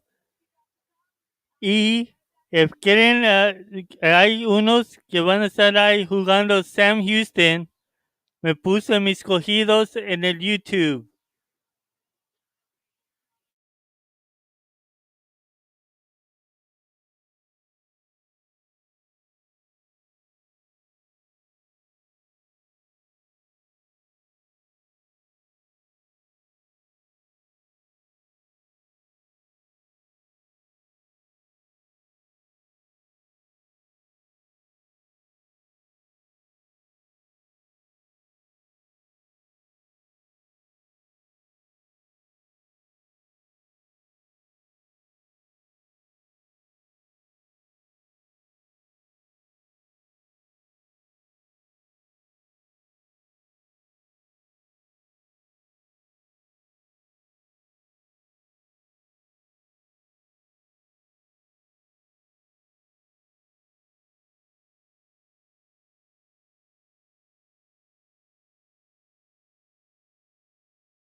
Here's the field number 1, Dark Vader, owned by Burns Racing, Siaglia Racing, Christensen et al., trained by Peter Urton with Mike Smith. 2, Essential Wager, owned by Pegram, Watson, and Whiteman, trained by Bob Baffer with Abel Cedillo. 3, Cezanne, owned by Magnier, Tabor, Smith et al. Bob Baffer trains, Flavian Pratt rides. 4, Shooters Shoot, owned by Bella Cavello Stables, trained by Richard Baltus with Victor Espinoza. And 5, Team Merchants, owned by Redham Racing, trained by Doug O'Neill with Mario Gutierrez.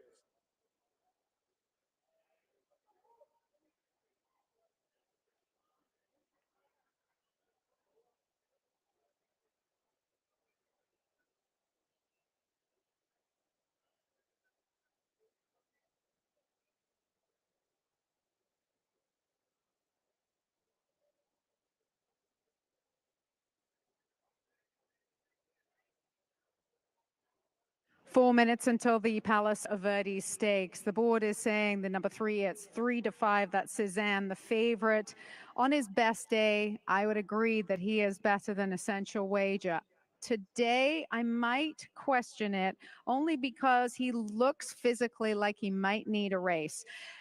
Last time he ran in the Kona Gold, he won by 9 3/4 lengths. He was 1,303 pounds that day, and he'd been racing up to that race in April. Today he's weighing in at 1,316 pounds, only 13 pounds more, but physically he looks just a little bit thicker than I have seen him before. Essential Wager, slightly lighter horse. He has had some recency of racing. Flavian rode him beautifully last time to get him from the rail trip outside, and he went on and won impressively to beat American Theorem.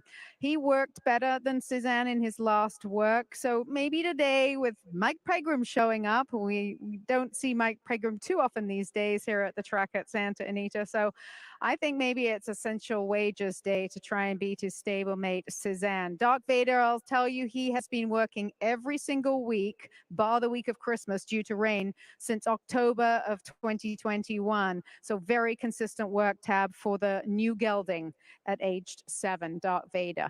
Good luck in the Palace Verdes.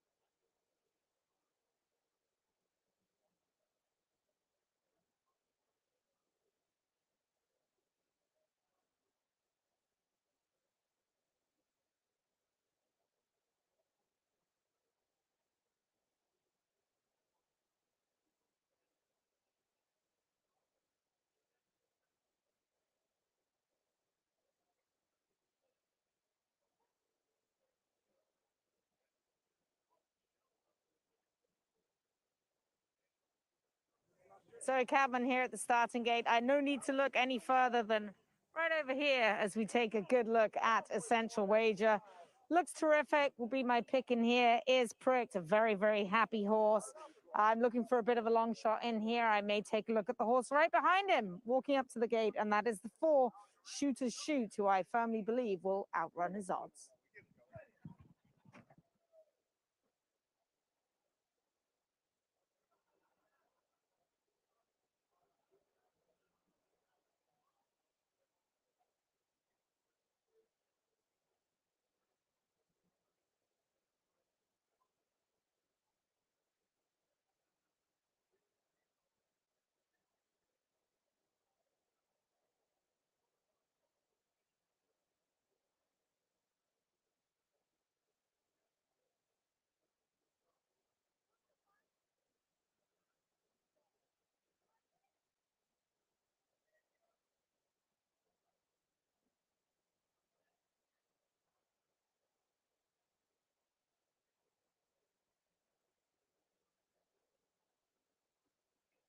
It's post time for the Palace Verdes.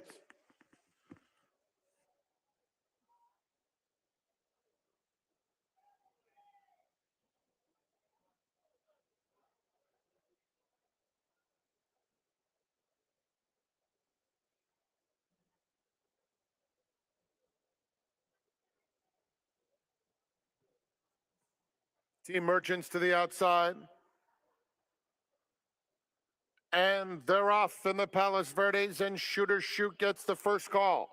Essential Wagers, Cezanne in between them. Team Merchants up and on the pace too. The first four separated by less than 2 lengths. Dark Vader, guided off the rail, is last. It's Essential Wager with company on the front end. Team Merchants a neck back second. Then Shooter Shoot in third, followed by Dark Vader taking fourth. Cezanne at the back, 6 lengths off stablemate Essential Wager, who takes them to the 3/8 pole in front, 3/4 of a length. Team Merchants pressing from second. 2 more to Shooter Shoot, who's 3 in front of Dark Vader, and Cezanne has his work cut out for him at the back of the field. They're approaching the quarter pole. Essential Wager, hounded throughout by Team Merchants. 1.5 Shooter Shoot. Cezanne underway inside. Dark Vader, 3/16 to run. Essential Wager hugs the rail. Confronted now by Shooter Shoot. As Team Merchants drops back, they're coming to the 16th pole. Essential Wager and Shooter Shoot. Essential Wager still strong on the front end. Shooter Shoot's trying to get him on the money. Essential Wager just in front. Essential Wager wins the Palos Verdes in front running fashion. Shooter Shoot fired big and just missed. Cezanne finished third.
Two Essential Wager first, 4 Shooter Shoot second, 3 Cezanne third, 5 Team Merchants fourth.